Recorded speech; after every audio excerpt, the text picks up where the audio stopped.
Guys, like the video, like the video, like the video, subscribe, smash the like button, smash the like button, smash the like button, like the video, like the video, like the video, subscribe, smash the like button, smash the like button, like the video, subscribe, smash the like button, smash the like button. Get that freaking likes up, guys. Get that likes up. So we're gonna be talking about Chelsea versus Liverpool, Chelsea versus Madrid in the Champions League quarterfinal. Bayern Munich versus Manchester City. We're also going to touch about Liverpool versus Arsenal in terms of the title decider, who goes top, who win, and everything. We're going to talk about. We're also going to touch a little bit of Chelsea, Lampard, the fiasco, and everything, because some people didn't have their chances when the appointment was officially made. We're going to have a serious conversation because I listened to the video today on NBC and I shook my head about what I heard in Chelsea. Chelsea is a complete finished club and they have completely just finished me, ruined my entire life as a being a Chelsea fan. Hi, Lord, please have mercy on us. We need a divine intervention because my club is going to a situation I have no idea. I only pray it come into fruition for us because Chelsea is a finished club and they are finished majority of the fans. Lampard left and he brought in Lampard back. Lampard to come do what in the second season? I finished. Like the video, subscribe, smash the like button. Let's move, my people. Hi, Chineke Chelsea. No comment.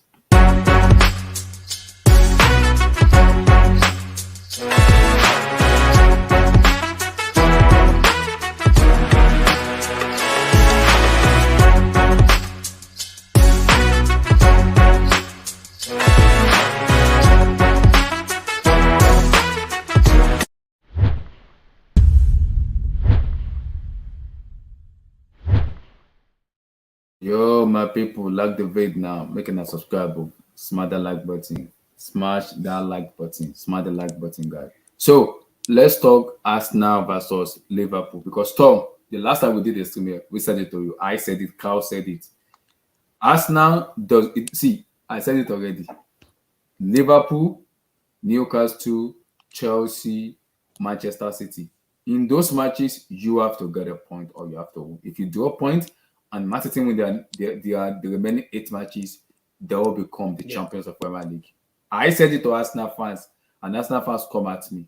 Tom, give me your take on today's match because Arsenal draw them. You know, as much as Liverpool should have won that match, they had their chances. In the second half, they had their chances. They should have won those matches in the second half. That they have so many clear chances. Salah missed the penalty. He missed the one-on-one in the first half. He missed another one-on-one again. Yes, kudos to Ramsdale, who was very, very good in the second half. But the amount of chances Liverpool had in that second half, they should have buried Arsenal. And I'm like, this Arsenal team they are very beatable. The hype on them is just mind-blowing for me because if you go defensively with them and them on the counter, you can easily just beat them. So I keep telling Arsenal fans, if you want to become a champion, you have to win at Etihad.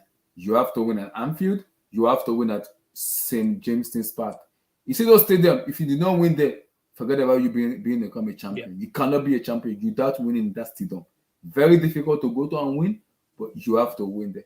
Now they fought up. They've done Liverpool. West Ham, I'm not sure because they play them at the London Stadium next week. And West Ham wants to win because they're in the relegation battle. They want to win. No, I think Arsenal, they always get reaction, though, don't they, when you need one? So I don't think West Ham's really too big of a hassle. So your take on Arsenal and Liverpool match. Well, look, I think from what we all discussed and everything when we previewed it, I think we said go in there.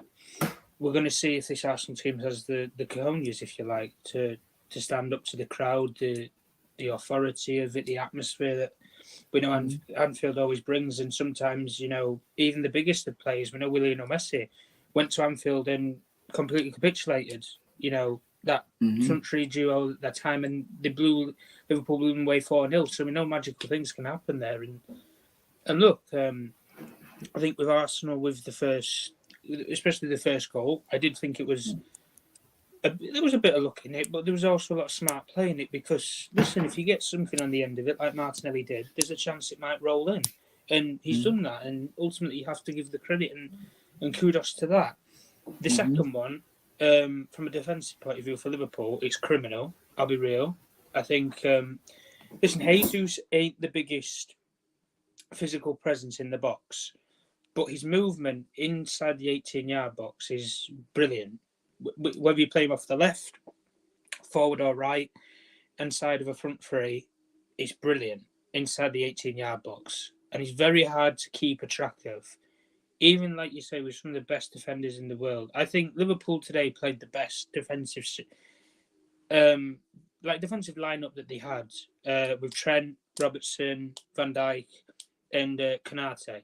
Well, Konate thought today was outstanding anyway, but to get in between the centre backs like he did, and a free header like that, like anybody in the Premier League, most number nines put that in the back of the net.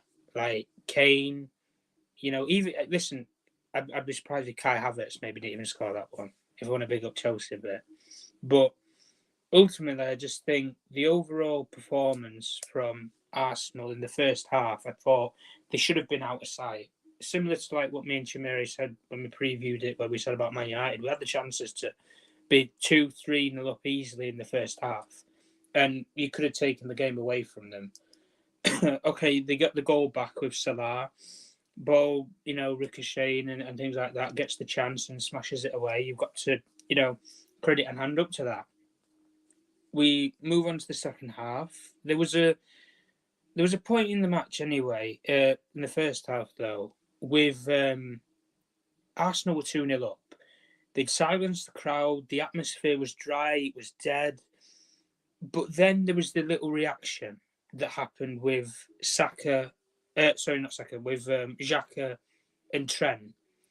And it's something like that you just don't do. If you're going to do, you can get away with doing that maybe at Old Trafford, at Ellen Road, somewhere like that, because they forget. The Anfield crowd, the always thing that I'll say, even as a Man United fan's rivals perspective, is them fans don't ever forget what happens, whether it be a goal, a little minor incident, or anything. They're always on your back. You were 2-0 up, and we said before in the previous result of this game a couple of years ago or last season, I think it was, where Mikel Arteta and Jurgen Klopp, like they were only a goal behind, and that sort of sparked and spurred on that Liverpool team, that bit of rivalry, a bit of fight of it. It put Liverpool, how can I say, it put the aggression, it put the fight back inside of them. And from what I looked at anyway, I just thought it was minor. You were 2-0 up. You were on top the first half of the game. You invited the crowd to push their team back on for no reason at all. But we know Granit Xhaka is a reactional player. That's the problem.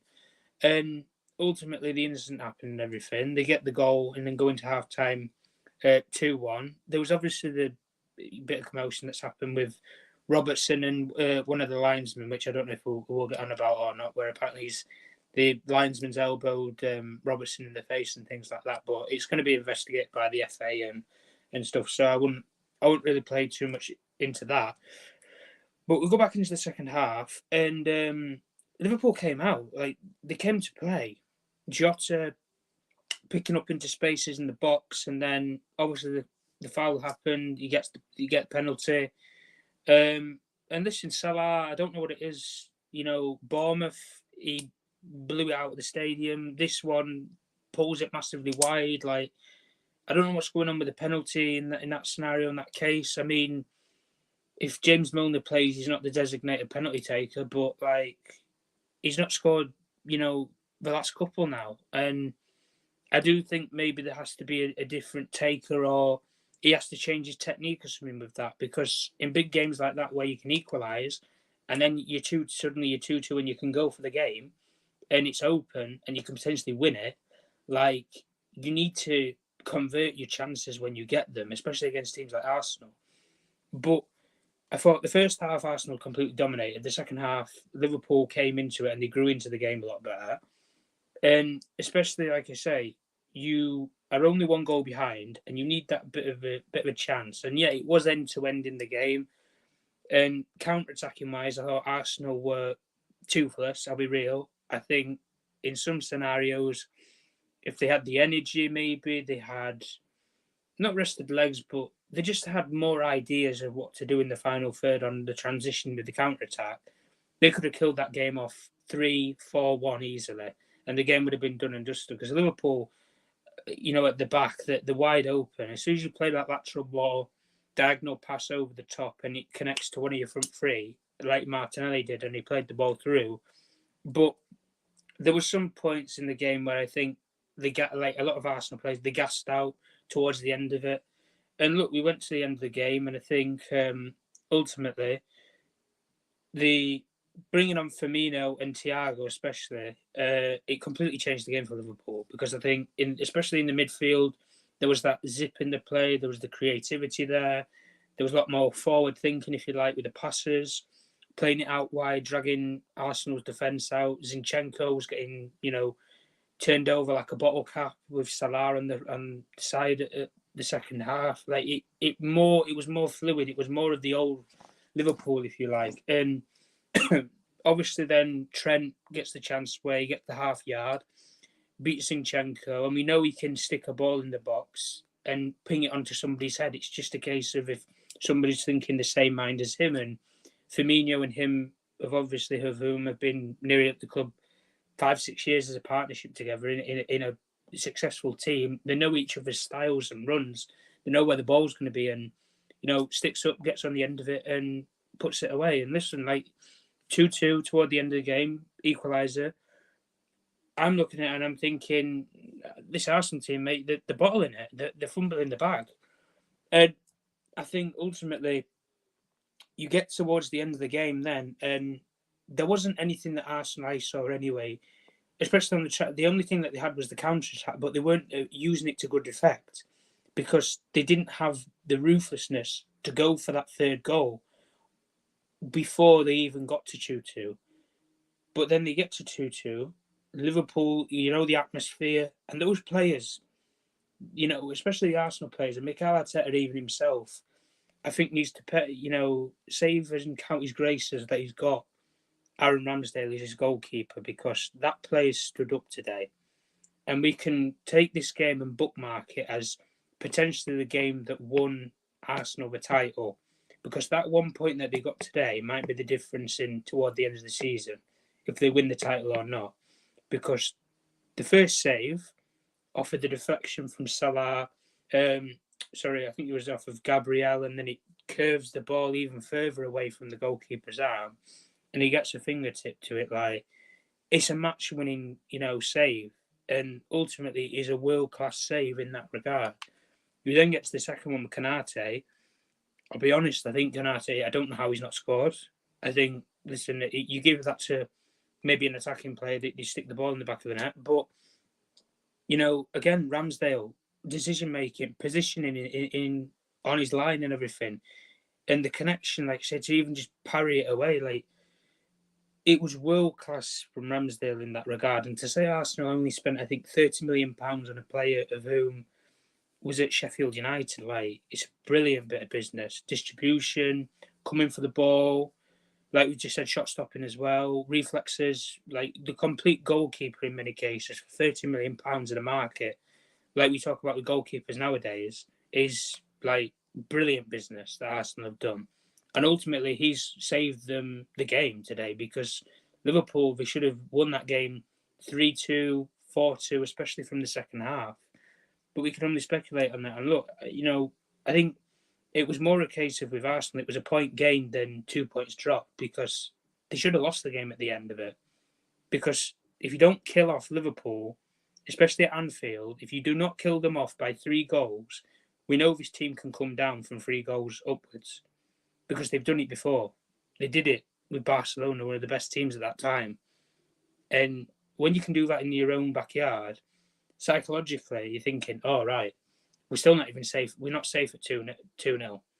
But Arsenal thought we can impose ourselves on Liverpool and we can take the game away from them. If you want to take the game away from Liverpool, you need to keep going, especially at Anfield. Do what Manchester City did last week. As soon as you get in front, you keep going. You keep going and going and going, and you don't stop, because you need to be clear out ahead in terms of the goals. Because this Liverpool team, the one thing that we can never criticise them for, We can criticise them all we want about defensive work. The one thing you can never criticise Liverpool about is they can score goals. Me and Chimere know that anyway with what happened with our team a couple of weeks back. But ultimately, you take the game as what it is. Yes, you've dropped points in Arsenal's case, and City have gained ground on you. They have the game in hand, and they've still got to play. They've still got to go to the Etihad. But not a lot of teams this season have gone to Anfield and performed, especially in the first half, the way that Arsenal did. And I think that should be credited. But the game was there to be won for Arsenal in the first half. And they should have killed it off, but they didn't. And we can only speak metaphorically. But overall, Arsenal got away with one. And they got away with one because they've got a world-class goalkeeper. Not because of tactics, play style, or anything like that. Because, listen, that's a different dimension. This game was just end-to-end, go full throttle. And both teams wanted it toward the end of it. And Arsenal got away with one in terms of the goalkeeper bailed them out. But, like you said, Abdullahi, when you were building up to the show, you've got to go St James's Park. You've still got to go Etihad. PTSD will kick in with this team, but they've passed the test only just, and that's because of the goalkeeper. As a whole team, and Mikel Arteta as a manager, it's still suspect because Anfield is just the start. You've still got to go St James's Park where you bottled it last season and you bombed out the top four.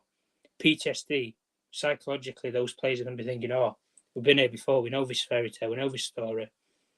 Then you take exactly the same thing with the Etihad. Oh, shit, we're in the enemy's backyard. The hatred, the desire that Manchester City have to win league titles. And that's the one thing that we know with Manchester City. From now till the end of the season, Manchester City can win every single game. We know this because they've proven it before. Whether they will or not is a different question. But we can never question Manchester City's judgment and what they can produce. This Arsenal team, we've not seen it. And we've only just seen a glimmer of it today. They blew a 2-0 lead at Anfield. And they couldn't show the game out. But the positives were there from the first half performance.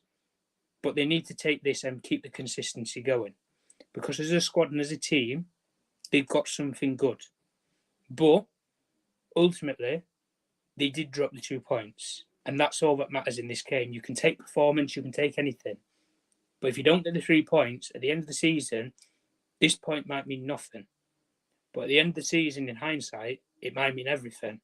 Because it might decide whether you've won it or you've not. And you've won it because of that goalkeeper today. And that's the only reason why you've got at least a point away from Anfield today. Because the way that they defended in the last 5-10 minutes probably should not have got away with that game at all. And they'd be very, very lucky because maybe a Liverpool team of old, I think a Liverpool team of 2-3 years ago would have hunted Arsenal down and they would have got the win. They would have found a way to win.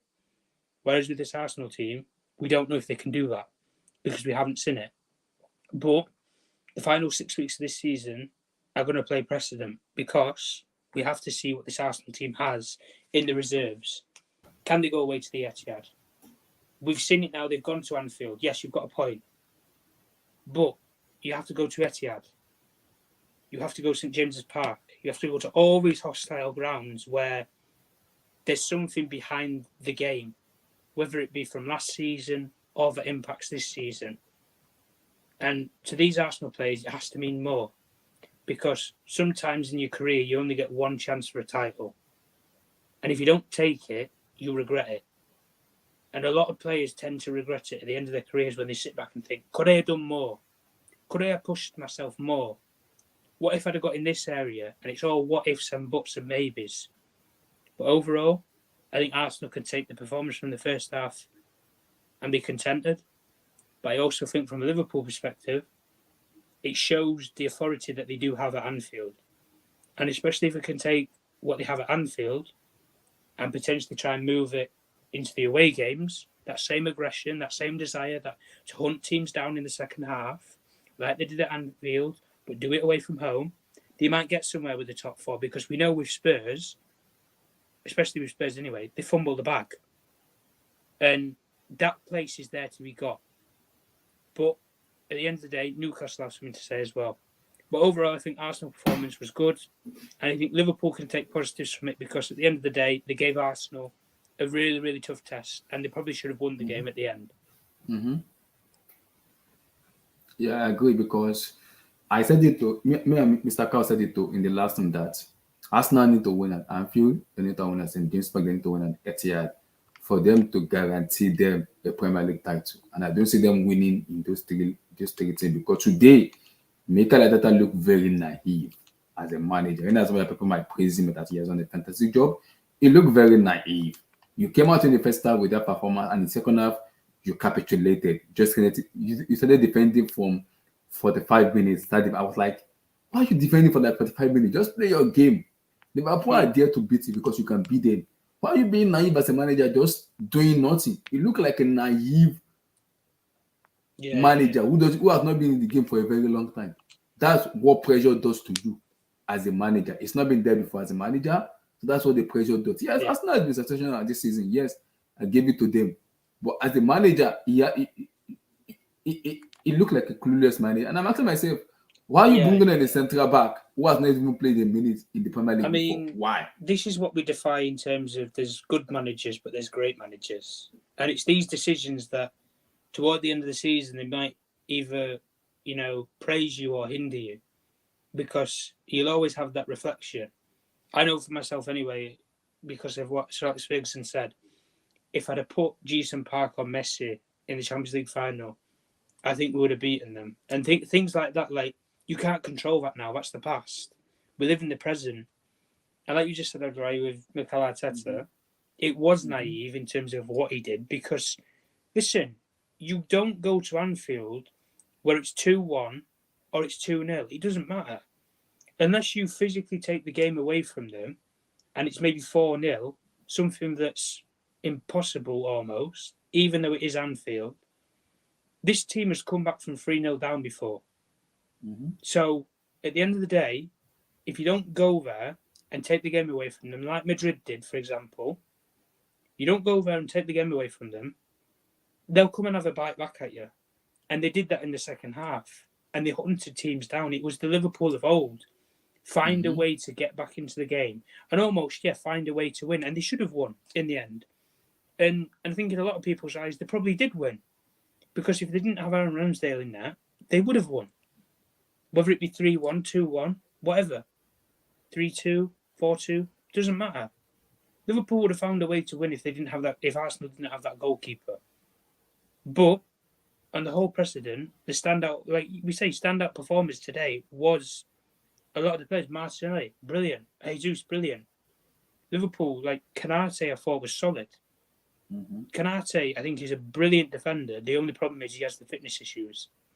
But if you can keep him fit, he's the replacement that they've been looking for in terms of somebody to take on the reins from Van Dijk.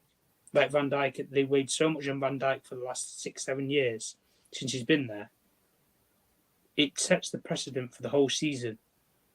But like you said, Abdullah, anyway, with Arteta, I mean, the jury's still out for me because we can only go off of what we know, and that is you've got one FA Cup on your resume. That's it. And even Arsenal fans say the same thing where they say it's a fluke because he was once like the first season and everything like that. Arsenal fans say it was just a fluke. Whether people want to agree with that or not, it's up for debate.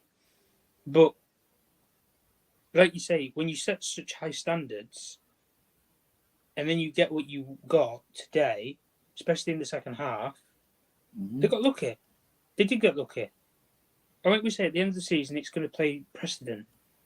But this Arsenal team, and especially Mikel Arteta as well, we don't know. We don't know if they can win every single game from now till the end of the season. But we see, whomever they play, for the last 10 games of a season, we know they have the balls and the determination to win all 10 games. Because they've proven it before. Whereas now, we don't know with this Arsenal team. And that's the unknown that we don't know. And that's everybody's opinion if they think that they can or not. For me, you can't go to Anfield and hold on 2-0, regardless of what I've said, where they can come back from 3 goals down. If you can't go to Anfield and shut out a game 2-0 when that crowd is absolutely dead and blowing out on its arse, I think it's suspect.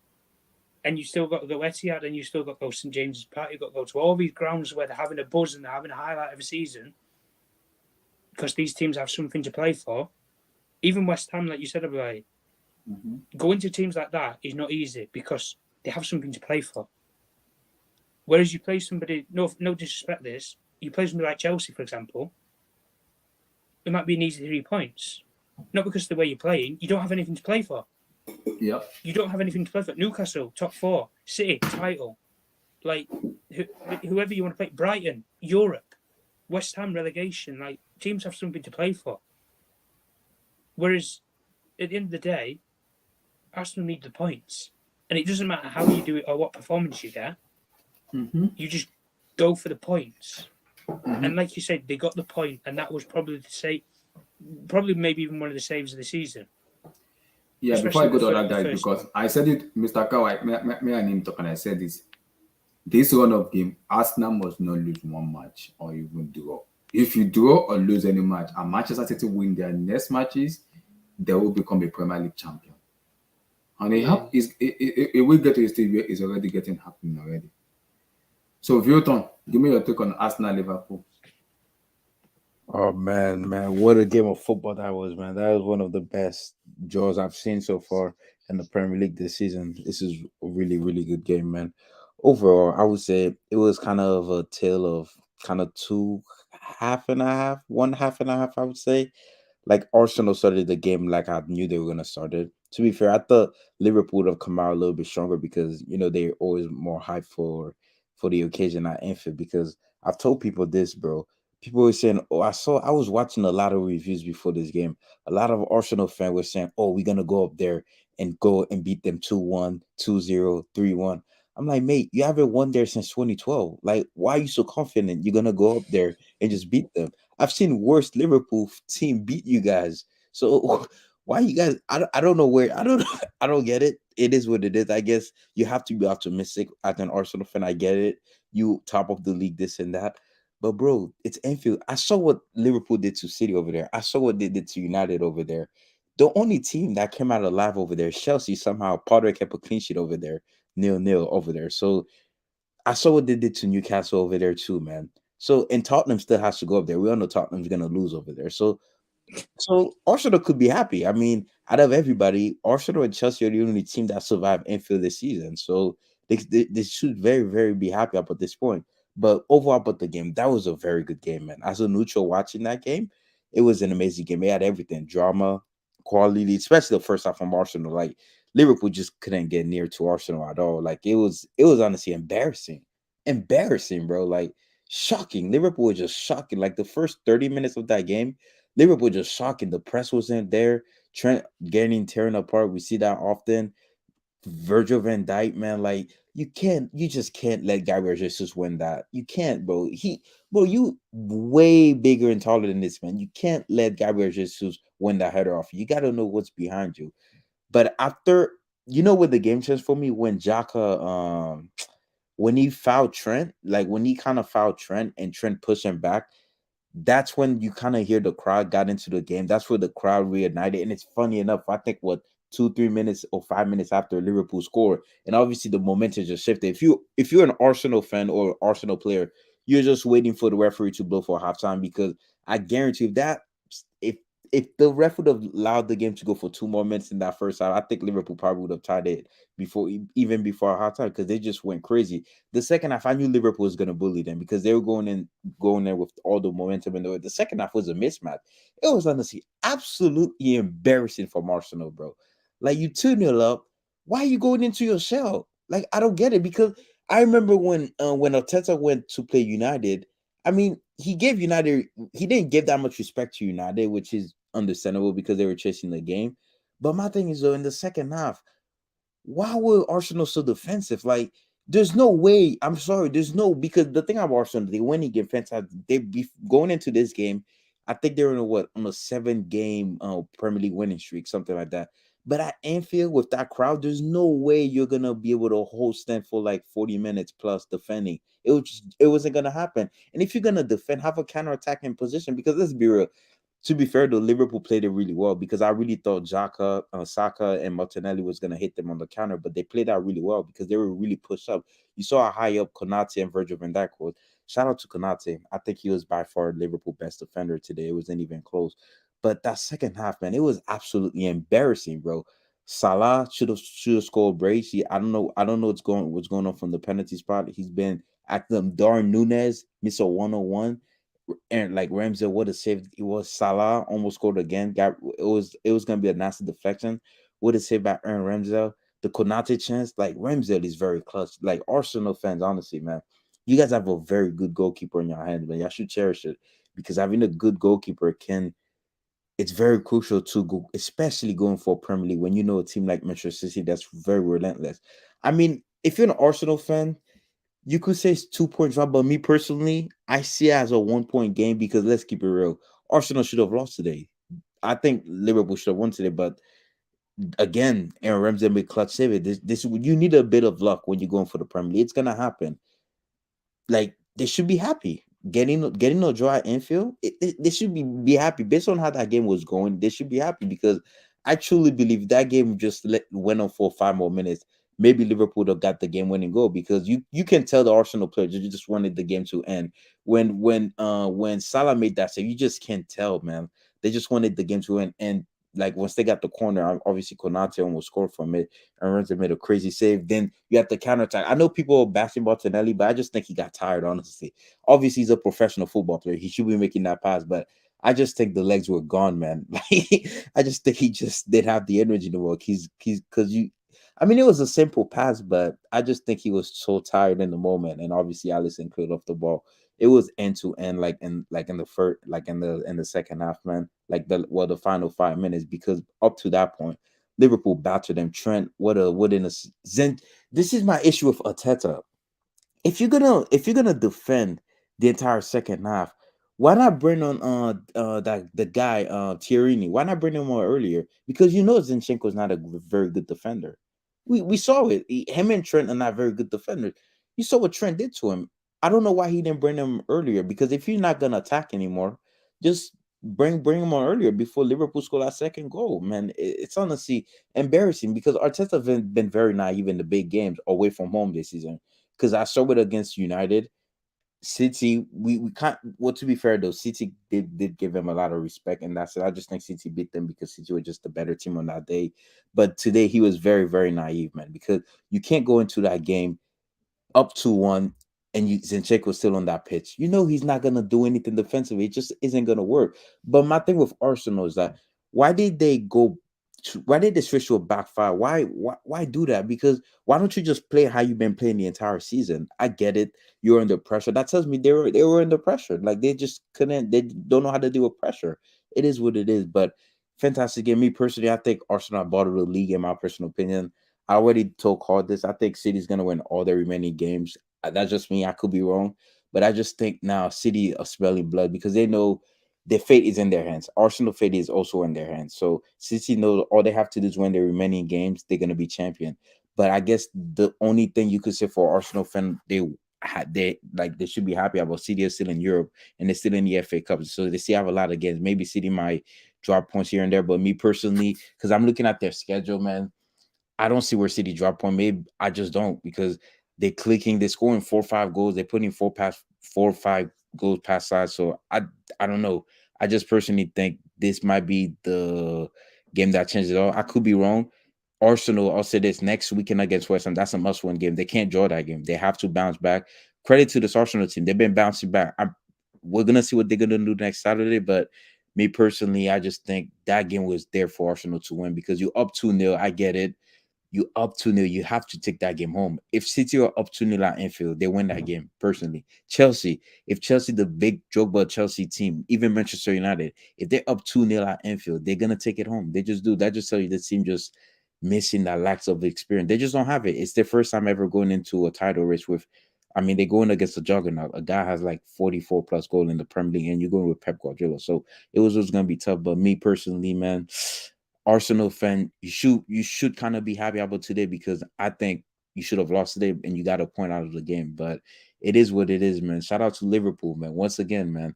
I told people about Anfield, man. Anfield is a weird place, man. Liverpool could be garbage, trash, gutter trash, bro. But somehow, because I saw it in 2009, bro, what they did to Real Madrid. I don't know what it is about Anfield. I don't know what it is, but they could be garbage. But once they go back to Anfield, they just turn up. I don't know what it is. United fan can tell you firsthand what it is about that place. I remember Pep Guardiola last season when they drew 2-2. Pep, like in the match interview, he said, I'm happy we got the draw. This place with this crowd, Pep said getting a dry Anfield was a good result. So that's why I say it could be a good result for Arsenal. But City, man, because when you lose, when you draw, it feels like an L, right? When you go in against a team like Manchester City, it just feels like you lost the game because it's just relentless, bro. Because I saw what they did in 18-19, bro. Those guys won 13 games out of their last 14 games. They had 14 games left and they won 13 out of the last 14 games. That's insane, bro. So we're gonna see, man. I'm so happy we have a title race, though. It's definitely gonna go on the last day. But man, if I'm an Arsenal fan right now, man, I'll be shaking in my boots, man, because City are coming, man. That blue storm is coming, man. They're coming.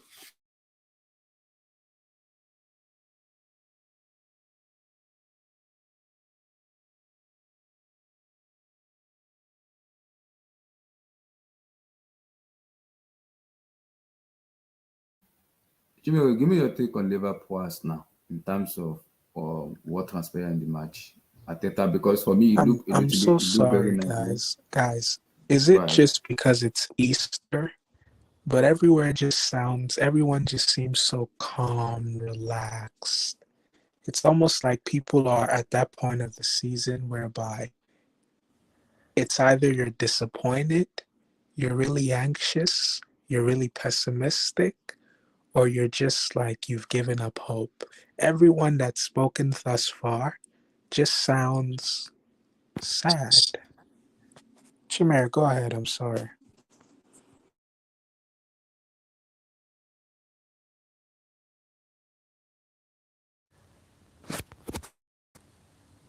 Jimmy, go ahead, brother. Go ahead. Oh, my bad, my bad. Somebody was calling me. That's why I stopped. But Oh, okay. um, Give me your take on them, Liverpool Arsenal, because I think we were there when we did the last time. Remember, I said this Arsenal team, yes, they have been very good in terms of being top of the table and everything. But you are playing against the juggernaut of Manchester City, who knows how to win the league. They've done it before. And people keep telling me Haaland is the problem for Man City. And I keep telling people, even without Haaland, Man City knows how to win. And for you to become the Premier League title, you have to win an Anfield. You have to win at St. James's Park and you have to win at Etihad, which I don't see them winning. So um, now, what's the essence of them being the best team in the world? We are out of Carabao Cup, out of FA Cup, and out of Europa League. Like, are you really the best team in EPL and even the best team in Europe? I don't think so. I mean, to be honest, like, mm, to be honest with you, Arsenal played well the first half, yeah, but Liverpool dominated the second half. I think what happened is that Salah goal right before halftime was what was the key in the game because I think if Salah doesn't score, I don't think Liverpool win that match because what that Salah goal did before halftime was it put doubt in Arsenal's mind, because it scored right before half. And then that's what made Arsenal go into their shell because all the momentum was to Liverpool and they wanted to protect the lead rather than go out and risk, you know, it's like they're overthinking it. But at the end of the day, like, I don't really want to harp on Arsenal too much, even though that second half was pretty bad. That second half was horrible. Like, it was bad, man. I'm not gonna lie.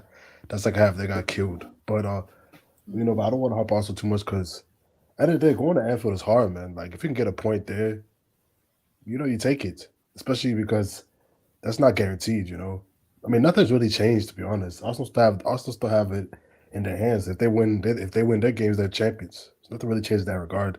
I mean, you could say they got to go to St. James and Etihad, but those are games you got to win and get points. And if you want to win, if you want to be champion anyway, you got to get those kind of points. City last year, they went to Anfield, they got a draw. You know, they beat, they went to some they got a draw. I think they beat Newcastle St. James Park. Those are games you have to win if you want to win the league. You gotta win in tough environments. Those are games you have to go get. And if Arsenal can't get them, then they're just not worthy champions. So there's not. I don't think look at this game like, oh, Arsenal had to win because they got to play those teams anyway to win the league. You got to beat them, you know. And anyway, City are also in the Champions League.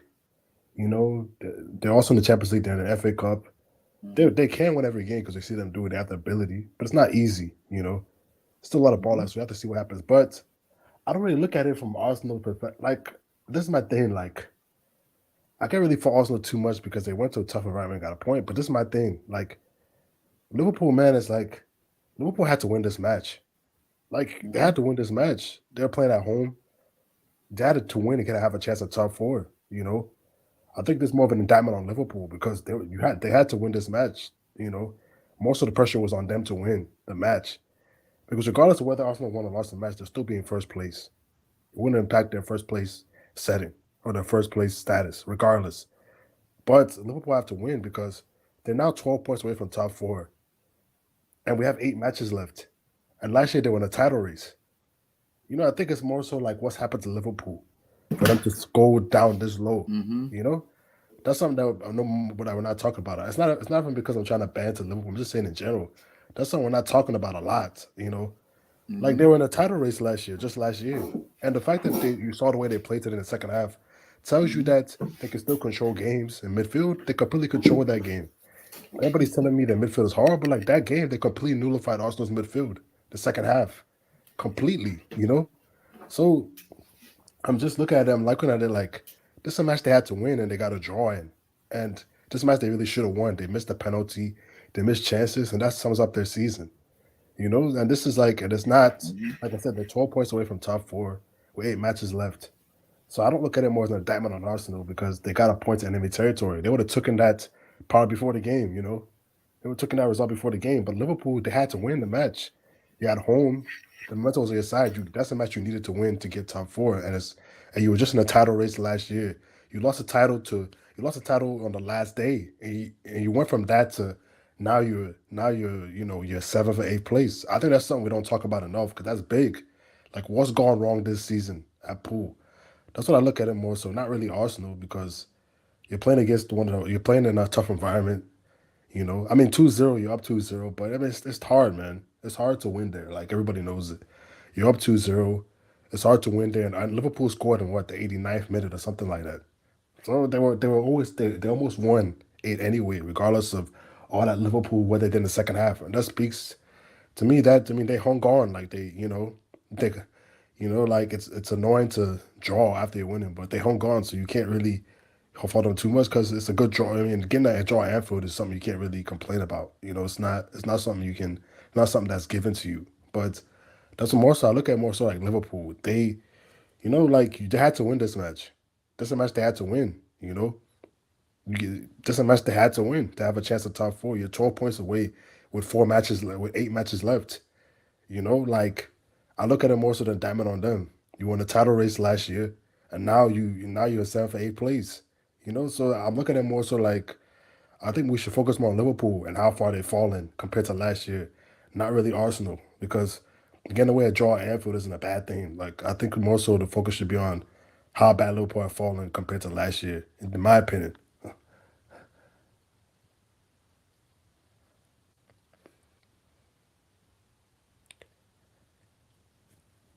Let me come to Marvelous on this. Marvelous, your take on Arsenal Liverpool. Give me your take. Yeah, can you guys hear me?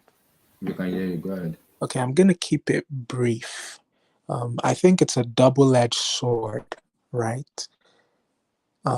Both positive and negative. And I'll start with the good news. The positive is that Anfield, on a good day, it's a very bad place to play. On a bad day, it's a very terrible place to play. So coming away with 1 point, it's really not the end of the world. In fact, I'll go as far as saying that if Arsenal do win the Premier League, this 1 point might be their saving grace, right? Now put that to one side. It's also 2 points dropped because Arsenal could have put Liverpool to the sword in that first half. Arsenal could have buried that game in the first half. And just like Vilton said, the momentum, Liverpool was there for the taking in the opening 40. I said Liverpool. Arsenal was there for the taking in the open 45 minutes of that game. What am I saying? I mean Liverpool. I'm so sorry, guys. I'm sort of caught up in two minds. Liverpool were there for the taking in the opening 45 minutes of that game, right? Now, you go 2-0 up, and I think at some point, Arteta, he made the very naive, novice mistake of taking his foot off the gas at the wrong time. He should have kept on, incentivized his players, told the Arsenal players to keep on attacking, keep on pressing, keep up the intensity. 2-0 up, you go ahead and you get a third goal. Then you can relax. Because at least if you get a third goal, you can start to have those thoughts of, okay, even if Liverpool do come back, the most they can score is 3. It's going to be 3-3. But if you go 2-0 up at Anfield and you take your foot off the gas, you're putting yourself in a very precarious position where if Liverpool wake up, because they're a beast that's sleeping, but they're still a beast. That's how I look at Liverpool. Liverpool is a beast that is in deep slumber. But every now and again, like they did to Manchester United, if you step on their tail, they'll wake up and they'll devour you. And Arsenal, you know, they were lucky. They were fortunate. They were able to go away with 1 point despite leading 2-0 to start off the game. Right? Now, as to how this pertains to the title race, look, I have to give credit to Arsenal. I went to look at the table. They actually gave themselves a bit of a cushion, if I'm being honest. Now, a lot of us are inclined to think they're not going to win it. I don't think they're going to win it. And I also have the added motivation of not wanting them to win it because I want to see Arsenal tears. I want to drink the tears of their fans. I want to turn their tears to champagne. But I'll give them credit where credit is due. This 1 point might be what they need to cross the finish line, right? If they can avoid defeat at City, if they can avoid defeat at Newcastle, I don't know. Because this season has shown us that City, despite having Erling Haaland, who is ridiculous, by the way, they're not the machine that we think they are. They're not as 100%, albeit they're now on that run where they haven't lost a game, where it looks like they're going to win out. Never say never. It may just be written in the stars that Arsenal win this league. Because if you had asked me yesterday, I would have predicted that Liverpool would have won this game. So lo and behold, when I saw that Arsenal were winning 2-0 in the first 40 minutes, opening 40 minutes or opening 35 minutes, I was like, there's something different about Arsenal this year. And maybe we're just being, maybe we're the naive ones, right? Like someone spoke earlier, I think it was Vilton, he made very excellent points. Either Vilton or Tom, or even Abdullah, one of you said that Arteta was naive. Maybe we, the fans, are the naive ones. Because the Arsenal that I know, they would have started to fall off weeks ago. They would have started to fall off months ago. But each and every hurdle that comes, they're able to navigate. They're able to jump over it. Even if they don't get over it cleanly, they still give a good representation of themselves. The Arsenal of old would have gone to Anfield and shit their fucking pants. But look at how Arsenal were able to up the game. First half, score 2 goals. Second half, they played poorly, but they made sure they did not lose. This title race is far from over. but I think Arsenal are in a position where they still control their own destiny. And that's very tricky because I don't think City are as strong as we think they are. I feel like some of the things that we think will happen to Arsenal, it may happen to City. That's what I have to say.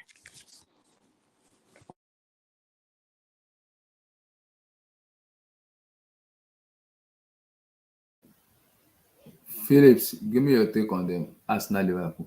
Everyone is so depressed today. What the hell is going on? What's depressed? I'm very happy today. What a Philip, how joy. far? Joy Philip, how have far? overflow in my life because it just feels like I won a jackpot today. I said it. All this labor is going to be in vain. It's going to be in vain at the end of the season. Zero trophy. Shishi, not there. So, Arsenal, you know, you have the opportunity to beat Liverpool in the first half. Just give it to them anyhow they want it. You were playing around like those Africa shaking that they always found near the ass. We're playing all those your che football, and you end it. And I was like, don't let Liverpool get one first. If they get one first, Arsenal, you are not winning this game. Immediately, I saw Mohamed Salah scored. Salah, whenever they needed you, I have experienced this season. The way you are missing penalties now. Penalty that you always take, we know you always play a big shot that the goalkeeper could not stop. Just play. If it is the center position anywhere, that's how Salah played PK. Now, Salah was placing penalty like Hazard. Can you imagine? That guy was the one where that's the reason why Arsenal fans at least they can still open mouth a little bit and talk. Now they know that we Salah scored that goal and Bobby reply it. It's not what we are talking, we should be talking now. But anyway, it's what we are talking, we are still talking because Arsenal, you see that the remaining games that they have in hand, they are going to throw away this league. And you know, Abdullah, I said this before, that don't be surprised. Arsenal might play this season with their good form and end it without zero trophy. I said it. Now it's happening. It's coming close. It's coming close. One favor from what is it called? They are playing Western next. Western, they are in need of points. They are so much in need of points. Big point. They need that point. You are going to that their little stadium that look like kitchen. They understand that place. Go here and come back. Whatever you see, Chelsea is still waiting for Arsenal. It's a back-to-back. City, Chelsea, back-to-back. Zensheko is already crying today. I don't know why he's crying. Because he knows what his team is made of. He knows what City, the team he left, what they're always good at. This is what City is just praying for. This point difference. They know that yes, when it comes to this, and don't be surprised, the league might end up in the same point, but City is going to win it with goals because they score a lot of goals. They score a lot of goals. And Liverpool, they need to go and check that guy, Darwin Núñez. That guy is another Timo Misa. Just the way they caught him. That guy, the way he misses some chances, I just feels like no, Liverpool football is not for this guy. This guy better look for a team and just go. I'm very happy because, at the end of the day, I can say most of all these Chelsea fans, everybody, we were all supporting Liverpool today. Because if Arsenal, I said it before, if Arsenal win the league, we are not going to see. It's just like when you buy a wristwatch or a car that nobody can afford in this life again, you will you will keep on bragging. Europa League, they are off. Arteta, I wanted Ateta to do one thing. You know, as a rival fan, I don't like Arsenal, but I'm going to say the truth. Ateta was supposed to do one thing in that game. Since you are already winning, bring in Jorginho so he can put this game to bed. That's what he's good at. No, Ateta was still doing his tactician football, bringing in the Atrossa, bringing in this, bringing in that. I was like, what's this man planning? Are you going to still be attacking? Bring in Jorginho, let us use possession to weak these people. That's what Jorginho does. We saw it. You say? We saw it. No, I'm just saying J5. We saw it in the Champions League. Immediately, what is it called? Chelsea score one goal against City. Jorginho was just playing with that ball. He makes the ball to just tire Man City player for them not to just have that spirit of doing a lot of things. He did not bring in Jorginho, and this man was still planning of attacking. And I was like, maybe the goal is going to come soon. And immediately that goal came. They substitute my brother. He was in the bench crying because he knows that, yes, if Arsenal did not end up winning the league, is the cost. Zinchenko, Akan, Arnold, that is not even a good footballer. That Konate play a more a right back than him. His position, Konate is the one playing it. How do you end up Zinchenko allowing Arnold to just nutmeg you like that and just cross that ball? They might think Bobby Firmino is fit, but these players are experienced players. He's still that striker that you know that, yes, that's Bobby. When he comes, he's going to deliver. It's not like our Chinese Kai Havertz, that one that doesn't know what they use head to do. Just bring long head and long height. He at least score with Eddie. Bobby scored, and that's game. Arsenal, you have a big game on your hand. We are waiting for you. Chelsea, we are waiting. West Ham is waiting. Mancity, they are coming. So the league is on fire now. And again, before I round up everything, I'm waiting for the FA investigation to that assistant referee that punched that elbow Robertson. Because if a player does that, it's going to be 8-match ban. That's what they give to what's it called? With this Fulham player, Mitrovic, against Manchester United. Now, assistant Elima doing that. Let me see what they are going to say. They say they are investigating the issue. That's just all I have to say.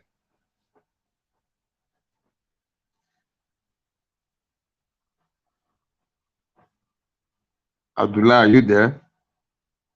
Yeah, I'm listening. I'm just doing something. Let's keep going. Ojoro mi Abdul, jo go ahead. Talk unjo about Arsenal unjo. Liverpool. Go Ojoro ahead, mi brother. jo unjo unjo.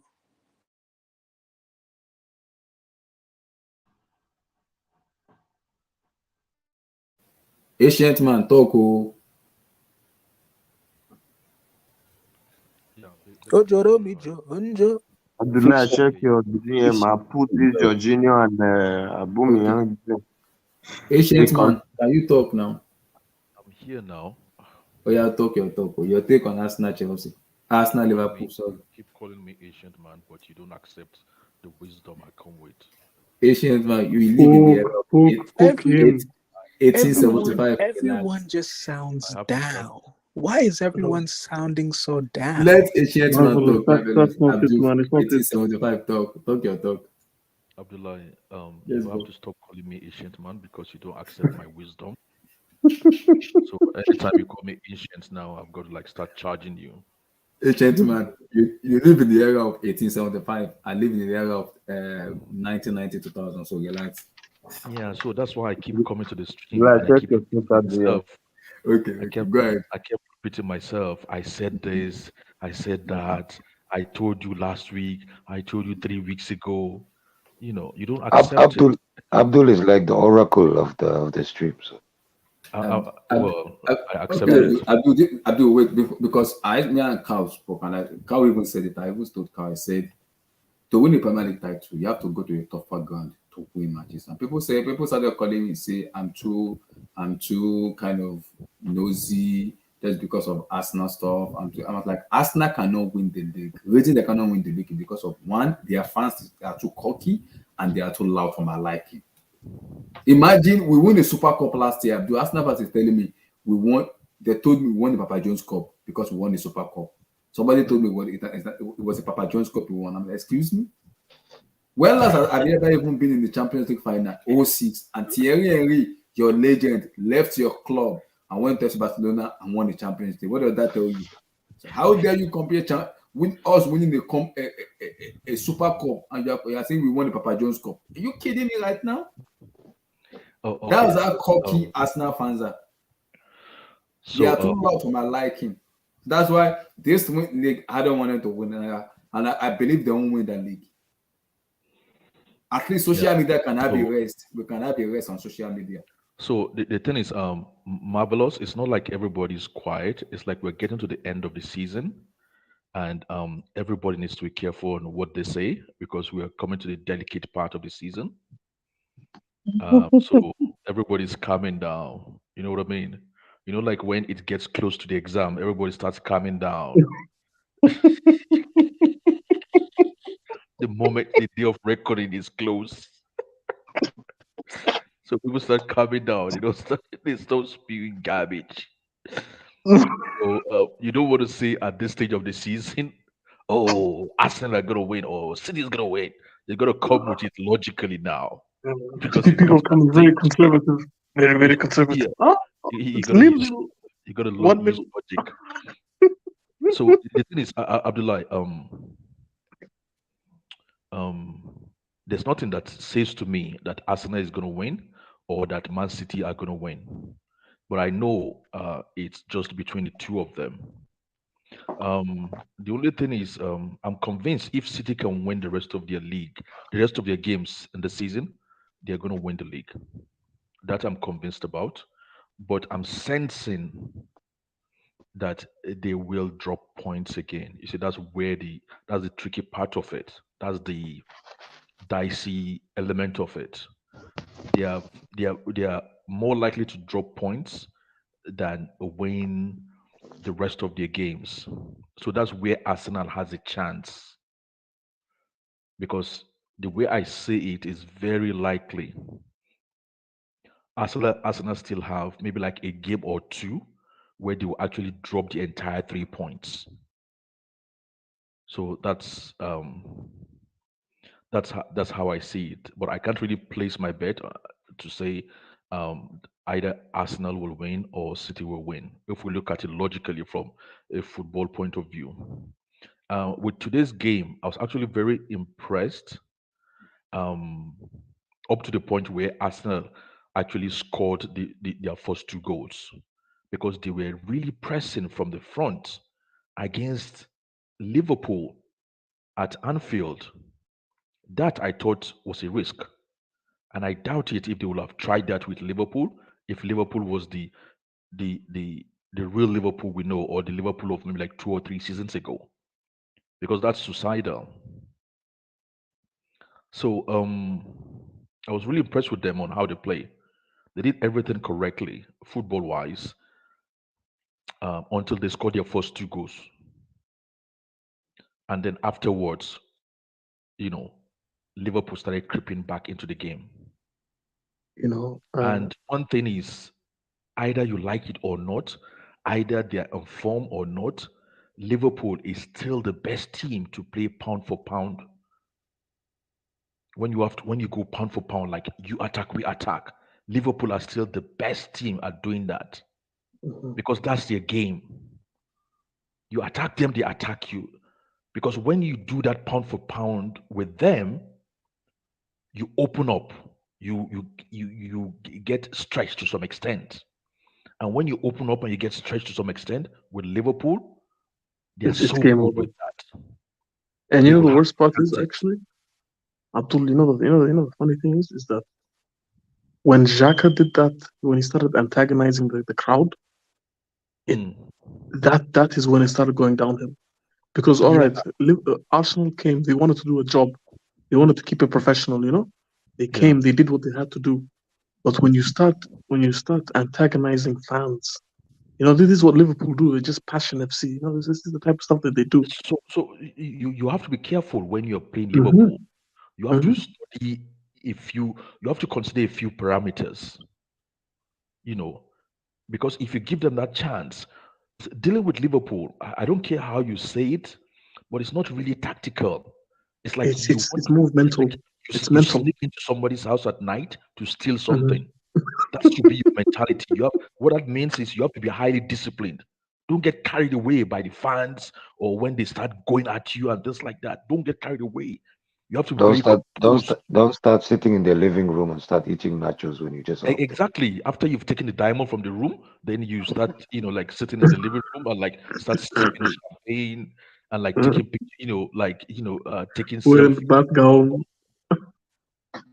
You have to be very composed when you're dealing with Liverpool because you can't really discount them. It might be that night for them or that game for them, no matter how poor they've been in the season.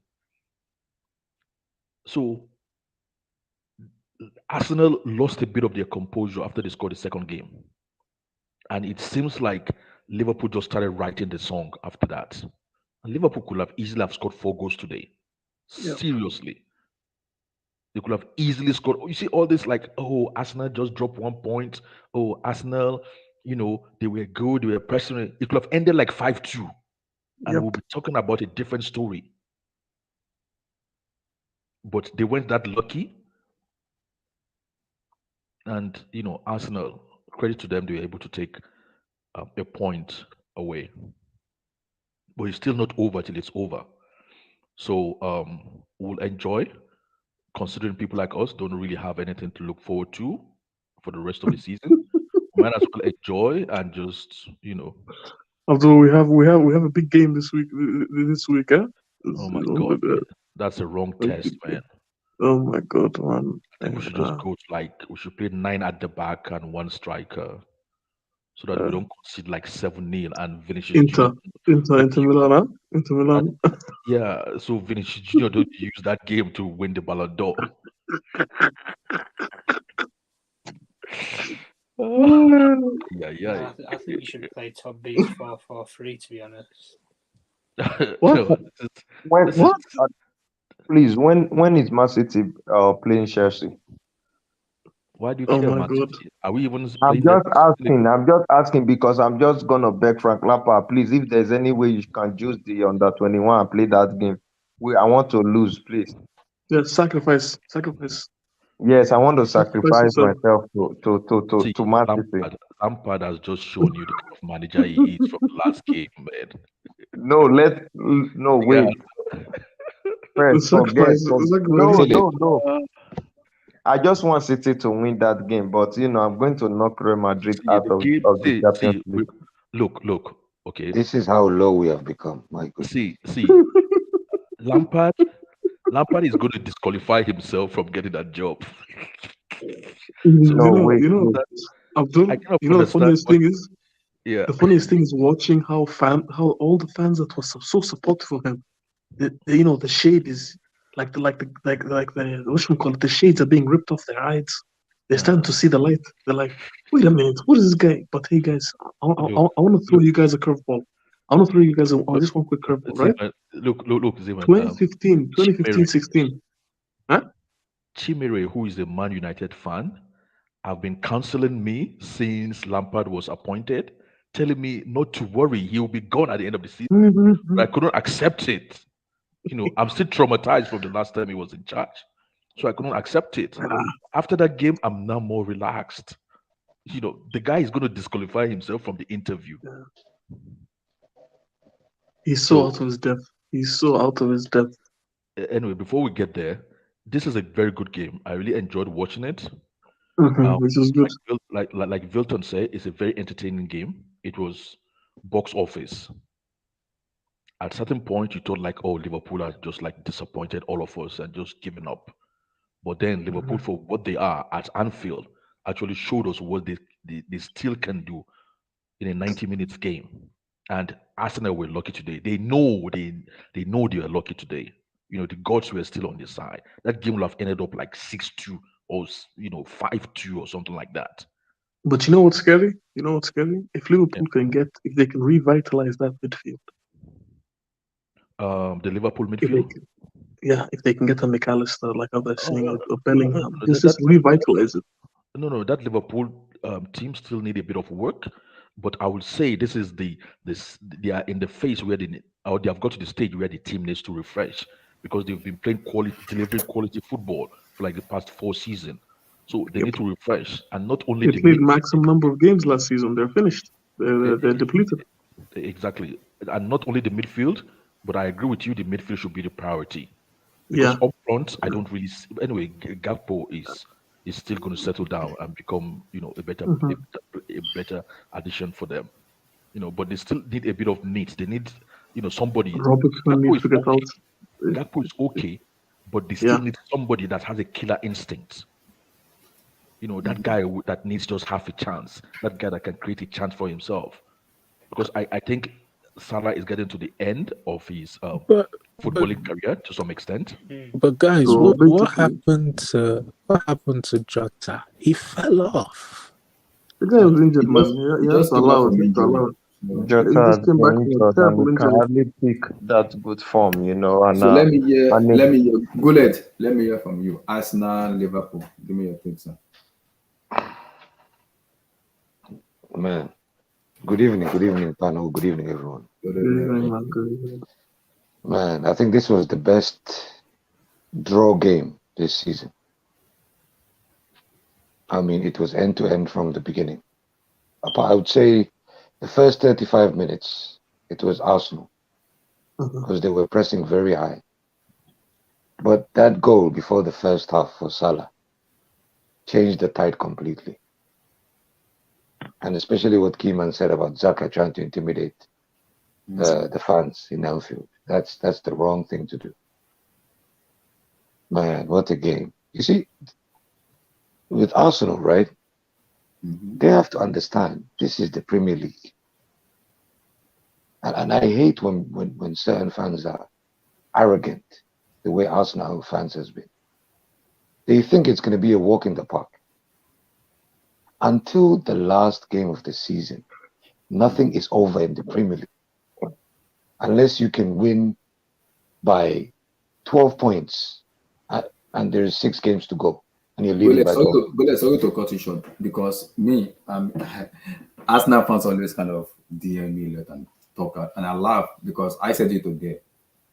I put my money 100% on Mancity to win that league, and I'm not changing my viewpoint. Same. Yes, Arsenal has been exceptional, and I will say it again. Haaland or no Haaland, Manchester City is a refined machine who knows how to win the league.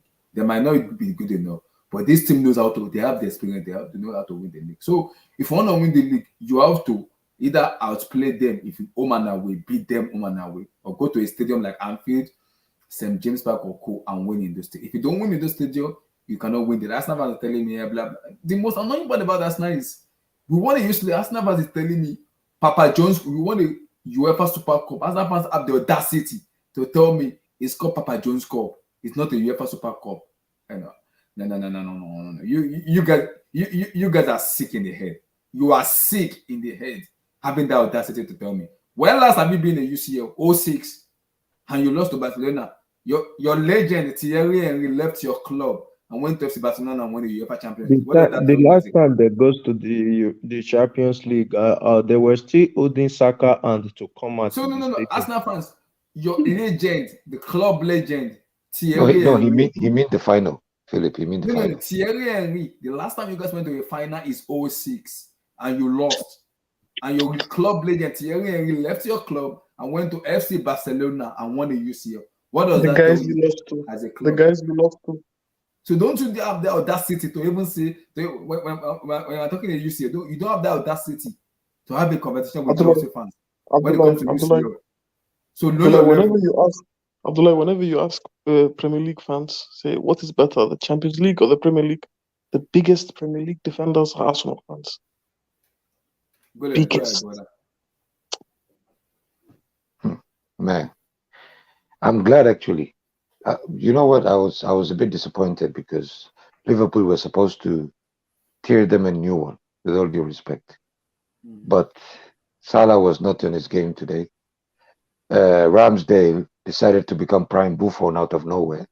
Yeah. So, kudos to them. But this is the perfect time for them to actually feel the heat. Because as you were saying, last season, Abdullah, the reason why they lost the top four, why they lost the top four is because they went to St. James Park and Newcastle gave it to them. Mm-hmm. This season as well, the first leg, it was one of the toughest games they ever played, Uh-huh. right? Even though they were playing in the Emirates. Mm-hmm. Now that they're going to play in St. James Park, I think it's going to be a different gravy. Have you seen the form of Newcastle recently? Chai. Yes, yes. And they have the best defense in the league, I think. Correct me if I'm wrong. Mm-hmm. But I think they have the best defense in the league. So Arsenal have to understand this is a game by game journey. It's not a thing where you think you have 6 points or 7 points or 8 points and you think that's it. The league's going to be done. We're going to psychologically take over other teams' mentality and just beat them down because they're not going to catch us. It's not going to happen. Liverpool taught us this the hard way. I remember once they were 10 points ahead. And I think it was in March or February. And then Mancity came and took the league from their hands. Right? So we've seen this over and over again. Premier League is a different beast. Arsenal have to understand. Every game they're going to play from now, just like Tom said earlier, it's a final for every game, every team they play. I think apart from us. Newcastle are playing for top four. West Ham are playing for relegation. Right? Man City are playing for the league. Right? I know Chelsea might not be playing for anything, but they're still playing for the derby. So every game they have, everyone's fighting for something. So for me personally, I was so happy that Liverpool showed them that okay, you might have a great season, but don't forget your place. You might be leading 2-0 in 30 minutes, but don't forget your place. This is the first time ever I've seen Arteta make a defensive change or a sub by bringing on an extra defender on top of Fred Flintstone and Gabriel Magalhaes. He brought in Kiwor, the Polish guy as well, when he took out Odegaard. So that shows you he was scared because he realized, oh wow, we're dealing with Liverpool here. And like Kima said earlier, do not awake a sleeping giant. If you do, whatever comes your way, you're responsible for it. So overall, that game was a great game. Like I said, the best draw we've ever seen. And for Arsenal, I think every game they play from now is gonna put more pressure on them. And that's exactly what will show them that you need a different type of mentality. You need warriors, just like Man City, just like Liverpool. They're the only two teams that understand what kind of pressure it takes to play the last 10 games and win each and every one of them when every team you're playing are fighting for something. So it was a great game overall. And let's see what happens until the end of the season. But I'll stick to what I said, just like Abdullah. Arsenal is not sniffing this Premier League. Do you see that last chance that Arsenal was supposed to score? Adula, you can share it here because I sent to you. It was just like one defender with against three people. I don't know what's wrong with Martinelli. The way he passed that ball, I don't just understand how that was the game. That was the ball that is supposed to put this game to an end. It would have been like 3-2. Just imagine. Tell me what's this guy thinking? You have Saka You know, there, and you have no, Philip, he overplayed the pass. He overplayed the pass. That's what happened. Because if you see the way he passed it to him, yes, he he plays it was and they give trusting. it back to him. Yes, but he was trusting Saka's speed, right? But Saka was exhausted by then, so he overplayed the pass. And Alisson, you know how Alisson is. He's always a sweeper. So, but before Yes, he it's even very played this true. pass, he would be in the edge of his box already. Yeah. You know, This is what saved them This because he I rushed was it. like immediately I saw this counter attack. I just knew that Arsenal is going to score this. I was surprised. He just played this pass as if I don't know if it's Usain Bolt. He wants to go. He wants him to run to go and pick that ball. And now Hmm. listen, as you said, that listen always stay at that big 18-yard box outside there waiting. It's only goalkeepers that doesn't that did not have that experience that will just stay in their goal post. And by then, maybe that before he run out, Saka is already there. Yeah, And the way and I can say Martinelli what he lacks here was that he lacks more experience, because if he had experience he would have know how to play this pass, because this is a very simple thing. Do you have two options? Pass to one, let the other person assist, or just give it to Saka and Saka should just go and score. And that's but but, football for you. but Philip, this is why we love the game. In the Yes, last 10 games of every league, it comes down to inches and centimeters. Every pass you're going to make, even if it's the last kick, you have to be pinpoint. If yes, not, then it's game over. that's it. And this shows you their lack of experience because they've never been in this deep end before. So That's just experience for you. And I was saying, just imagine this was also a Champions League final that they went to. You just see a chance like this and you could not convert it. This is the reason why I always like Real Madrid. When they see the chance, they will convert it. And yeah, when whoever is playing that pass to you, can you just imagine the last time that they placed that pass to Rodrigo that makes Chelsea goes to the extra time in that game? That shows you a level of how good people is. This pass was not even played like a pass whereby you can collide with the goalkeeper. He just played this pass as if it's a shot. I don't yes, know what he was thinking. yeah. Yes, He overplayed the pass. a lot of Arsenal fans have been, insulting this guy, because should have been the game that is going to put that game to bed. Yeah, yeah. But Because Philip, he's the top scorer. They might I insult know him as much as they want, but this guy I know is the he's top the top scorer. scorer. This is a So game. This is a game of which you need. We don't care if you are a top scorer or not. Just try and put this ball to bed. Place this pass to Saka. There's no way you can tell me Saka is going to miss that ball. Saka yeah, is scoring. He's not someone like Havertz that we will say, oh, he will miss. Saka let will definitely score it. let's not even go there, man. Oh, wow. No, no, no. But you see this Arsenal team.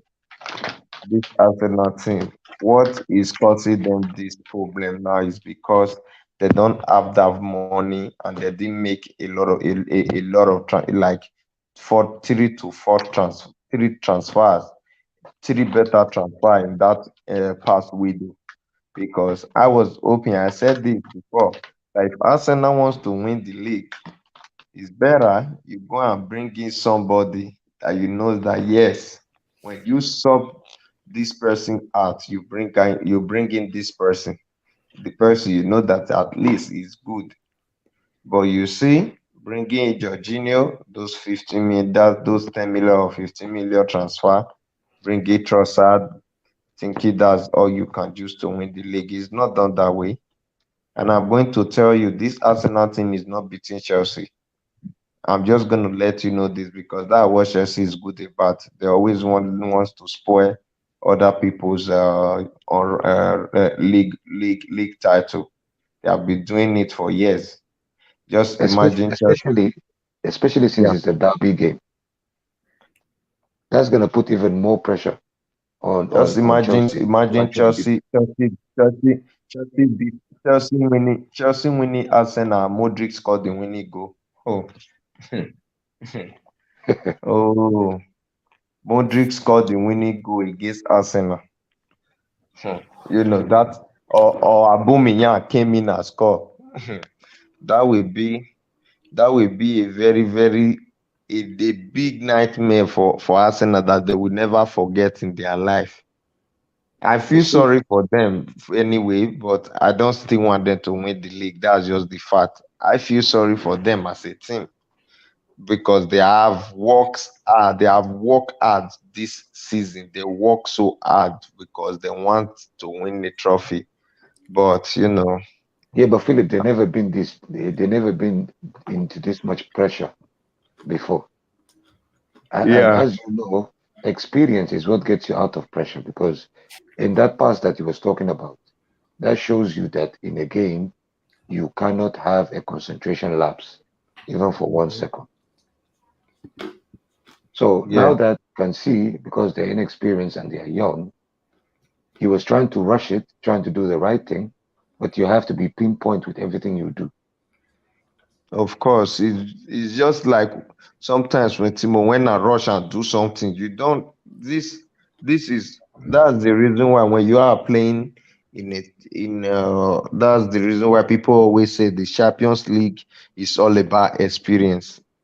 You don't just Exactly. go there. You don't just go there and say I'm good. Yes, you are good. Do you have the experience? You have to have that experience for you to do things there because at the end of the day, you see the first time they said Man City go to the Champions League final, they said Man City does not have the experience. These players, they might just be good, but there is a way people does not know that there is a way you play the Champions League. It's kind of like different, which people did not know.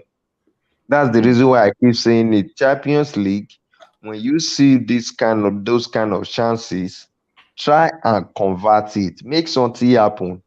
If you miss that chance, if you miss that chance, and someone else see that chance, they are going to use it against you. Yeah, Because you see this Real Madrid team that we all keep saying, oh, they win the Champions League 3 times back to back. I said it that season that nobody is stopping this Real Madrid team because when they get this chance, there is a way of which these players position. Example was against that Juventus final. A lot of people was like, "Oh, Ronaldo is out of the game. We could not find him." But the way it appears from nowhere, that's a goal. hmm There was two ball put that was placed to Rolando in that game. I can't forget that first two ball. First one from Cavaha, he scored it. Second one, I didn't know how he get there. The Modric one, I don't even know how he get there, and he scored it. And I was like, "This is Champions League for you." you, These you people even know you the even went experience. far. You remember the first leg against Liverpool when it was Yes, 2-0, right? yeah, I think Wilton can correct me if I'm wrong because Wilton's here. I think Real Madrid had 6 shots on target and they scored 5 goals. yes, you are right. Yes, You they know, are. so that shows you that You shows know, you that you it's a know, different beast. yeah. Immediately they scored out 2 goals. You see all of them, this Real Madrid team, they come together and Benzema said they calm down. Let's not rush them. Because if you try to like do those rushing with them, you might end up losing that game. This is the reason why I keep saying it. Experience matters a lot. They Hmm won Liverpool in that game because they had this experience. They know that if we want to play this fasting counter me and counter you football, they are not going anywhere.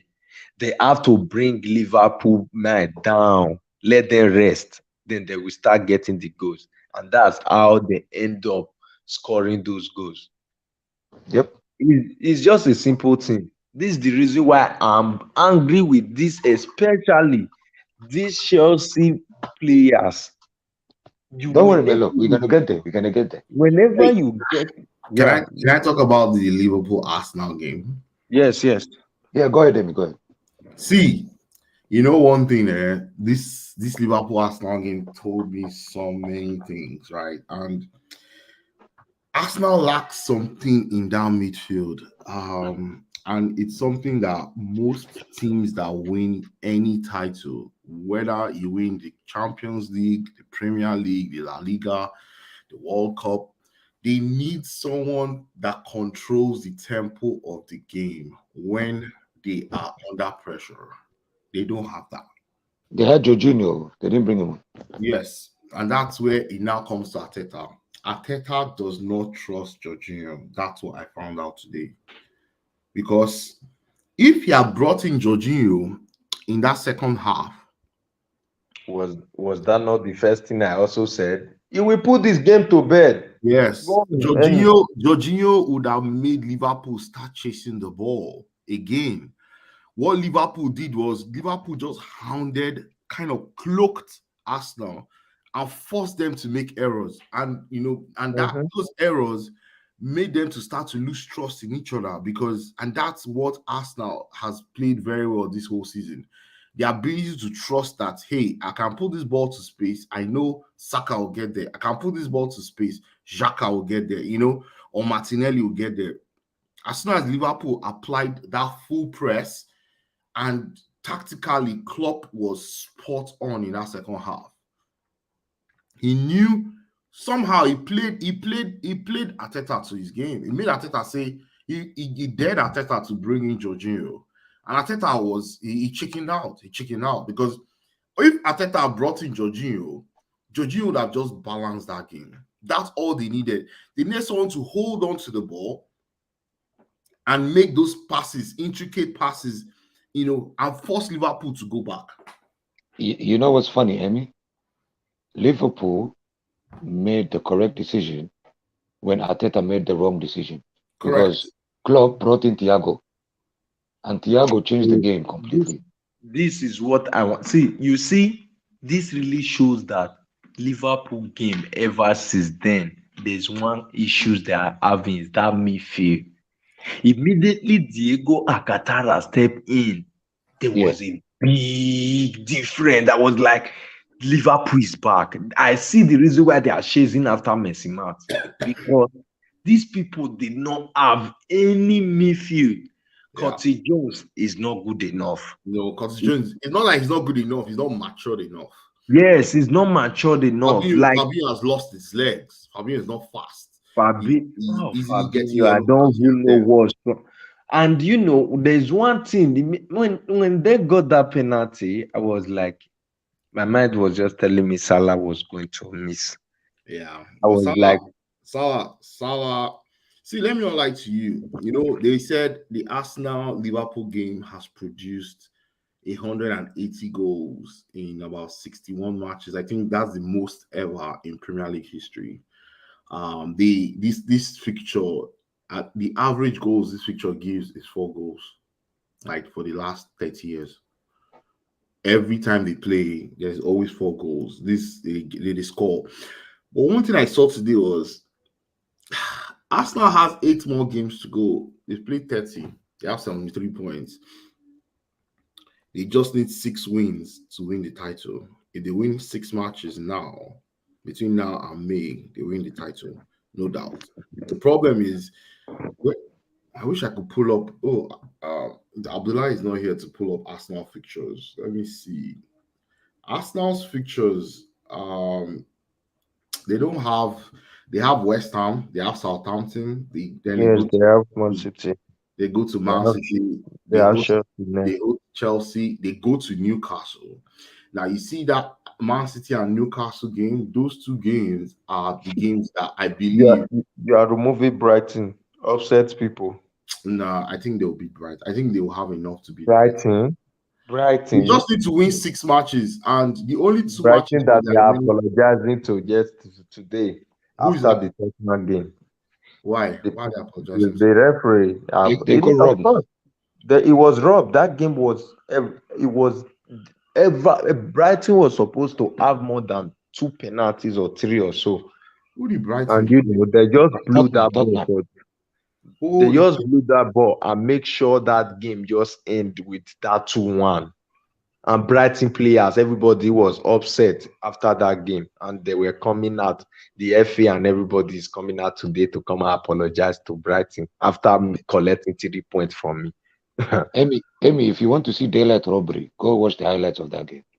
Go watch. I say 5 penalties in that game for Brighton. They didn't give. That's the reason why I was like, are they making this Premier League look interesting because of all these bias Because if you see what also happened today, a referee, do you see the elbow on Robertson? Yeah. Yeah, yeah. Liverpool. Okay, I'm still waiting for the FA for them to investigate that. If they did not do anything about that and drop that ref for him to stop No, officiating. I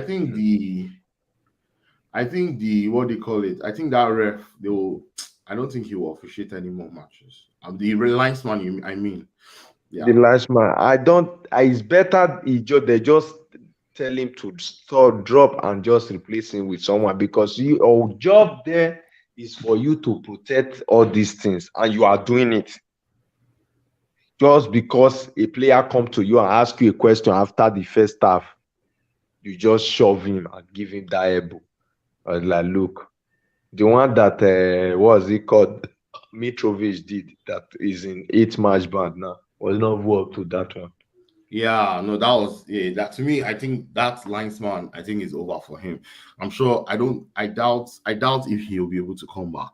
I doubt if he'll be able to come back. I I hope, think I That hope, linesman, I won't be surprised they actually I they hope need. police, I hope the police, because they say the police that is going to investigate if, because if Robertson laid the report, it's going to be between the police and that is going to cost that linesman his career, Yeah, yeah. And yeah, same thing, but that depends if Robertson want to press charges. But I don't think yes, we'll press that's charges. what they are saying. That if Robertson insists to go and report, that's the end of that referee. And if he did I don't not, think we'll report it. and if he did not, if the referee might stay or the FA might just say, okay, they have been suspended, they suspended the referee or this. And same thing, I'm hearing some news because I hope police also investigate VIDS so he can miss the Chelsea game. That's what I'm just hoping for. Yeah, that they're investigating him. The guy, how do you call it? The guy that he punched, he actually went to the police to. Yeah, but You you know, don't. No, no. you know, But but Kenny, he Kenny. punched Yeah, that guy Sorry, well sorry. Go because ahead, Philip. Go ahead. to me, he punched that guy well because there's one thing you don't joke with people. Why are you joking with people that you want to mock someone or because the player, his wife had miscarriage of his baby Yeah, or yeah, something yeah. like That's that? what I was going to say. You are using it to mock him. I will do worst. I will even punch you. I will wait for you in the front of your house. No, you know what, Philip? Yeah, you know what? When he said that to him on the pitch, right?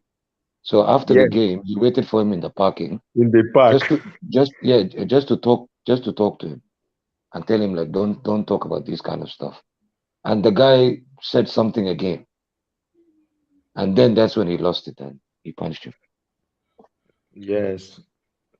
A lot of people, they are side, a lot of the media and everybody, both the opposite side, they are siding the Valverde that, you know, also when they are investigating that issue, they should also look the word that came out from that guy, that Villa replayer, because that is very bad. The one that they yeah. tells it that makes it then hurt someone was not up to that. Yeah, I So didn't know. I didn't know he said that, but yeah, if he said that, yeah, he deserves You see that season? this No, you it. Yeah, see no, that it's season, true. that Zidane season, when he headbutt Materazzi, right?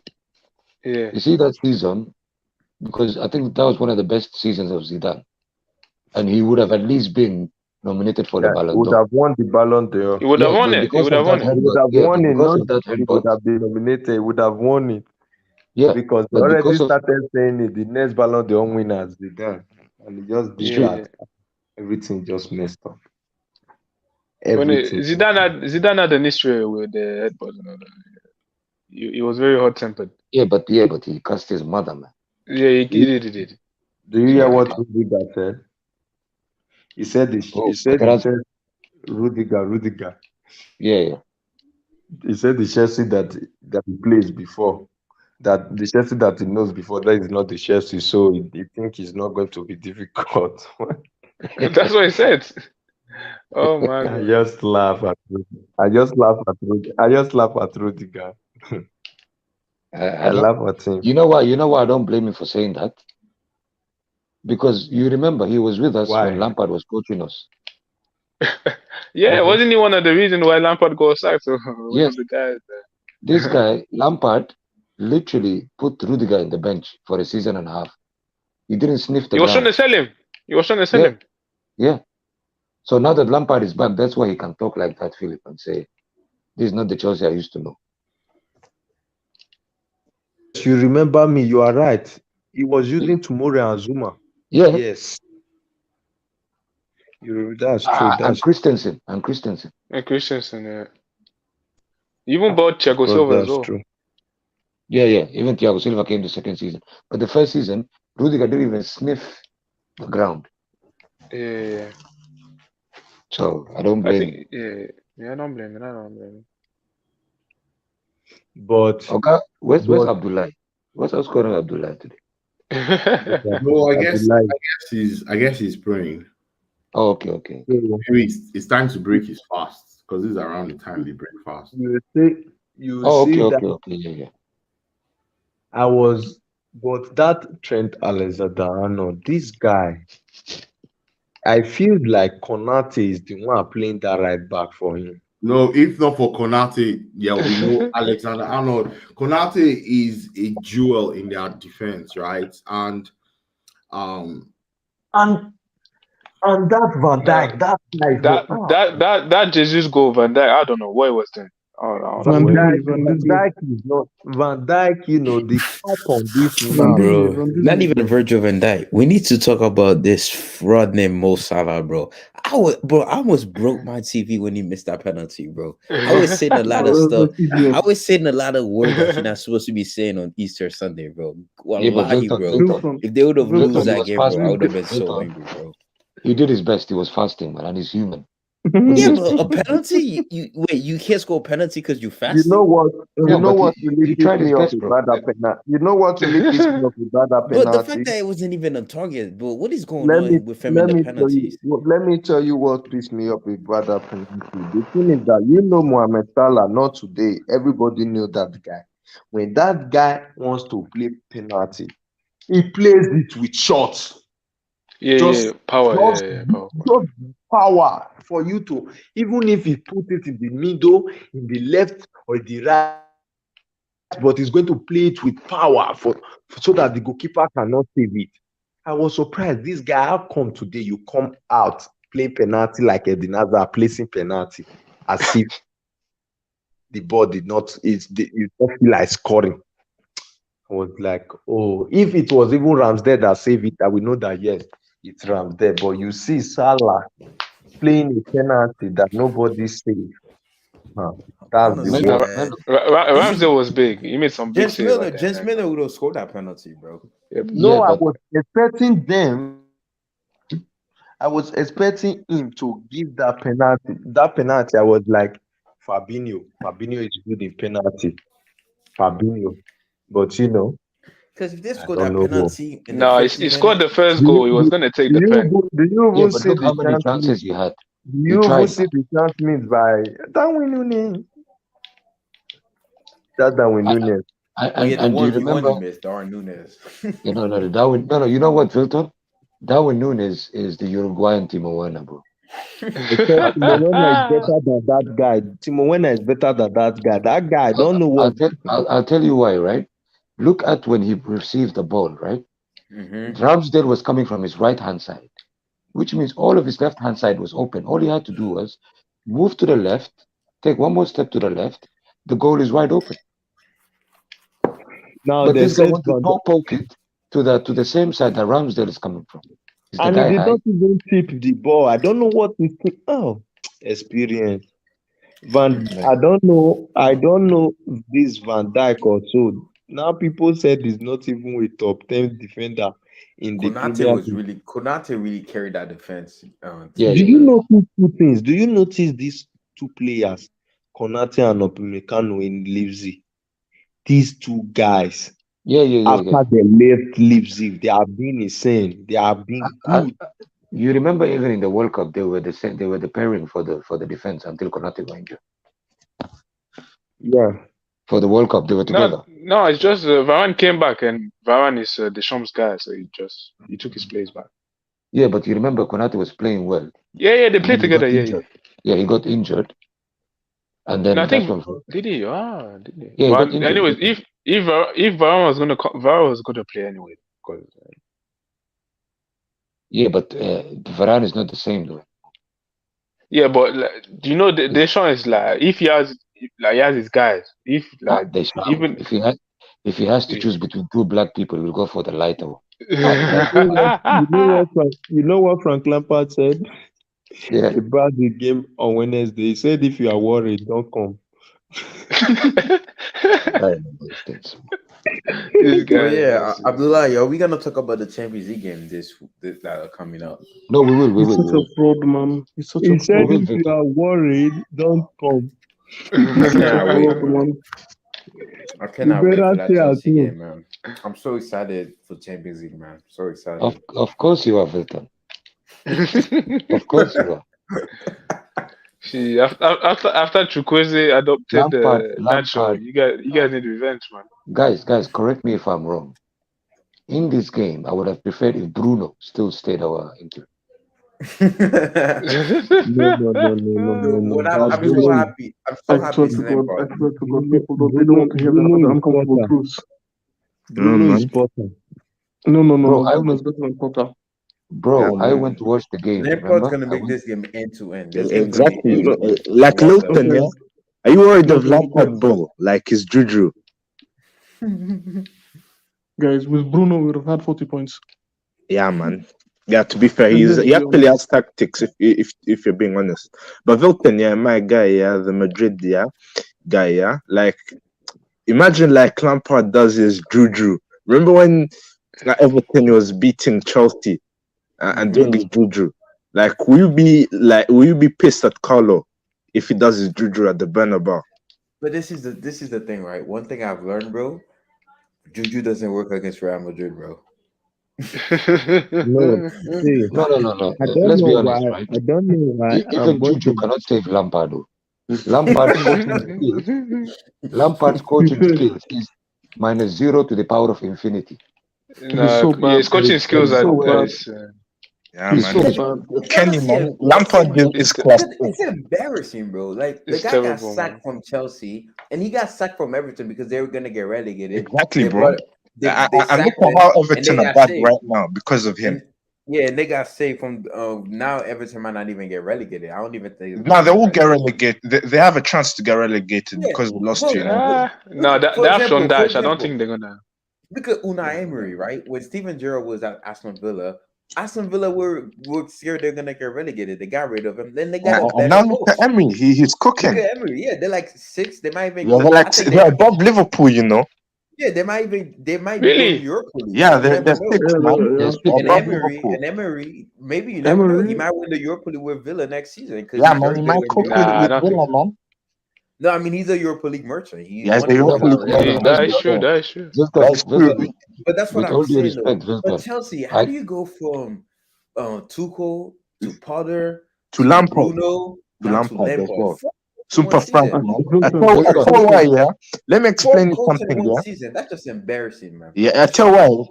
Todd Body doesn't have a clue, man. I think he's playing too much Football Manager and listening to people on Twitter Spaces. You know what I mean? What I'm so afraid of is how can a club spend more than €500 million and be in 11th place? That's just embarrassing. Exactly, that's embarrassing. Imagine if let me tell you something. Todd Bowley has blood in his hands. He has blood in his hands for tapping Tuchel. A lot of bloods. A lot. See, there is no other issues right now in Chelsea Football Club. I know whenever I said this, I always said it on Twitter. They feel like, oh, this. Sometimes Philip, quick question. Yeah. I keep hearing that people are saying that Tuchel was also sacked because he was doing some other weird stuff, but I'm not very sure. No, it's not true. Right? I tell you, he got sacked because he wasn't sucking off to Todd Bowley. Like Tuchel isn't a yes man. That's why. They're saying he was doing some. No. Apparently, people saying he was going to go get stuff before game. No. Yeah, He was trying to get I heard that. he was trying to I get his heard that energy as well. levels up. Yeah, I heard that as well. I used to like the white girls. Yo, Kenny, bro. Do you think? No. We know you are very happy, but with all due respect, you're actually not a Chelsea fan. The reason why he was sacked was for other issues he had in his life outside Nah, of it's football. just because Johnny Minerals told me Don't argue because with he's me. not a yes man. Argue with me. No. We know you are excited. You are, it's gonna be your first trophy. Blah blah blah blah. It's like somebody, driving a car for the first time. Yeah, fair That's enough. all of Fair it. enough. Abdul B, put Arsenal My to the thing is, side. why do people say Arsenal have never won the Prem? They've won multiple Premier League with Arsene Wenger's. So why No, people but he say said that? that about the new Listen, Arsenal fan, I'm the an new Arsenal Arsenal fan. fans. Let me explain. Just No, we because mean, it's hold 19 on. years tax, No, innit? no. Vilton, we mean like since Nuno was born. He's never seen them win before. So that's what we're saying, But You don't know how old I am, bro. well, you're still like, well, we'll classify you like that anyway, because it sounds better. But anyway, Actually, Abs, yeah. Abdul, I tell you something funny. I've Oh, always prayed and I say, my older brother's a big Arsenal fan. I always say, I yeah. swear, please, I want you to get married and have a child before you see a Premier League title. Listen, man. Certain fans deserve a title put and done, but again, Please.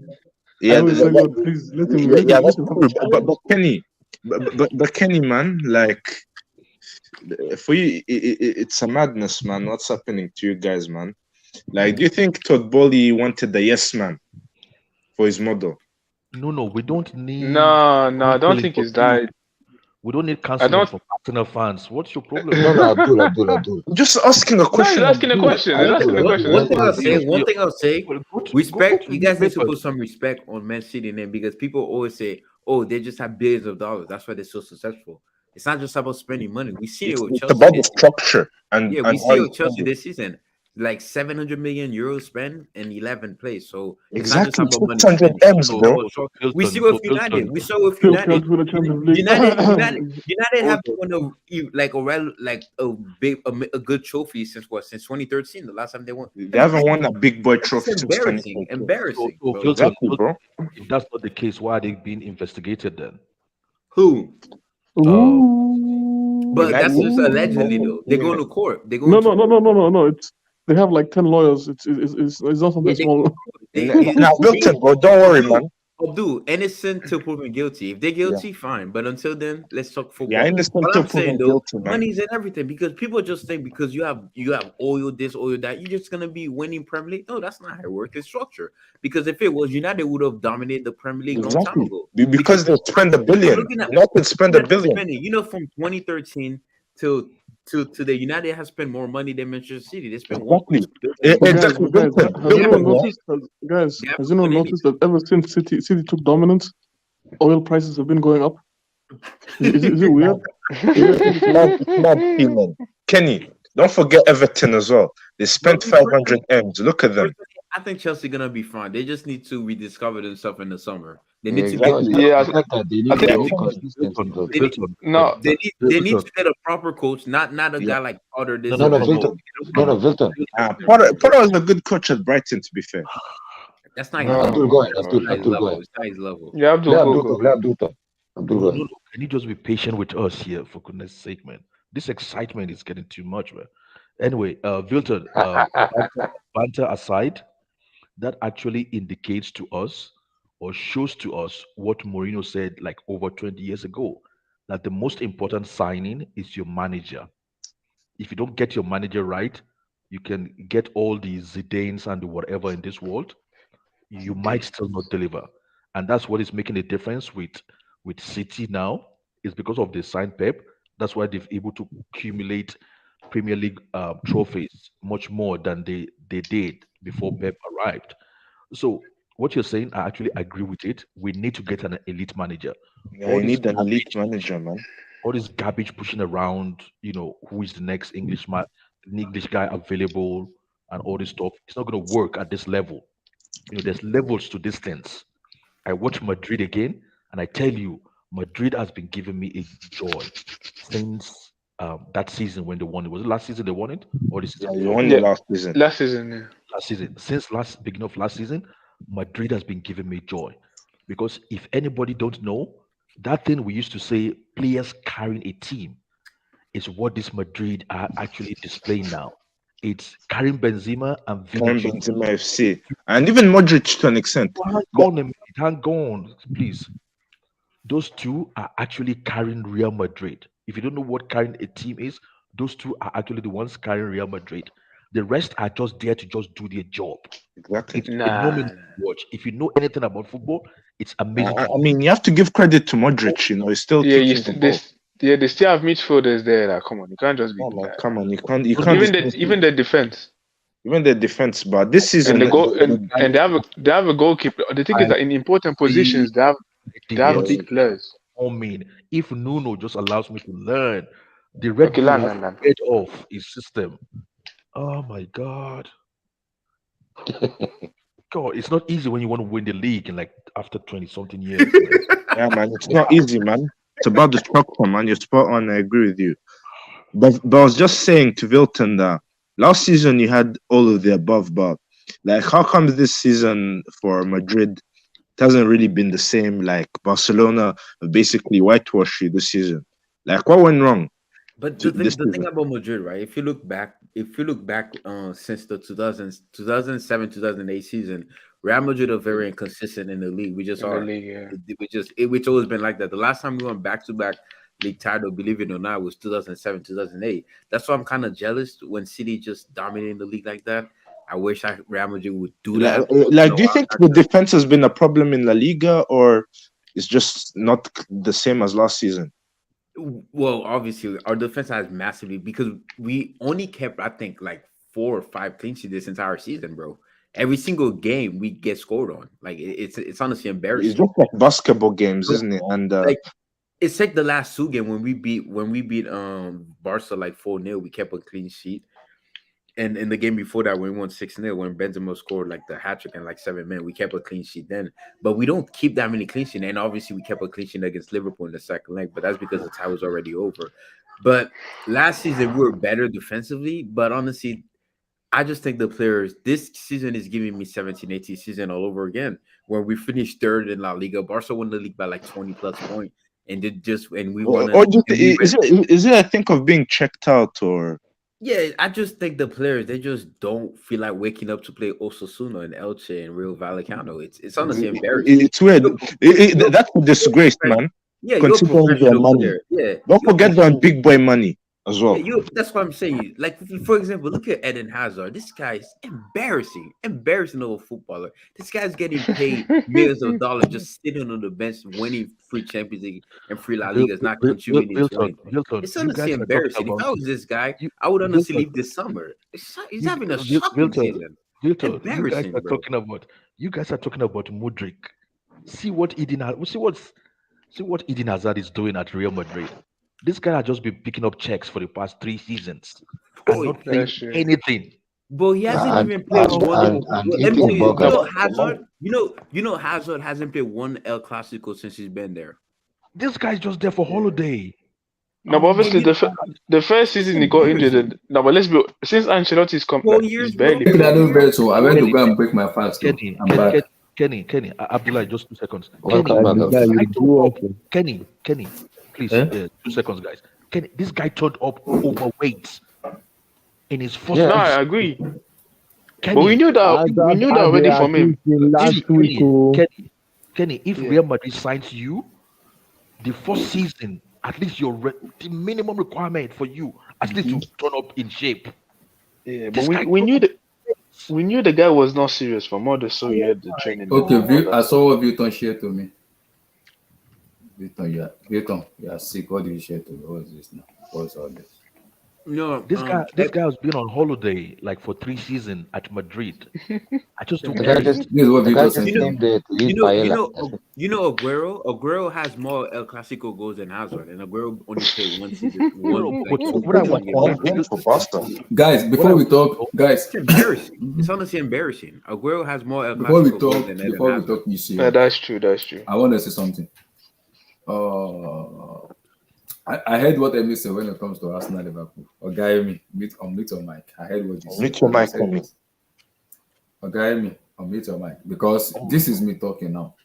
I look at Arsenal fixture and I look at Mancity fixture. Even without Haaland, they won a match without Haaland when he was injured. And I keep telling Arsenal fans, you have no But to be squad fair depth. though, they were playing against the worst. Liverpool has the worst away record, in the Premier League this season. They Yeah, have the like third now worst. one of the worst, maybe. No, they're top three. They're top three. They have one of the worst on the road record in the Premier League. Their Yeah, away one of form the this worst in is the just world. They embarrassing. only beat like Spurs and Villa away. Yeah, and Newcastle. Yeah, that's it. Yeah, embarrassing. And I'm hearing I'm not sure if it is true that potentially the club want to take out Salah from taking penalties.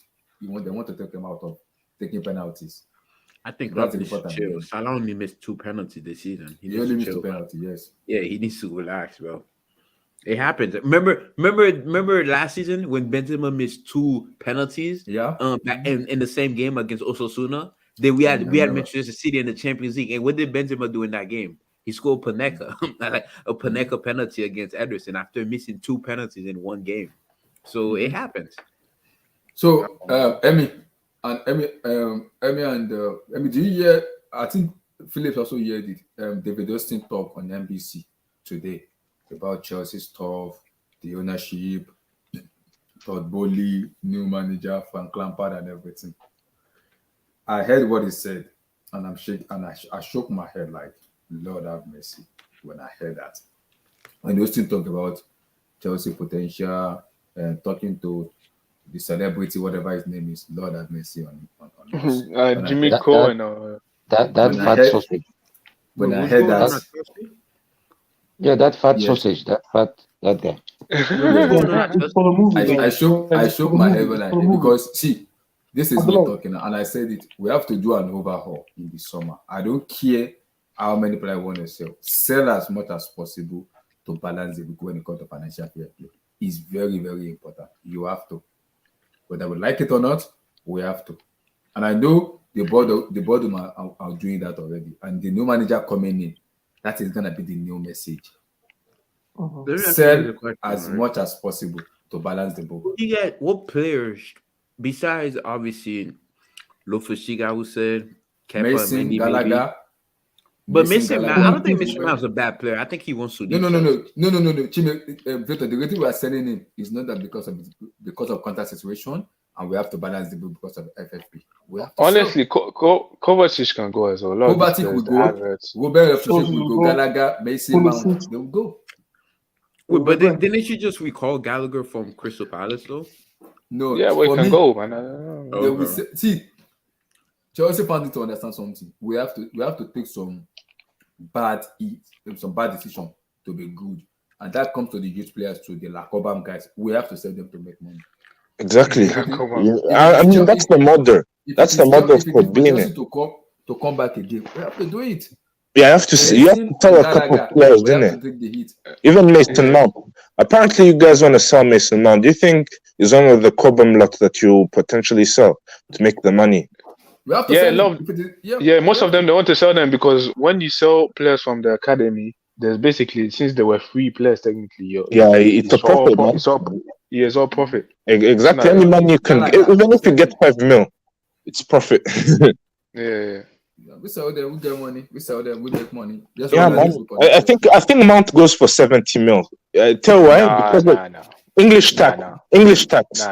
Simple. That is a build. He only has 1 year left. He had one bad season. If he had more years on his contract, season, maybe. And he's having a bad season. So maybe he goes for 40. And I think the reason Lampard did not use him yesterday wasn't because he was injured for me. It was because of the contract situation. Yeah, it was contract stuff and Todd Bowley. You think the owners are telling him not to use him? Yeah, I think. No. See, Lampard, when Lampard came, he said it. He said he cannot talk too much when it comes to contract situation with Mason, because that's on the boardroom. He knows. See, he's not injured. Mason is not injured. Mount hasn't played since Spurs away, almost 2 months. And I think what Chelsea are offering him, Mason doesn't want to get it with his agent and his father. They don't want it. And I think the contract length as well. If Austin said it that if Fabrizio even said it on his YouTube account, Mason contract has been paused until the new manager arrives. I don't blame Mason Mount. I mean, his look what contract they- has been paused. So I whoever the can't new blame him, manager, man.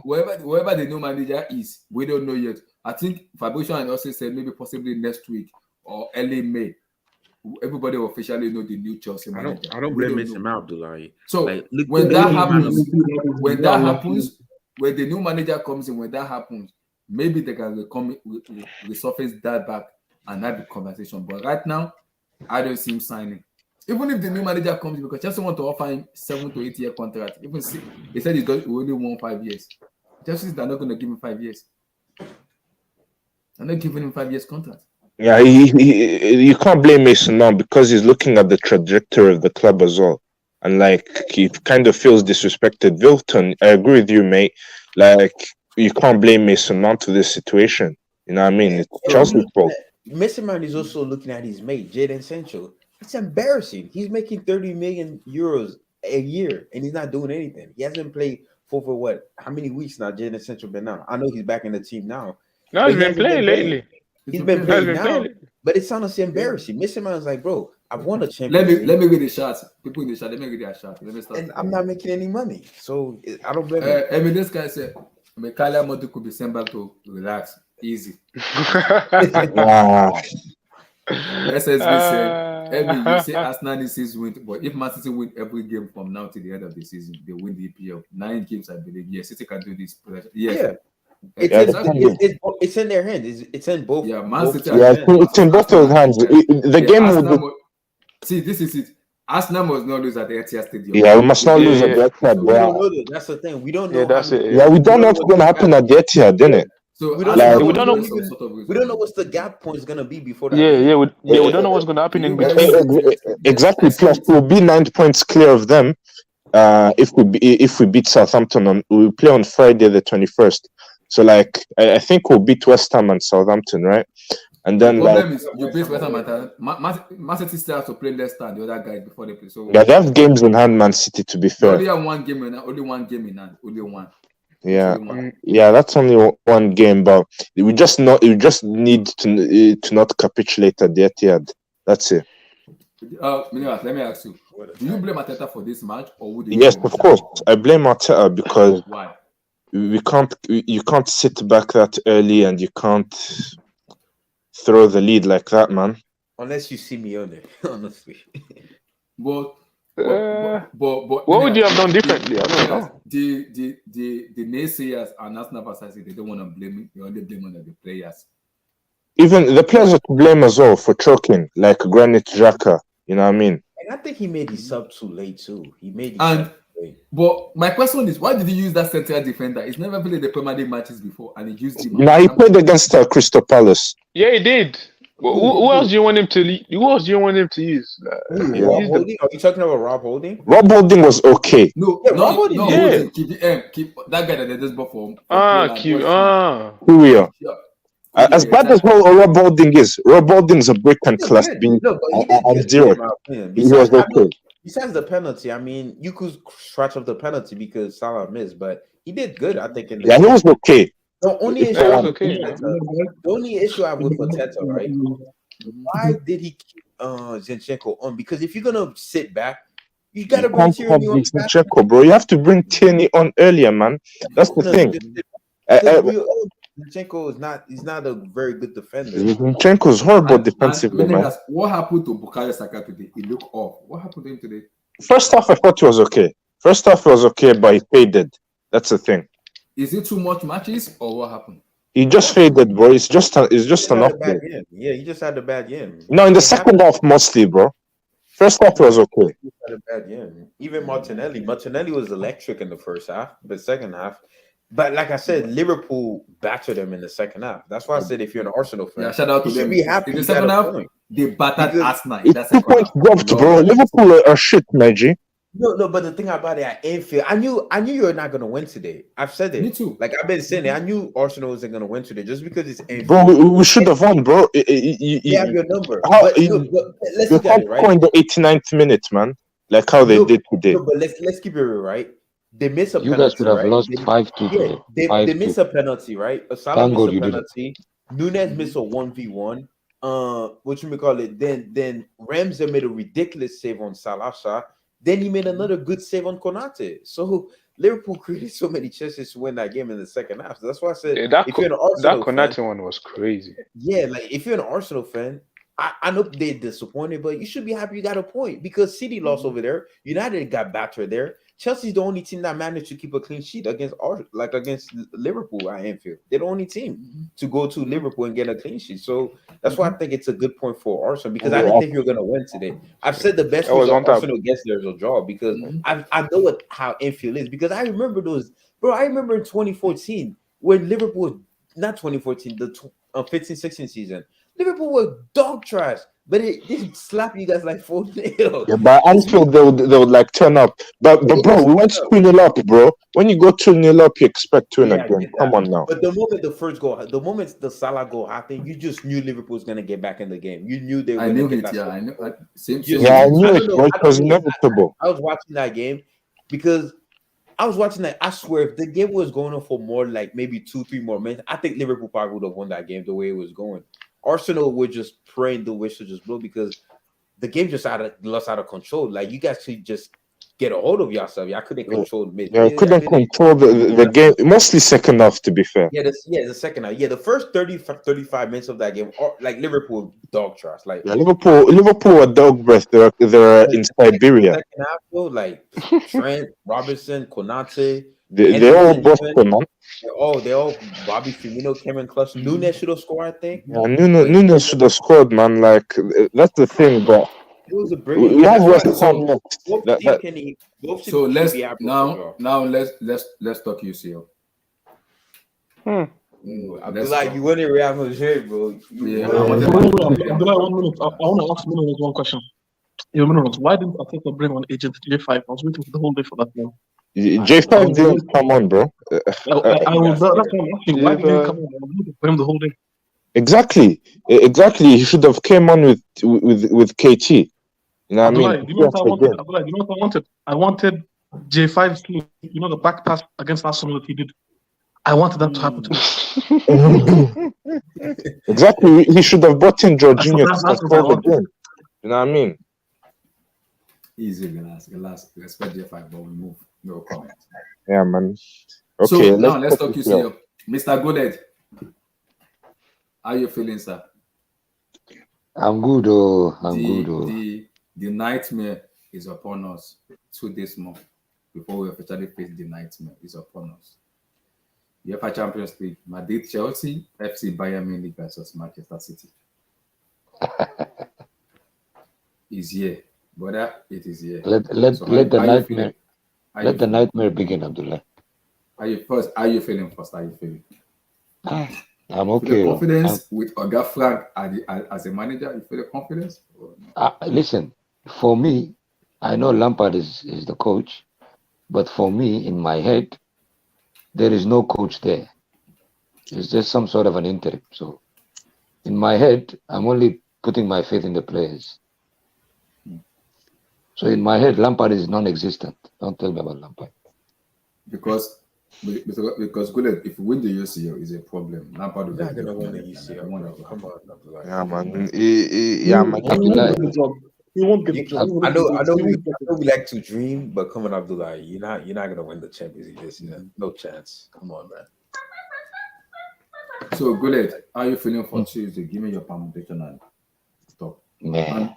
Who do you in the potential manager? Because Austin studied today. Austin said they're already doing the background check in terms of the manager. So we might hear something next week or early May. We might need the new manager might come in early May to assess the squad, to look at the team and everything. So who do you want? And the two news that has been coming out is Luis Enrique and Julian Nagelsmann. Yeah, but Abdullah, by then we probably might be out of the Champions League. Yeah. Man. I'm gonna be honest with you, I don't mind Luis Enrique because at this moment in time, I need some sort of an experience, bro. We need someone to come and steady the ship. Because Enrique has assessed the team already, and he said he want one of these wingers to be sold. He didn't mention the names, he wants one of the wingers to be sold, and he said he wants to have a control on the transfer window, and he wants to buy a number 6. He said we need to buy a number 6 and a mobile number 9. And he said he has already said the squad. One of the wingers, I don't know the name, has to be sold. I don't know the But name. I mean, you can tell, but it's definitely not going to be the new signings because they can't go then 7-year contract. So it's definitely have to be a guy that it might be Sterling still. Sterling, maybe it might be Sterling, Abdullah, Ziyech. Yeah. But Abdullah, do we even have wingers at Chelsea? Those guys Yeah, are it's true. I mean, Ziyech, maybe Ziyech, Pulisic. I Pulisic. would think it's Ziyech and Pulisic, one of those two, because you can't sell Sterling. Sterling is No, guys. Pulisic have to leave, man. The guy is playing like he's in. The guy is playing like he's in primary school, bro. He doesn't want to against Wolves, it was so frustrating every time trying to take a man on and he's sleeping, falling on the floor. Pulisic doesn't want to be here anymore. Like, what's going on? You know, the last time he was good. Remember that COVID season when we came back? It was on the Lampard. He was good. That was the only time he was good. I swear, Pulisic. That form he was so good, bro. No, Victor, it was on the Lampard. We need to review that COVID season because I don't think Pulisic was good.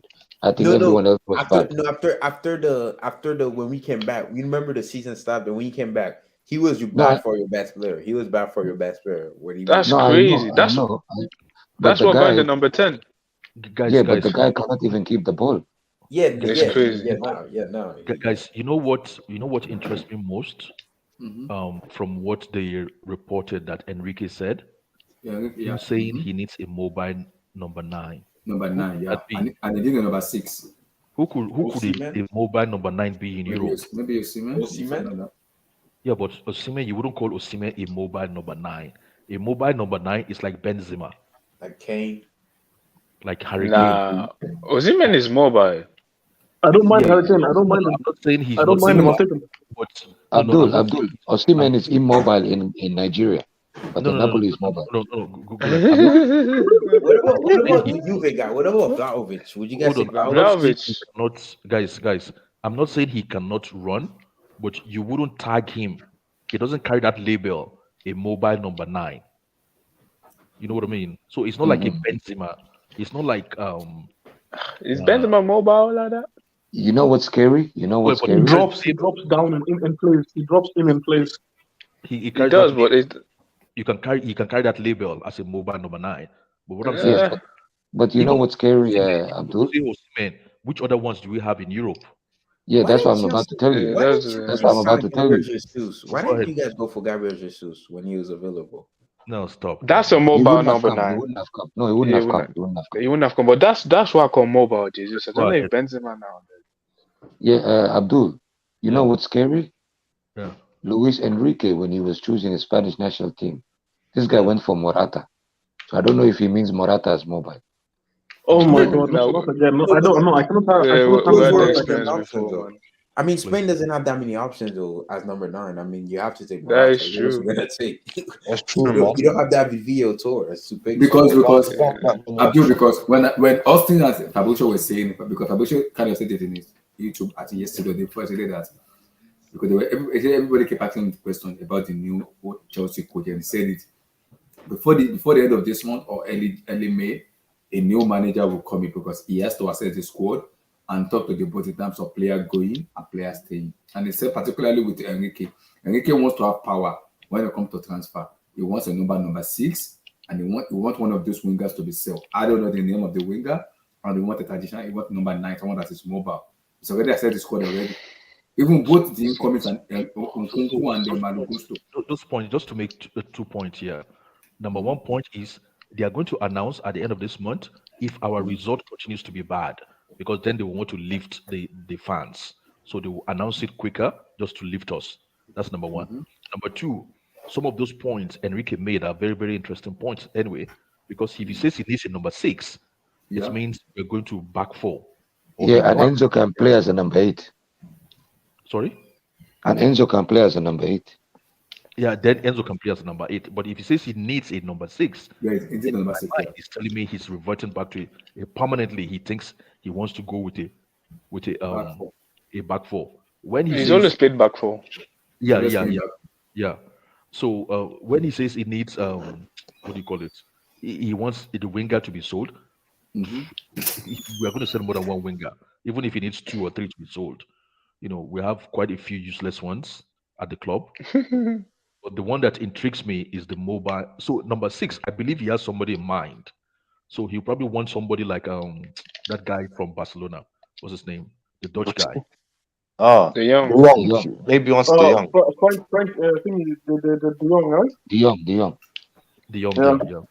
So he'll probably want somebody like De Jong, and But Abdul, the names I'm hearing out, there's no De Jong. I'm hearing Moise Caicedo. Caicedo, Declan Rice, and Lavia. That's what I'm hearing about. That's what I'm hearing. Because De Jong, his talent is too much. The Mönchengladbach guy. That's what I'm hearing about. Kone. I have this feeling. Maybe cooler than Abdul. I have this weird feeling, and Kenny can comment on this. I think we're gonna go for Enrique. I don't think we're gonna go for Nagelsmann. Because let's be honest. The reason I say that is, I just have this weird feeling that the way the board, especially Todd Bowley and the way they are looking at it, and yes, I know Vivell love Nagelsmann, and I think they've realized that they have made a mistake in terms of bringing Potter, and I think the ownership wants to win now. Rather than just waiting for this project, so they need a manager that is experienced, that have done it before, that have that winning mentality, have done and can take care of the dressing room. And I think that's true. They want to win now, but again, and I think that's what they want to lean on, more experience rather than going for. Yeah, maybe, but like I heard some reports saying that they wanted to do like the Red Bull model. That's why they had the Vivell. But like, so that means Enrique can also do Red Bull because he can improve players. Oh. He can work with young players too. Yeah, he can actually. He did develop from youngsters about that. To me, I would go for Enrique because Nagelsmann, he said it twice, I think already, that he wants to wait until the summer. Because I think Nagelsmann is trying to get the Madrid job if Ancelotti is gone. No, I think so it will be Pochettino though. I think it will be Poch. Yeah, Poch will go to Madrid, No, but he will. Think about it. Who would Florentino? I think Vilton is here. Who would Perez go for? I think we'll go for Nagelsmann. Is it Nagelsmann or Poch? Nagelsmann or Poch, bro? Me personally, Perez, if Ancelotti doesn't win the UCL, who do you get? Maybe it's Ancelotti leave for Brazil. Who do you replace Ancelotti with? It's gonna be between obviously Pochettino and Nagelsmann, honestly. So me personally, I would rather have Pochettino, honestly. I think he's a better coach. Exactly. Poch is disrespected, by the way. You know what I mean? Me personally, right? I think Pochettino is very, very underappreciated. I think he's very underrated. The reason I say that because he made Spurs good. Like he made them generally always be in the top 4 every single year. Yeah, they don't win trophy. And he's done okay at PSG. He's done underrated at PSG. He helped Harry Kane reshape his game, make him exactly. He even got the best out of Mbappe as well. He made Dele Alli look really well. Like even got the best out of Mbappe. When he got to PSG, look at PSG. PSG are a mess of a club. Like no coach gonna win a Champions League. But listen, beat Bayern. The fact that he beat Bayern and got to a Champions League semi-final with City, it wasn't a bad thing. Didn't want to stop Poch. When they lost against Real Madrid, was that really Pochettino's fault that they lost to Real Madrid? It was this season. Look at PSG. Look at this season PSG. They're still a trash. So it wasn't Pochettino. I'm not saying Pochettino is elite, but I just think Pochettino PR has been ruined a lot by PSG fans. Nah, I tell why it's broken. It's the font. The reason I said that is I asked a question is based on the report I'm hearing and the Chelsea stuff I'm kind of working out. I think for me, the board will go for Enrique rather than Nagelsmann. And I think why is because they have already looked at Enrique has already done an assessment for the squad, which Nagelsmann hasn't done yet. Enrique has come in and traveled with it. He has come to the stamp. He has already come to London with Stamford Bridge and analyzed each player very much. And he said it. He's serious about the job. Yes, and he's ready. And he said it's my philosophy in this time. And I think Enrique coming in will drill this player, will make them on. And I'll say it again. Luis Enrique is the only one that can challenge Pep Guardiola and Jurgen Klopp. Exactly, he's the only one because he plays a similar way. That's what the manager You know what I is. mean? But And by you know then, what, Abdullahi, right? Sorry, Minerals, one second. You know what, Abdullahi, right? If you think about it, Nagelsmann, since he's trying to push us back until he hears from the Real Madrid vacancy, I don't want us to be the option B. This shows you that he doesn't want to be the coach. Like, if a club comes calling, right? Yeah. Look at what Enrique did. He had to travel all the way. He did a PowerPoint presentation. He told you his plan beforehand. Like, he's serious about the job. Yeah. That's the kind of person you need. We don't want the guy who's going to say, okay, this is like, this is like my sloppy seconds. Let me go for Chelsea. But Bullet, this Come is on. my fear with Enrique. Because I would rather prefer Nagelsmann than Enrique. Enrique is like a philosophy merchant where Yeah. my way or you're out of the squad. exactly, the philosophy My way maker. or your way. And this is my fear because Bullet, we have a problem when it comes to breaking down low blocks. And what we need right now is a coach that can actually coach that he knows, which I don't think can have right now. That's why I'll prefer Nagelsmann because Nagelsmann is more of a tactician man coach where you see those low block. It's more of a flexible manager where whatever you are bringing in, he has a solution to it. Not that Enrique doesn't have a solution to his own, but it's more like Pep to me where it's an ideology is possession. Yeah, it's possession FC and stuff like that. So that is the fear I have though. Abdullah, you know what, right? If we even try and dissect it further, right? Since we bought all these players, you know this, Abdullah. Even let's take an example of someone starting a new job. If you start a new job and then your boss tells you, okay, you do certain things that I tell you to do, and this is all you have to do for this job. If you do that consistently, you become good at it, right? But the issue with Chelsea was we had a coach in Potter that never had a constant 11 for 2 games in a row. He never had a constant formation for 2 games in a row. How can you expect 18 or 17 new players to acclimatize to a new club and a new country with no consistency? We never had no consistency, Abdullah. The only consistency we had was when we went back to the back three since Dortmund. And when we found a little bit of consistency, straight away Lampard is here now. And now he starts his nonsense 4-3-3. Exactly. So philosophy is actually good for them because at least if you stamp down the consistency in them, just like how look at Klopp, all he knows is gegenpress or die. That's it. But that consistency, right, is hammered in the players. They know what to do. Yeah. But if we bring another coach that acclimatizes with every game, I don't think we're going to improve, bro.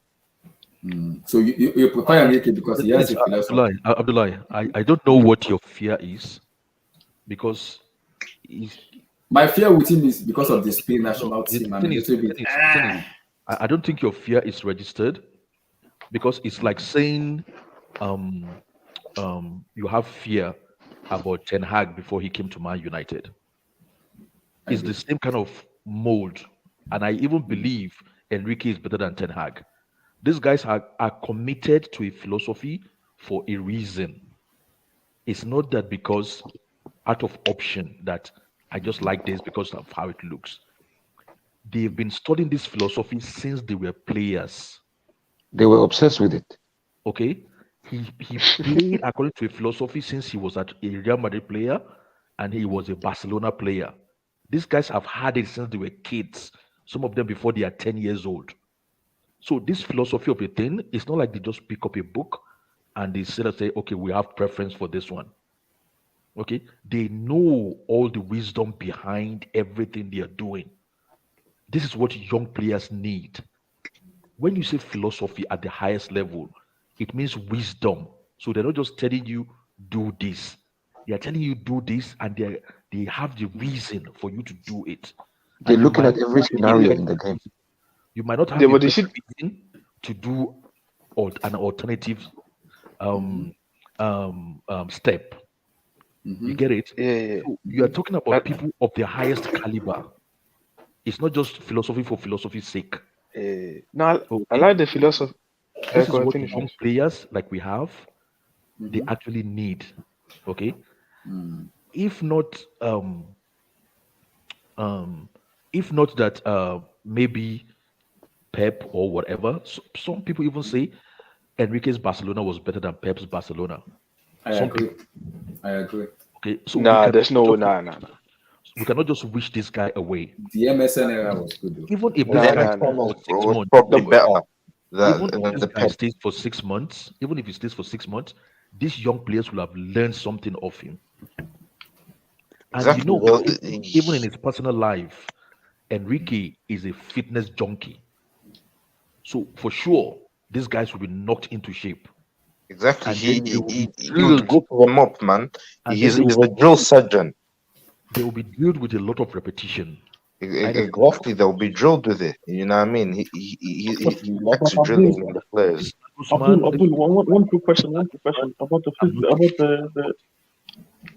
Go ahead. Sorry to cut you. Just one quick question. It's all right. You said this guy Enrique is a fitness junkie. What about my manager Marcus? The entire squad will be pulling up in skateboards. Think about that. Emissions are down. What? Carbon footprint. You know? No, but they are not. Keyman, with all due respect, we don't want skateboarders and skaters. We need footballers. No, but they are not as fit as when Hanso Flick was in charge of. Keyman is trolling. Oh. Today is in a trolling mood. Mr. Blue Eyes is here. I think Welcome, you cannot just wish away. Blue Eyes. Wait. Abdul, I'm sorry. Abdul, I'm sorry. Blue Eyes. You have a lot of explaining to do. Yeah? You try to con us with this Lampard nonsense. This shrewd business. No. Abdul, please continue. I'm sorry to cut you off. I'm glad you remember, man. Glad you remember. Blue Eyes, what happened on Saturday? Yeah, it was a you know that fella song, Daddy Body Get the Accident. Look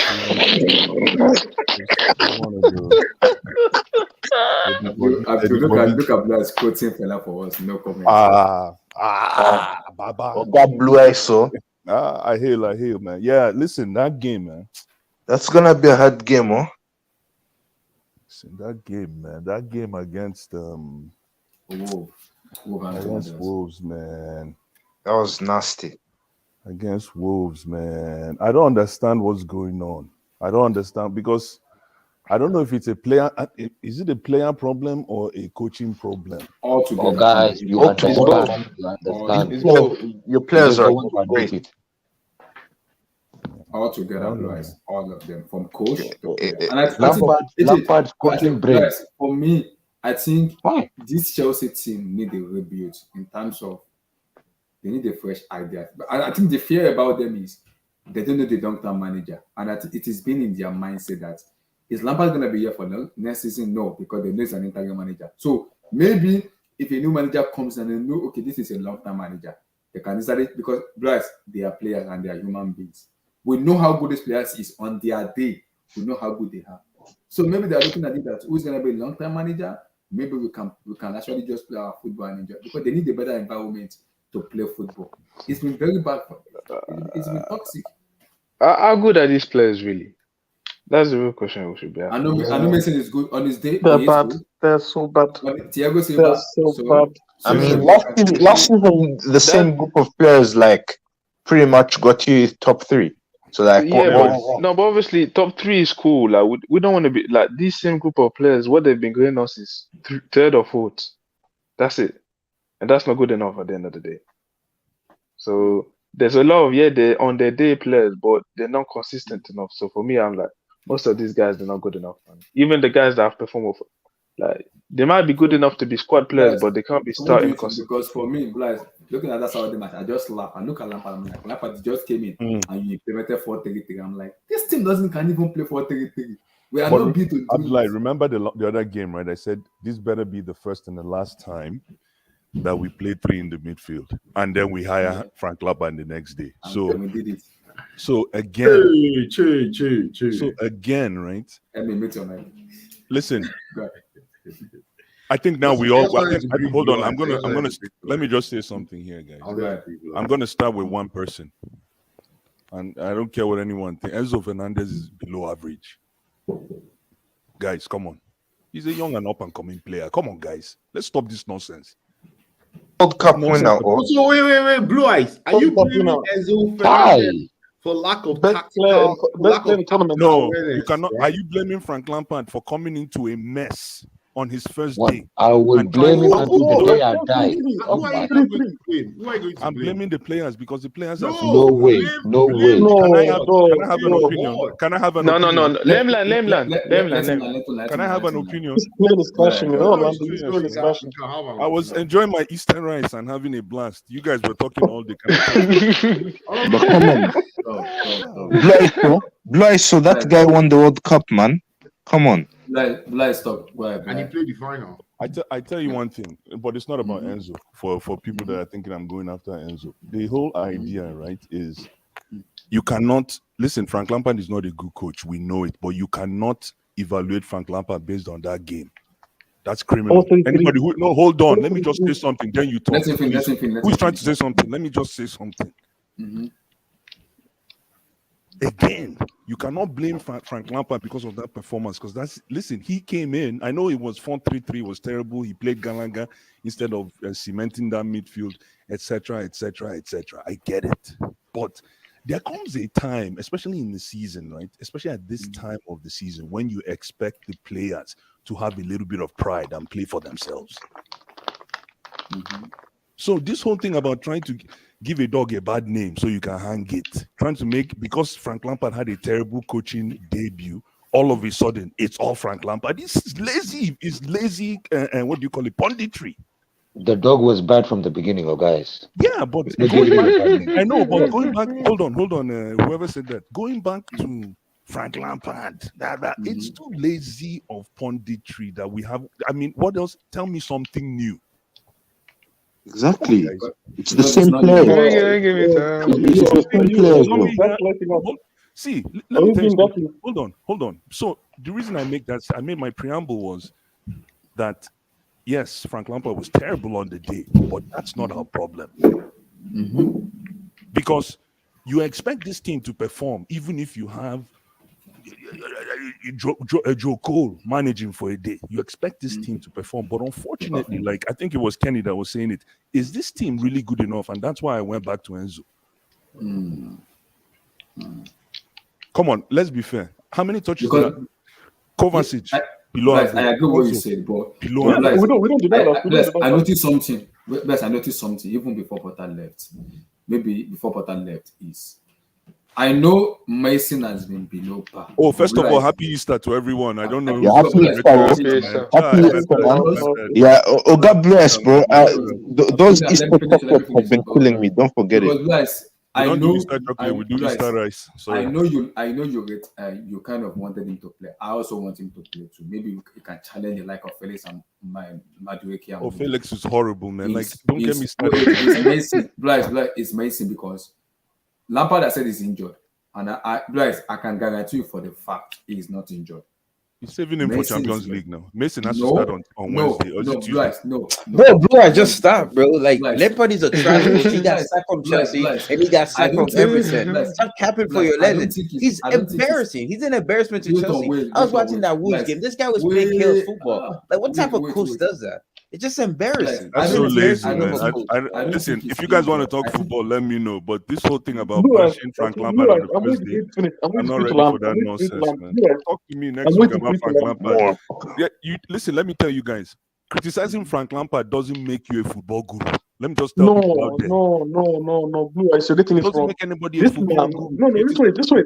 Let me just say something. Hold on. Listen, Frank Lampard hasn't even gotten in the first day of the job, and you guys are looking to throw him under the sink when we already have a rotten team. Exactly. You can't really blame Lampard for this, bro. We know he's a bum and stuff like that. Blue Eyes is spot on. Listen. Lazy punditry, man. Lazy. No. Wait.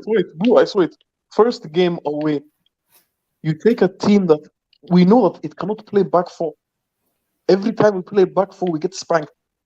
First game away. This way. First game away. You only had one training session with these guys. What do? You bring a guy who has not touched first team football in how many weeks now? How many months? He has not been in the starting lineup. You put him in the midfield. From minute Who's that? 5, Cocaine. Gallagher. From minute. Okay, hold From on. minute. Okay. No, wait, Let let me me ask you a question. If let you the were to helicopter play, land. no, if Let you're the playing helicopter three land. in the midfield, if you're playing three in the midfield, and you let's say you were to play, let's say you were Frank Lampard on the day, and you didn't use Cocaine Gallagher, who would you use in the three in the midfield? Mason. No, I let would, me. no, George, I no, want. he can't play. We know he's not even on the bench. You can't play. You can't No, play I Mason. want to You hear can't play from Mason. Keyman. No, I want to hear listen, from Keyman on the day. On the I day. would rather play Loftus-Cheek. I would rather play Loftus-Cheek. Hell Wow, no. wow! No, Look no. at I this. would rather play Loftus-Cheek because no, See? wait. Let me say what I'm going to say. Let me say what I'm going to say. From minute 5, I felt like I was watching a 95-minute game. We're passing 95 minutes. We're Wolves playing end to end in the 15th minute. Make sense.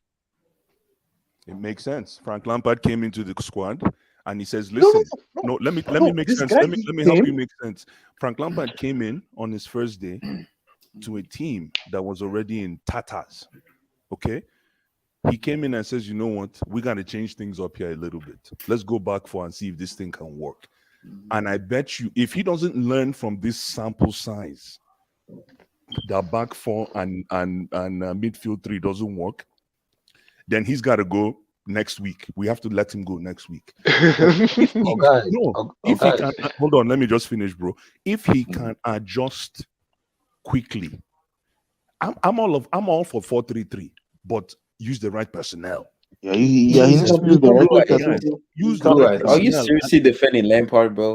Wallahi, you're not defending Lampard. Let him on. He's Can I digging a just hole. talk, Let man? him do it. Yo, man, holy smokes! Man. What do you want me to do? You want me to? Okay, Lampard sucks. I'm done. Next. No, I'm saying continue. Give somebody a mic. Lampard is Guys, garbage, man. No. Talk guys, about go ahead. before we go to UCL. I'm not here to defend Lampard. I'm just here to talk about what the real problem is.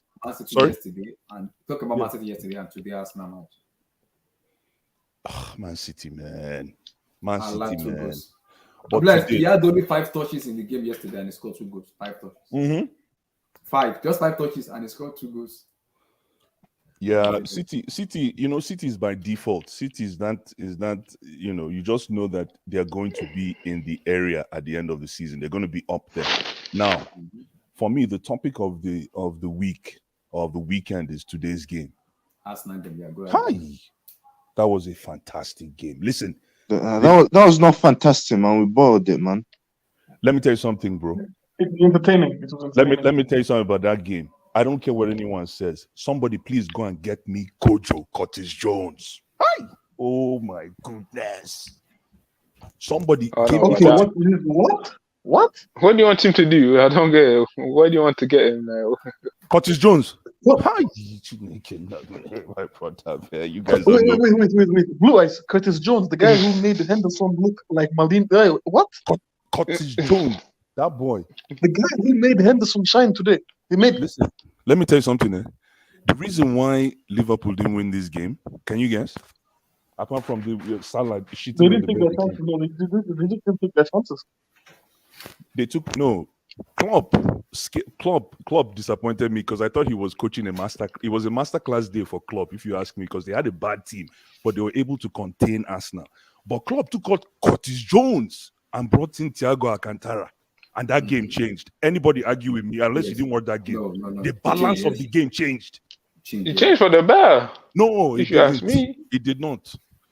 The thing about Curtis Jones, you see, it's because he's English. I wish his name was Coutinho. The problem with it's true. Can somebody please save Blue Eyes from himself, please? I don't know, man. No. Let him learn. Curtis Jones is, let me tell you something. Curtis Jones is 3 times better than Kovacic. Curtis Jones for me is at least 2 times better than Enzo.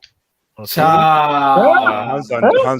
Let him learn. Hands down. At least, listen, you know what I like about.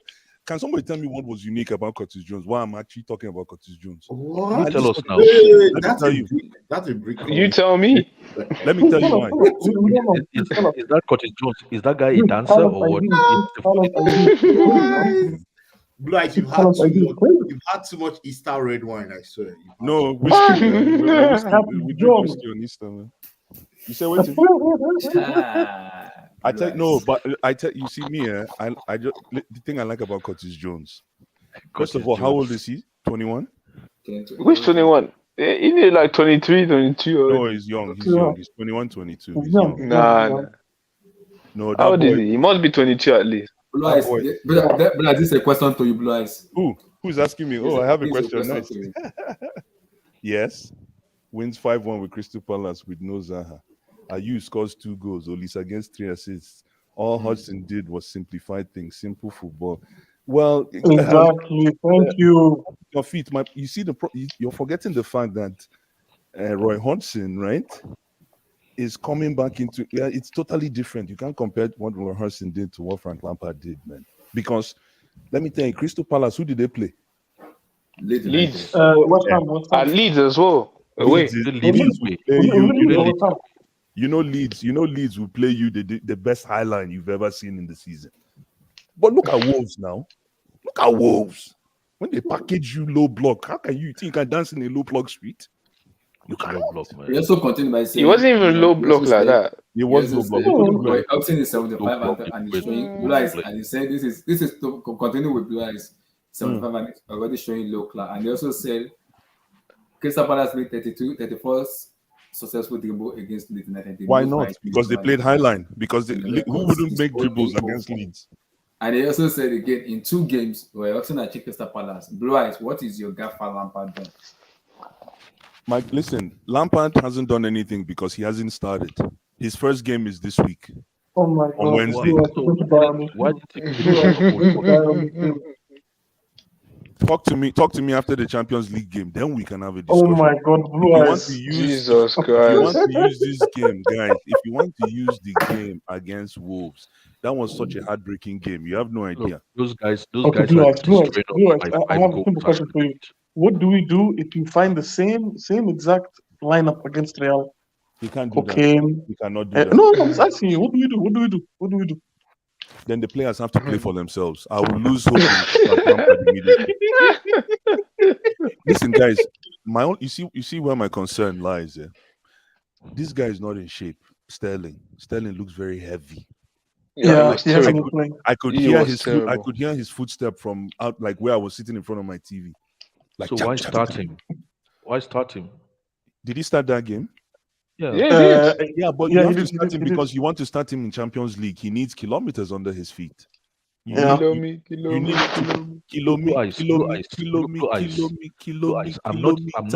not criticizing what you're saying, but if you look at it from this perspective, the only thing left for the rest of the season is actually Lampard's fighting for his job.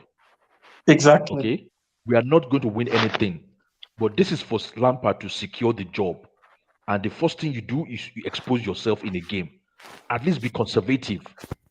It doesn't Be sure matter. that we are not Listen, going to lose. even if we park the bus, they would have beaten us yesterday. No. Not if we play that formation. The formation we played against we Liverpool. don't have strong men. There's a we difference played, between having, look at that formation we played against Liverpool. That 3-5-2.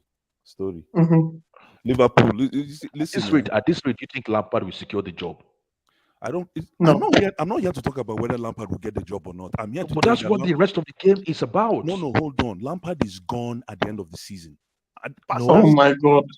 I've never seen someone so pro Lampard and anti Lampard at the same time. Yeah, that's me. No, he's but not going at the end of the season. He's supposed but to Blue be Eyes is right though. Wait, Supposed to Abdul, Lampard is just there for the remaining games. He's gone at the end of the season. I don't know why you're It's talking. in his No, contract. guys, Blue Eyes. It's in his contract. Blue Eyes. No. Listen, you guys know that this man every single day he's thinking about. I need to earn this contract. I need to land it. I need to land We all know he's not gonna get it. He already had a job before. He's not gonna get it. Guys, please get your mind up. I don't know all these. But that's what is in the job. Yeah, that's what doesn't is matter. That's the entire point. He doesn't care about anything else. Doesn't matter, man. Listen, the only way Frank Lampard gets that job, and he's not gonna get the job. But let me tell you right now, the only way Frank Lampard gets that job. He's not going to get a job because he's poor. Hold on now. Let me just finish now. Wow. You guys should stop interjecting each other now. Let one Nah, person nah, talk. why, man? You guys are talking Everybody, to Formula everybody One should relax. fan. Relax. I know Wine this is is a very wait. Hold on, Emmy, hold on. Emmy, I think this is a Emmy. very I know it's a very touchy topic. No, But Emmy, let people Emmy, finish their Emmy, sentences. Yeah? Emmy Let's is the bless land. East Let's bless land.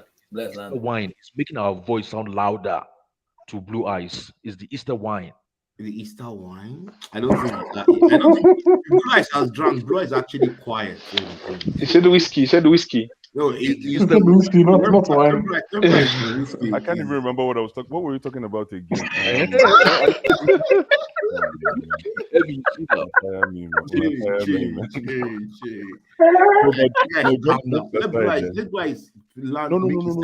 No. Jokes aside, the problem is now I see where a lot of sentiment and emotions for Chelsea fans lies. I think a lot of Chelsea fans are more concerned where Frank Lampard will end up as opposed to where the team will end up. Yes.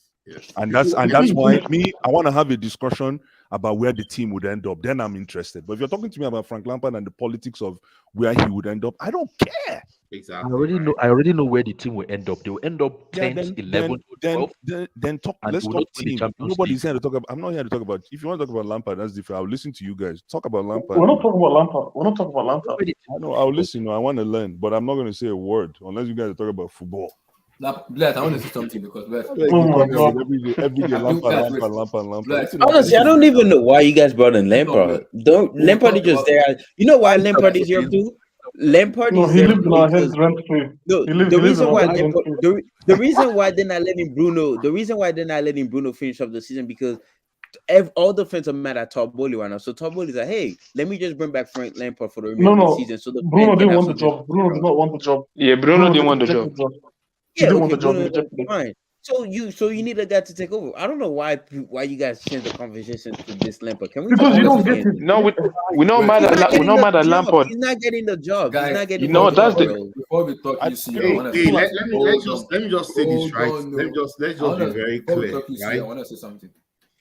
Let's talk about. Abdullah, just give me a second. Just give me like 1 minute. Let me just say something. Okay. Frank Lampard is not getting the job permanently. It's a fact.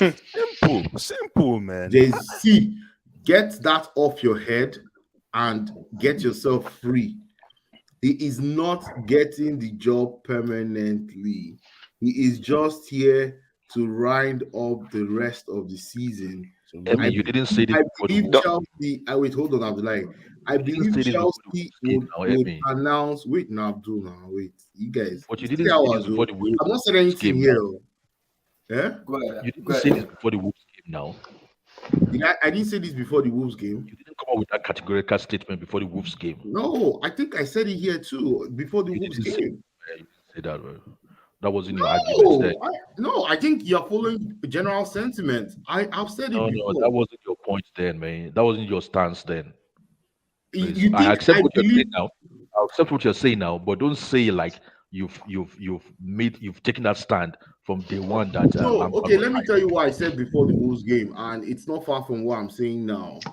Before the Wolves game, a lot of sentiment was, Lampard did not categorically say he's not interested in taking the job full time, right? And I said it here. I think was it Thursday or Friday? I think it was a complicated show. Yeah, it was on Friday. On Friday. Was it Friday?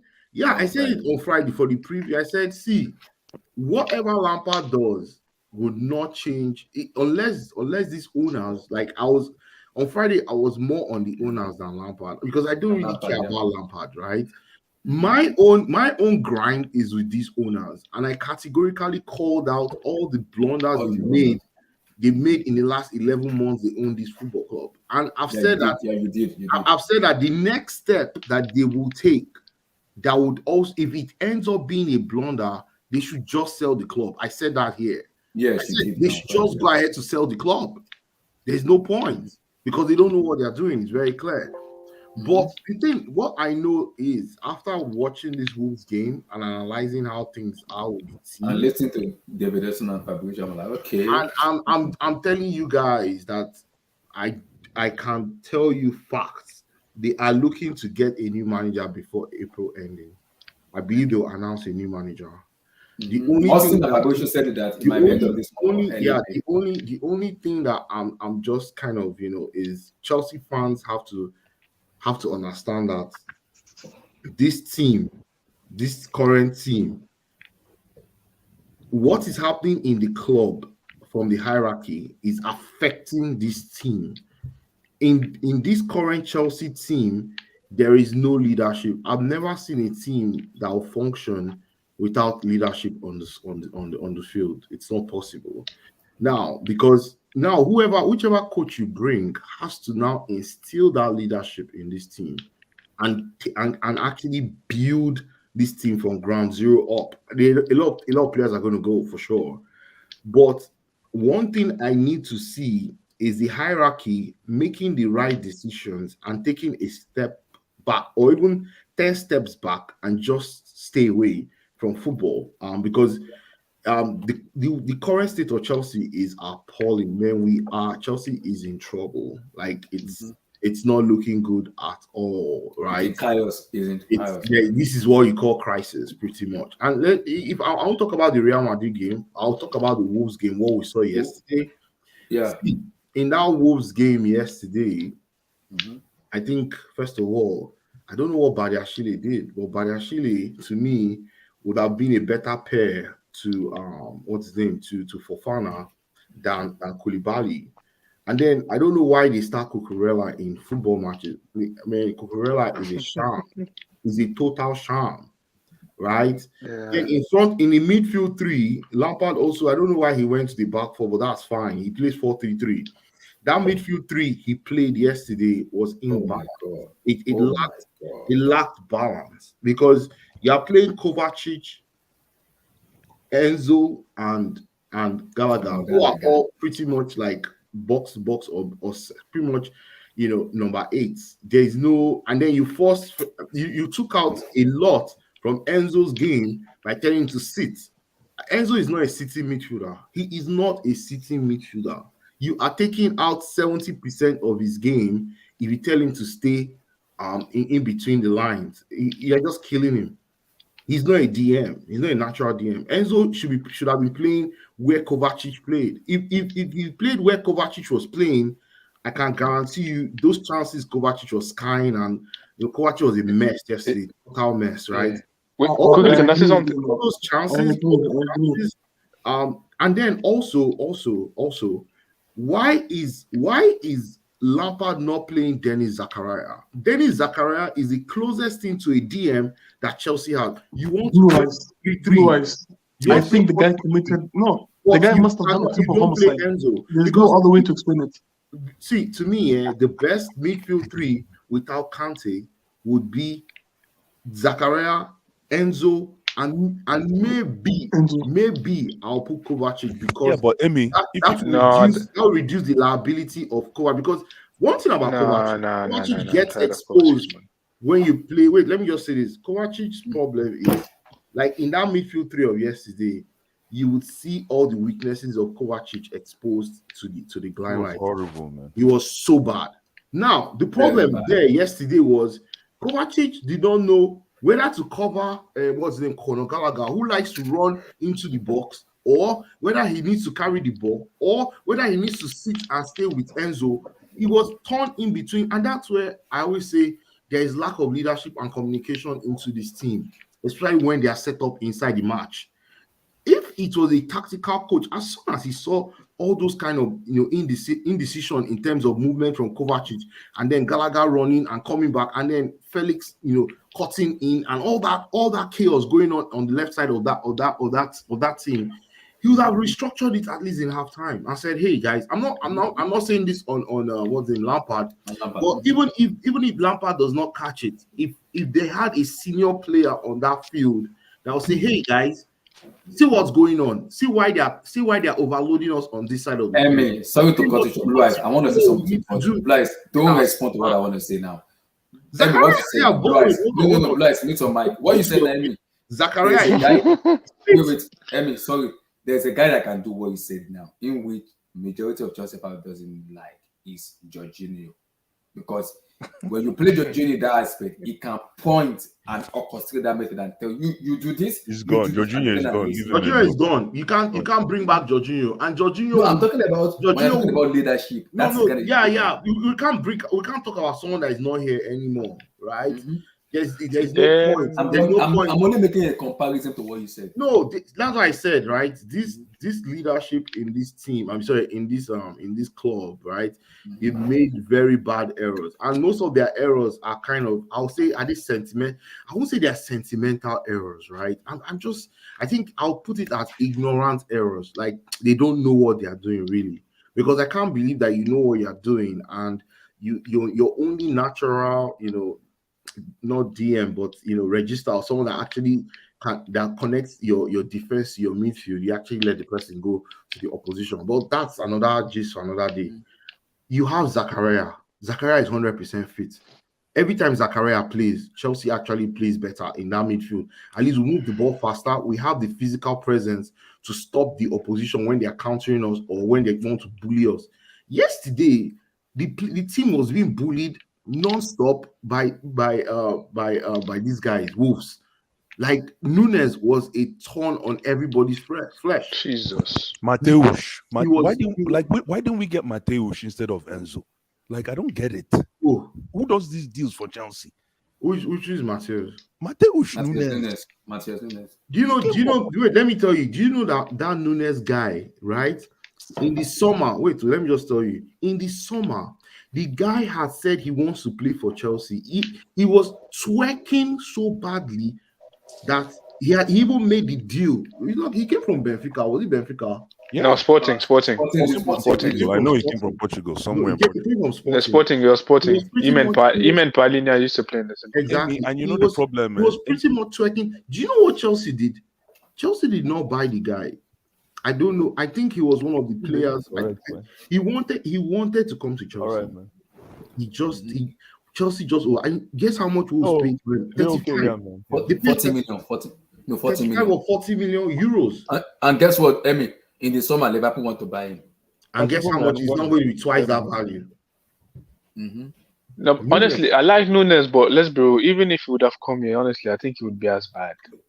I don't think Enzo is as bad as a player as he's shown. But first of all, we're using him wrongly, and the thing is that, like I said, he came into a team that is just dysfunctional. So, like people were expecting him to be like some messiah or that's why, like, when people were blaming everything in the midfield on Jorginho, I'm like, you guys are just like, this is a bigger issue than just one player at the end of the day. Yeah. And I'm tired of seeing Kovacic in attacking position. Like the next coach, Bayern, I'm tired of seeing him at the edge of the box every time. This is the problem. No. About Kovacic being in attacking position, he's the only Chelsea player that actually pushes. Bula is giving him a name. It's called Dora the Explorer. What Kovacic is good at is when you press Kovacic. You know what Kovacic reminds me of? In Nigeria, there's one phone call Sajem and there's one phone call Nokia. Let me lie. My Nigerian people, and I understand what I mean. There's a phone called Sajem and there's a phone called Nokia. So you see those Sajem. So you know when you use Sajem, you'll be like, those are the ringtone of Sajem. Nokia too. When you throw it at war, bam, it come back to you again. Bam. That's Kovacic for Chelsea. When they press us, that's the best of Kovacic.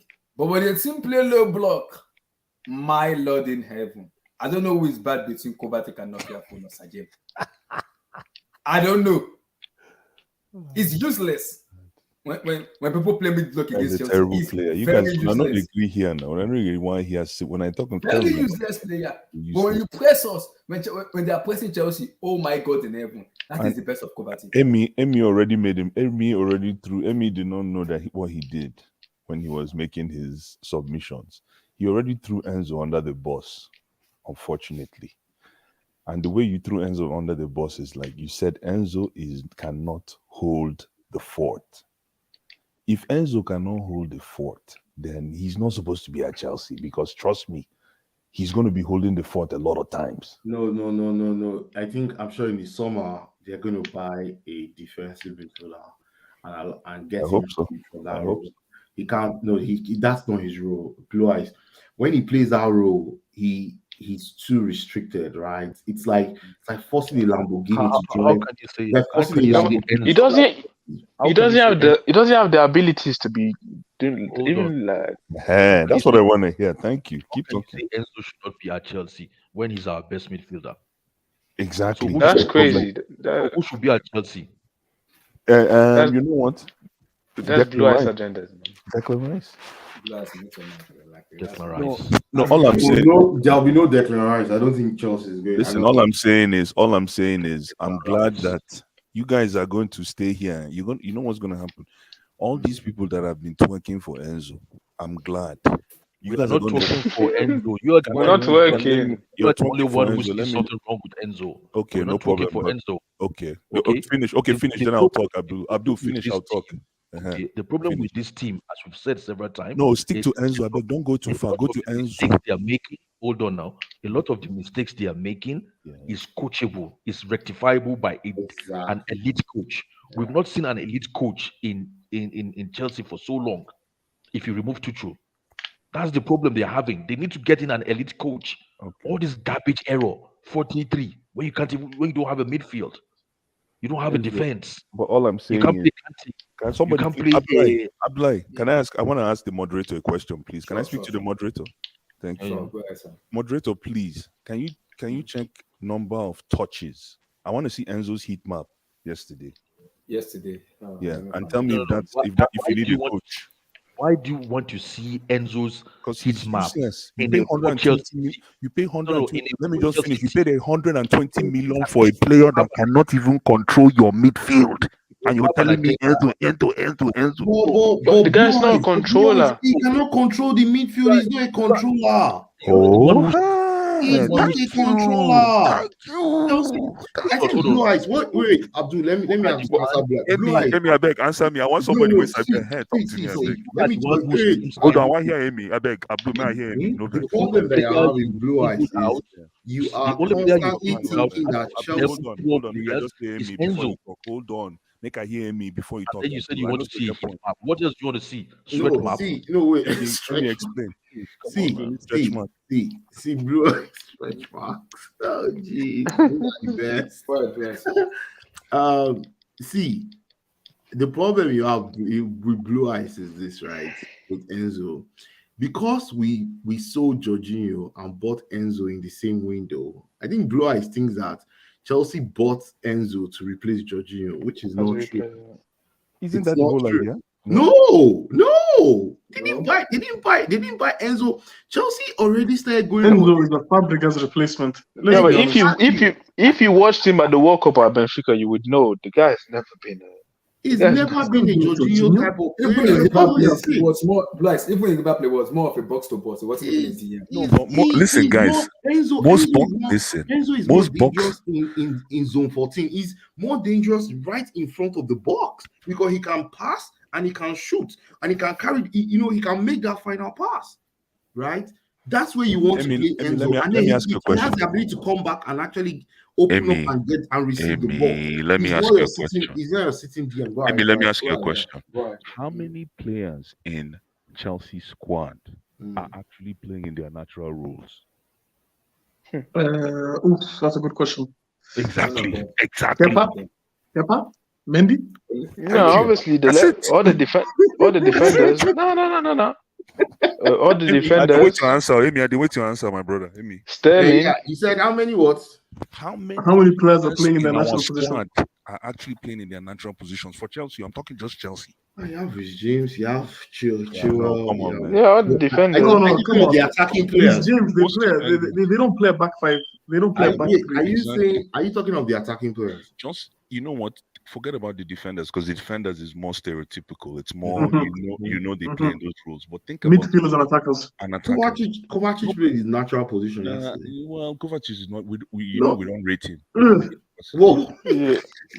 What is Kovacic, Kovacic's natural position? He couldn't even pick up the even alley. Gallagher. Okay. Gallagher played his natural position yesterday. He was an attacking eight. I mean, again, Yeah. Amy, like I Yeah. said, the reason I asked that question, it was a rhetorical question. I don't expect you to answer it, but the reason I asked you that question is, from day one that I've been a Chelsea fan, nobody plays in your natural position unless you're Makalele. Yep.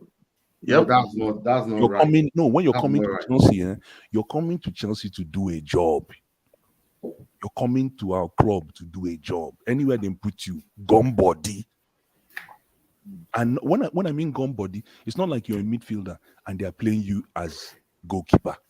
You're talking about your 8 and you're playing 6. Is that So, really? guys, Is that really sorry far? to get you right now. You say, in as much as Enzo is a number 8, you want him to play that position as a DM when the team needed you, or that, in like, how do I put it? Listen, all of us here we've seen Enzo play as a 6. We all did. I think so. Yeah, I Most did. of us, yeah. We've seen him play as a 6, and he didn't do too bad. And it does the game against Wolves, right? We didn't need him to play as a 6, but he went hiding when we needed him most. He had no touches, 0 touches. What do you expect him to do in that kind of game? Everyone's having a Let me stinker. tell you what I expect him to do. You want him to turn water to wine, eh? No, close. Good question. But the thing is, when you're a midfielder, especially in I'm hoping in Enzo's ilk, if you're a midfielder in Enzo's ilk, I expect you to take the game away. When the game is not favoring you, do something to bring it back to you.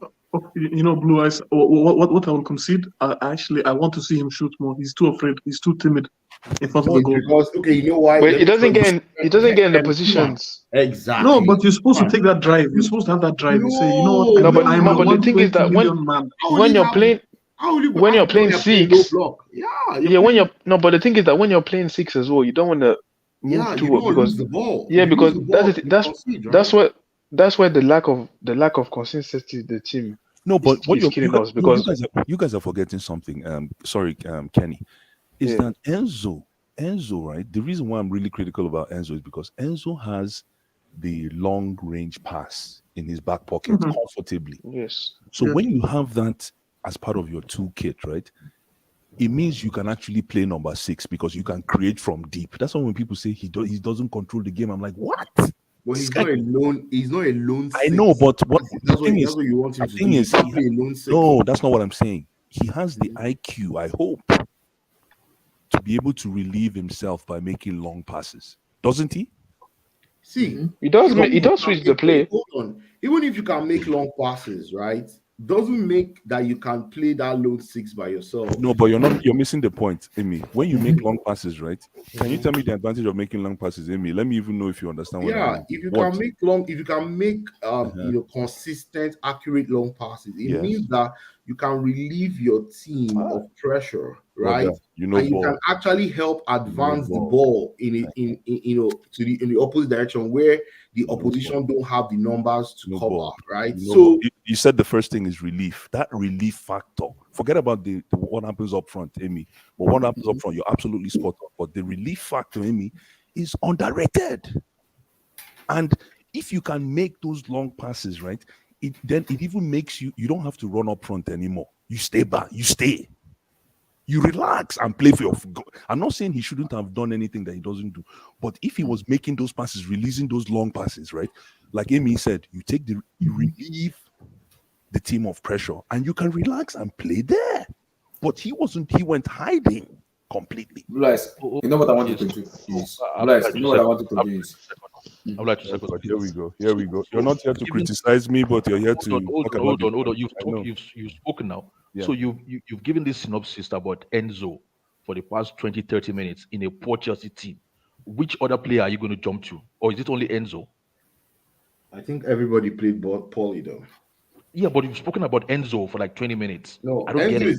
I think what Blue Eyes is just trying to get, Abdul, is he's not trying to get anything because he's just looking for goal. No. Abdul, Blue Eyes is just he needs to. Blue Eyes trying to understand the he's role not trying to of understand Enzo. anything. The next game he's going to say Blue Eyes. Enzo Enzo doesn't understand back pass.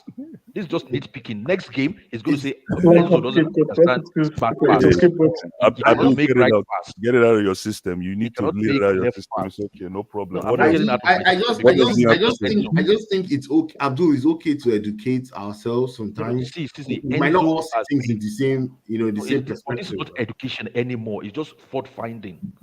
Okay, Oh, Enzo has played more good games for Chelsea than the poor games he's had. But Yep. every time, it's only Enzo you pick on, and it's only Enzo that is at fault for Chelsea's games. When you're done, I can continue. Abdul, finish. You started the conversation. You started the subject. I didn't start the Enzo subject. Yeah, but anyway, Let's move on. Let's move on to Madrid. Let's go Champions to League. Madrid. What happened to Madrid? Where's Not Wilson? here to twerk for Enzo. Okay, Enzo's Vilton. all you twerkers for firstly- Enzo. Vilton, firstly, give me your prediction. People that are looking for Enzo. Hold on, guys. Hold on. Give me your prediction for Madrid. People, yeah, they're and, off pant for Enzo. I beg. What happened?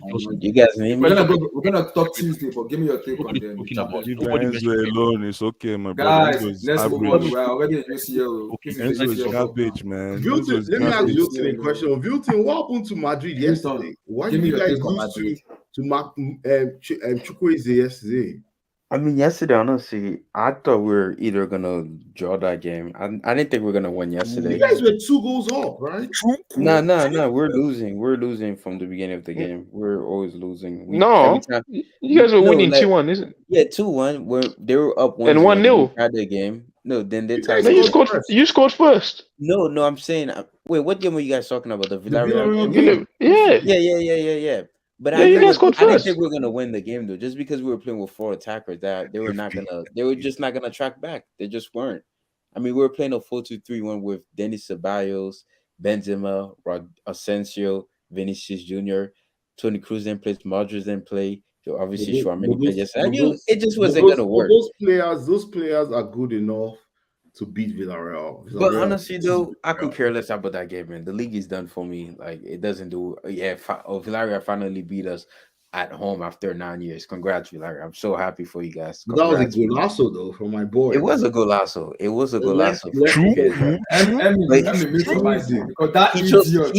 that idiot can do it on club level. When it comes to Nigeria level, he shows up at big games. This guy's terrible. Do you remember against Bayern Munich? When it comes to Nigeria, it becomes a selfish idiot. No, do you remember against Bayern Munich? Yeah, that's true. He gets too selfish.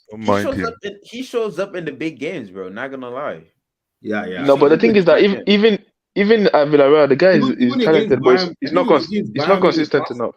Was he against Bayern Munich last year in the quarterfinals? Yeah, he scored. You see one thing about Chukwueze is an idiot. When it comes to Villarreal club level, when they want him to go for Super Eagles, that idiot became selfish. And I'm like, I don't mad. I watch Villarreal play. Hi, excuse me? Preach.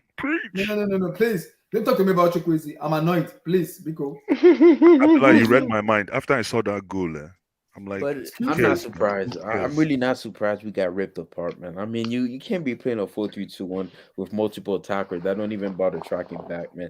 Bro, you playing Denis Ceballos in a pivot, man. Like, I mean, I don't know what you expected against like the players like Foyth, Chukwueze, Lo Celso, even Moreno. Like, I mean, I just thought we were gonna get a draw. I just thought we were gonna get a draw, but we ended up losing the game. It is what it is. We move for Wednesday. We move, man. Chelsea. By the way, is the Valverde fighting thing real? The Valverde punching the guy. Abdullah, we're talking about the game today. Chelsea Real. Yeah. Oh, no. I think okay. Oh, are we going to Champions League already? Champions League already, yeah. Champions League discussion. Oh, okay. What the Tuesday games? Oh, let's talk about Tuesday first before Wednesday. Honestly, so Tuesday, Benfica. Wait. Let's talk Tuesday first before Wednesday. Tuchel. Well, we're playing on Wednesday. Tuchel versus Pep. Oh my God, that's a game. Tuchel versus Pep. I think Bayern Munich goes through. I think Bayern Munich goes through. Yeah. Over 2 legs. I don't trust City in Europe. I just don't. I'm sorry. I would never. But City just scored 5 goals. Yes, it doesn't matter. I don't trust them in Europe. Until they lift that big European trophy of the big years, I don't trust them. I don't trust them, bro. I I thought just this. don't I trust thought. City. I thought this was their year. How come every year they It's No, blow? always, always their year. It's So yeah, what? yeah, always So, Tura. what, so their why do Yeah, you yeah, think they? Tura. Okay, let me play. Let me play devil's out. Why do you think they can't beat Bayern Munich? Bayern Munich No, has they been tough. can. They can. Of course, they They can beat can, they Bayern Bayern Munich. can. Munich. Bayern Munich They lost to can. Freiburg last week. No, City are favorites for this side for sure. When Oh, you let when me you see. look Are at they men for favored? men, Yeah, right? they are. Yeah, yeah, By City are favorite. 55%. When you look at men for men, right? City have a better attack, right? Ern Haaland, Choupo-Moting. Like when you go to wingers, I guess you could say Nabry and Mahrez, Musiala, Sane, and Grealish and Foden and so on and stuff like that. By the way, I don't even know if Foden's gonna be back in time for that tie, but we'll see how it's gonna happen. Obviously, if City have a better midfield, I mean, you have Rodri, KDB, Gundogan. Bayern midfield is Goretzka, Kimmich, and what's that boy name? Forgot his name. Damn, why am I blanking? Why am I blanking? Why am I blanking? Why am I blanking? Who's that? For who? The midfielder for Bayern Munich. Is it Kimmich, Goretzka? Is yeah, it Kimmich? Kimmich, Goretzka. Is Who's the Goretzka? third guy? Who's the third They guy? don't have a third guy. They only Mu- play Mu- two. yeah, Muller. they use Thomas yeah Muller. they usually Thomas Muller. Yeah, Do, so do they play? Muller doesn't play. He just plays behind the striker. No, no, he just plays 4-2-3-1. behind the They play striker. 4-2-3-1, yeah. But what I'm saying though, what I'm saying, Oh, men for Musiala. men, You're probably talking about Musiala. yeah. But men for men, though, you could say like City have slightly the better player, but it's a very even tie for me. But I just don't trust them in Europe. That's the only caveat I have with City, bro. Since we've been saying they're gonna win it, they're gonna win it. If they do it, beat Bayern, credit to them. But they still have to go to Real Madrid in the next round if they beat Bayern Munich. So what I'm Oh, saying Stamford though, Bridge. Oh, Stamford Bridge. Oh, Stamford Bridge. nah, come on, bro. No chance. Oh, No Stamford chance, Bridge. bro. Oh, Stamford If Bridge. You Chelsea never were know. to You beat never Real know. Madrid, if Chelsea were to beat, that'd be Ancelotti's worst loss in his career, bro. Like it's honestly embarrassing if we lose to this Chelsea team and he bottom half of the table. That just come on, bro. It's embarrassing. Nah, he's as worse lows than that. Come on. But You just this watched So that side Real for game. me, wait, I'm wait, telling you, this that guys, side I for Real me, want, game. I want, I want everybody this to is where Payton, Ern give me a Haaland has to eat. This is where he has to eat because this is the game that Man City brought him for. Those are the games that he has to cook and prove to us why he's a striker. This is where he has to eat. So Payton, But give me me your personally, I have prediction. Bayern Munich going through. Tristan Thompson to LA. Wow, who I made think it's that? gonna be a draw. Yeah, he's going to the Lakers. Wow. Yeah, So some other guy as well. give me a prediction for I think it's gonna be a draw. I think it's gonna be a high scoring game. Golly, man. 2-2, 1-1, 3-3. Is What's it the Etihad or where? It's Where's at the the first leg? Etihad too. It's at the Etihad? Etihad. Oh, okay, Is it okay. That's gonna gonna be be a bit 2-2, difficult. 1-1, or Jesus, what? man. No, I'm God. going Bayern. Yeah, 2-1. Wait, I'll come to you. Payton. I'll go. Jesus Christ, man, this game is hard to predict, guys. How do you guys predict these games, man? Wait, You guys are which game are sick. you talking about? Give us You a just feel it, scoreline. Give man. us a scoreline. Give us a Bayern and scoreline. City. How do you guys predict these games? You guys are You sick. just feel Man. it. You just Give feel it. us a It's scoreline. I hope something. this Let is him, not how we're let him predicting talk. the Chelsea game. We got to look at the lineups for Chelsea if we're doing the Chelsea Oh, one. I no, hope not be like that. Chelsea, we have to I'll dissect say, that thing. When We we have to get there, dissect it. I'll when we say get 2 there, 1. we I'll say talk. That 2. game, man. I'll say no. It's gonna be a draw.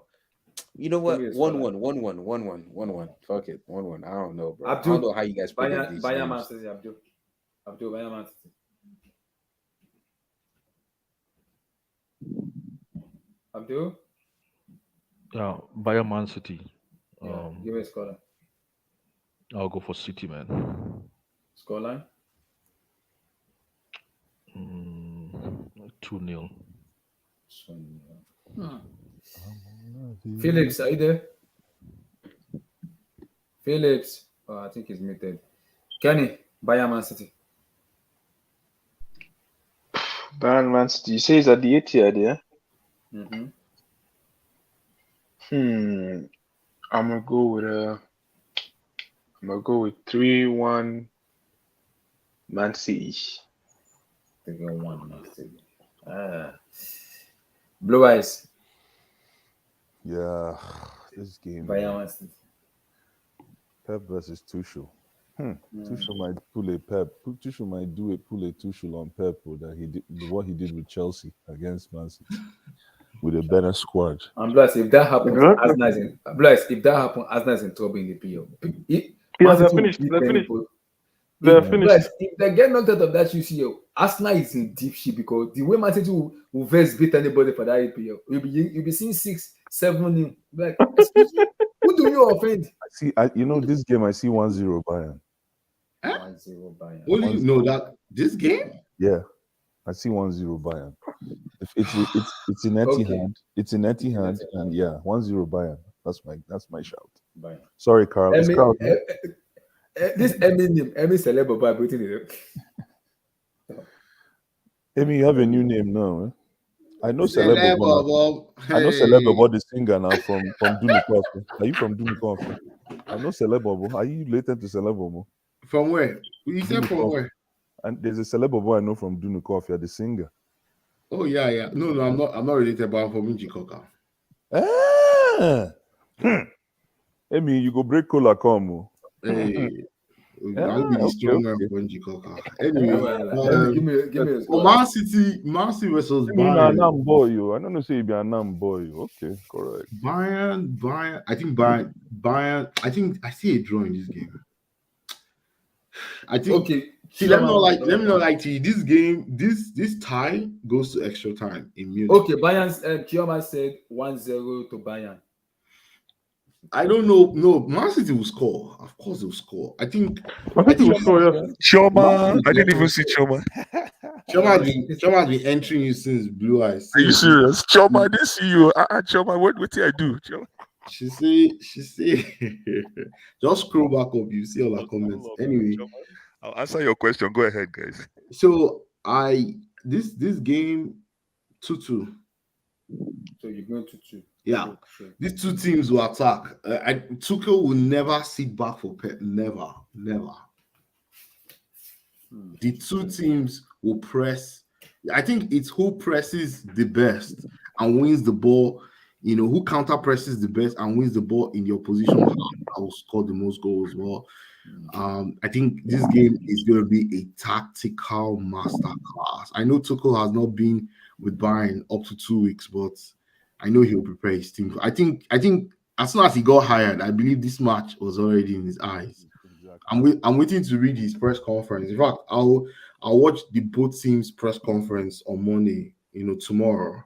Tomorrow I'll be looking out for what Pep will say. I know Pep respects Tuchel, right? He knows Tuchel has done him strong things. You know, him too has done Tuchel strong things too. So the two coaches know each other, and I just pray Tuchel doesn't play 3 at the back. I hope he doesn't.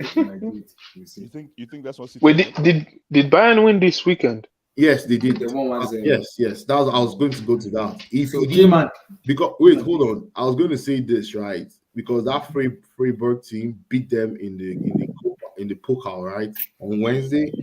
I was waiting to see if they lose to them yesterday. I actually watched that match. You know, Bayern won 1-0. Exactly. So it's okay for Frank Lampard to lose his first game, ladies and gentlemen. Exactly. No. Relax. You see? Relax. Relax. Tuchel is an elite manager. No, Tuchel did not lose his first. Tuchel won his first game. Now he beat Dortmund, right? He beat them 4-2. Yeah. No, but he lost the game the other day. Which one did that was Pokal. It's against the same team he beat one. That's what I'm saying. Blue Eyes, right? Against the same team, you know, he beat yesterday. Remember that team beat Nagelsmann's Bayern in the first round of the Bundesliga, right? In Munich. So yesterday they went to Freiburg, and I was waiting to see if they lose. If they lost, I would not say maybe this is not the same Tuchel ball. Or Tuchel showed up yesterday and actually galvanized his team to win them. So, Kiman, give me a scoreline for tomorrow. For Tuesday. You know, firstly, this Tuchel guy, he's a cup specialist. You have to accept that. The guy knows how to win these things. That's true. The cup specialist, and damn, I see personally. I can see written in the stars. It's a 2-1 to Bayern. Cancelo just might say what's up. He just might come and do something, you know, and celebrate in front of Pep. That's what I want. I want it to be dirty. I want it to be dirty. I want narrative. That's Disney Plus. Cancelo's not even playing, man.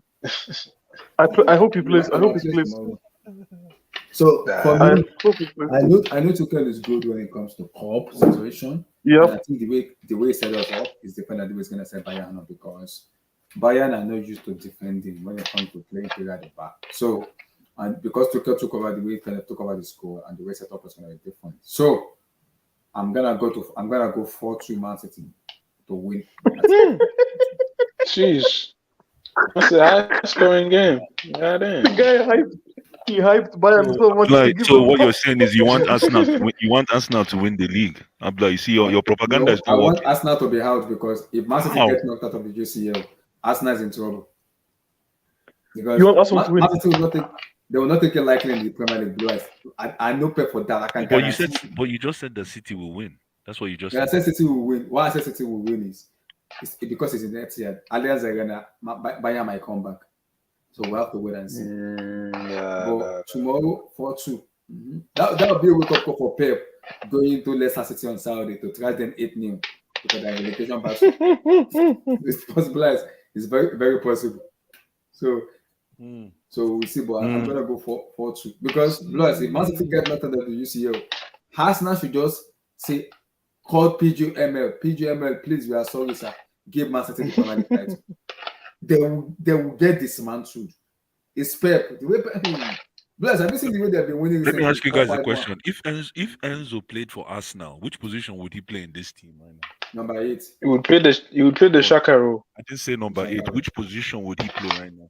He would play the Shaka. You know what I'll say? I think he'll play in Odegaard's spot, number 10. That's No, he would play Shaka. No, he would play the Shaka. Shaka has to start. Shaka has to start. He has to start. No, you need him. No, but which role would be like? That's the role he used to play. He's not playing in no number 10. Odegaard is no. Odegaard's like that. He would be a bit. Odegaard's not number 10. Odegaard's not number 10. Odegaard's not number 10. So guys, no, but guys, it is this agenda against Enzo. You guys stop it. World Cup winner. No, best player in the tournament. Enzophobia. I'll pay 120 million for somebody that come and sell shit. Enzophobia. Grealish, how much did you pay for Grealish? Let's move on. For holding foul. Guys, 100, 220. Benfica, Inter Milan. Kenny, what around like you should be that guy should be sharing one. That's a good one. Well, Benfica Inter. Was he in Benfica or is it Benfica? The first. Yeah, Benfica are winning. I'm gonna say. I'm not. Oh, okay. No, they're winning. At home, they beat them. I'm gonna say. Now Benfica have you play ball? I'm gonna say 2-0 Benfica. Maybe 3, but I'm gonna say 2. What's making that noise, man? Somebody's doing clap. Vilton. Benfica Inter Milan. Vilton, are you there? I think it's muted. Let me come back to. I'll come back to you. Philip, are you there? Oh, somebody said Porto beat them at home this week. Oh, Porto beat them at home this weekend. Okay. Yeah, I think they won 3-0 or 3-1, something like that. I saw that. Okay. So, Agaemi, Benfica Inter Milan. Benfica will win 2-1. Benfica to win 2-1. Yeah. Blue Eyes, Benfica Inter. I see Benfica in the semis, man. Yeah, you know what? There's something about these Portuguese guys, man. They're very rugged when it comes to knockout stages of football. But then again, I see there's a kind of spirit that is following bowling goalie. What kind of spirit? Yeah, the racism. Do you see the racism? Is it Congolese spirit? I don't know what it is, but for some reason, anything he touches now is a goal. Yeah, he's been scoring goals. Everything he touches, if he sneeze, goal. If he shit, goal. If he mess, goal. Did you see his miss this weekend? No, he had a miss this. Yeah, I saw that. Yeah, he had. And just after the miss, the opposite team scored. I think they lost. Yo, but Kenny, in the past 4 weeks, I think his goal tally probably increased more than the. No, he has. He has. Yeah. But all in all, you know what? I see this to be a 1-1 draw. The next game is going to be the cracker. The next half of this series will be a cracker. This game is going to be one of those where both teams will be testing each other out and be very, very conservative. So I can see this thing ending in a 1-1, 0-0 tie. So yeah, 1-1 for me. Abdullah, sorry. 1-1. Okay. Chioma says somebody's eating from the pot. I love eating. It's Easter, man. I love eating from the pot. Chioma. Because she's gonna put my name out there, Choma. No, I ate from the Keyman, plate today. Keyman, give me your Benfica. You know, personally, I believe this Chom. game lies on one man's shoulders. Lukaku. You know why? You know why? What happened to Lukaku this week? That racism stuff, right? And that thing, I know it's rushing around in his head. And Benfica is they're very backward. You understand me? That stadium is filled with some very backward people. So if the wrong words are said, you never know. Lukaku just might decide to score a tap in. Are they? I think Inter's going to win 1-0. And I believe the in the greatest power player of in racism. Benfica, the greatest I player believe in in the power of Benfica's racism. history is black, isn't he? He might just score a tap in. Oh my god. Nah. This might go. Kina, you're I wicked. said Man. the greatest, the best player is a black player in your team. No, but you know these teams, they might have black players, but the fans are a bit backwards. You understand? A bit backwards. These places like Italy, Eastern Italy, yeah, Europe. Portugal. I don't know Portugal. I don't think Portugal are. No, they have some little I'll do issues around. Benfica, Inter Milan. Give me your scoreline. I'll go for 2-1 Benfica. 2-1 Benfica. Okay. Vilton, are you ready? Abdul, you got to go to the main game, man. You got to go to the main game. You go to the window, yes, because I want to do prediction. So once we get it wrong, we'll know who's right, we'll know who's wrong. The main game. You know when you go to the movies and they show you the previews? Yeah, exactly. Now we gotta go They might do advertisement, but they might do advertisement for some entertainment. We are still doing advertisement right now. Exactly. So we'll get there. So my prediction for Benfica Inter, I watched the racism and I see how distraught Romelu Lukaku and his agent, who is his name, Rock Nation, to put out a statement, and it pisses off Inter Milan and Lukaku. So they have given Juventus a partial stadium ban. They give Romelu Lukaku one match ban, Cuadrado one match ban, and some of them one match. Some of those bans. What did Cuadrado do? Cuadrado was part of it. He was part of it too, yeah. Why? Yeah, Cuadrado now brother now. Wait till. I don't know. They get the red card, guys. And Cuadrado he spent too much time over there in Italy, man. And I think Lukaku is not happy because he said he's a racism now. They should get more than homeboy now. More than that, but based on because of the racism and everything, I know Benfica has been good in UCL. That racism bounce. I'm gonna go 2-1 in time now. Abdullah, that racism bounce. It's real. I'm gonna go 2-1 in time. I will make Lukaku to score 2 goals. 2000. The guy is fit. Lukaku is looking fit. If he Did you see what he missed? Did you see what he missed the other day? Isn't he better than what we have now? Okay, I will not argue. Let me just keep quiet. Exactly. Relax. I like how you respect. Yeah, Andy Onana is good. I'm watching Onana. Onana is good. He's okay. Onana is fine. It's not bad. I'm like, for this one, we can't do it. What do you think is score prediction? I don't know if you want to do score prediction or you want to do an analysis of this game. Tell me. This game we cannot say it. We cannot give it raw.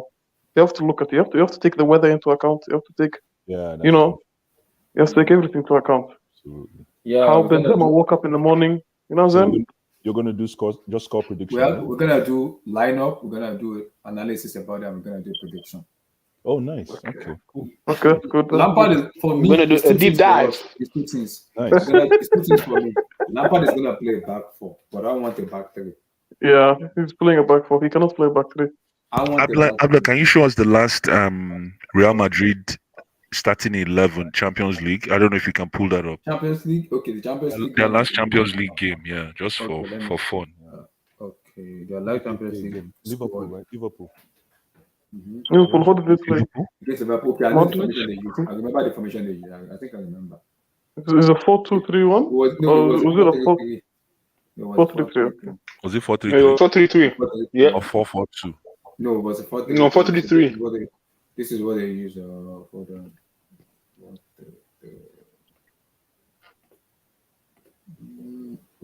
White. So they played 4-3-3 of Courtois, the way how he spell it. So in the left back, in the right back, it was Nacho played left. no, I think it was Mendy left back. No, I think it was Mendy that played left back. Cavaja, whatever it was. So Nacho was left back. Exactly, Nacho was left. So and it was Was it Nacho? It was Nacho, yes, yeah. I it remember seeing was that. Rudiger and Militao. I could be wrong, but I remember seeing him. Militao.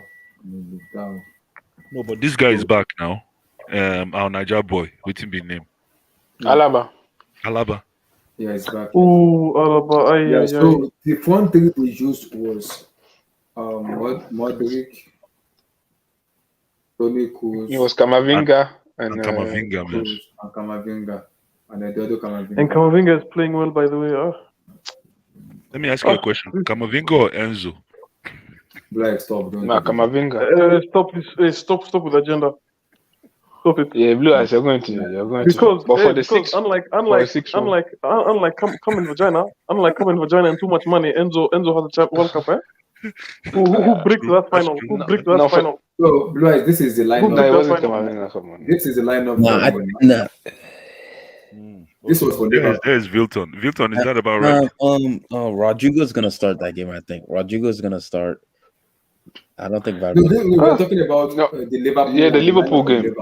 The Liverpool game. What was your at the Bernabeu? Was it the second leg? Lineup you used? The second leg, yeah, it was pretty much this same. Yeah, except what's the guy name? Crap. Who was it? Because Alaba wasn't coming back from injury. Hold up, I have to look at Did Mendy play? Is it the lineup? No. Okay, this is the lineup here. Okay. Nacho, that's what I did. That's what I put out. That's what I did. Yeah, that's it. Nice. Spot He's on. the same team. He's the same team. I was spot on then. No, spot on. I thought you guys were doing the lineup for the Chelsea game. No. It's the same team. This is a lineup though. This is a lineup. The lineup for the Chelsea game, yeah. Chelsea Real Madrid. Madrid. For the Madrid Liverpool Blue Eyes. Yeah, that was the lineup. Yeah. This is no Blue Eyes. Yes. Do you honestly think that we can play that back four with all those wide? How our defenders were so wide and open against this?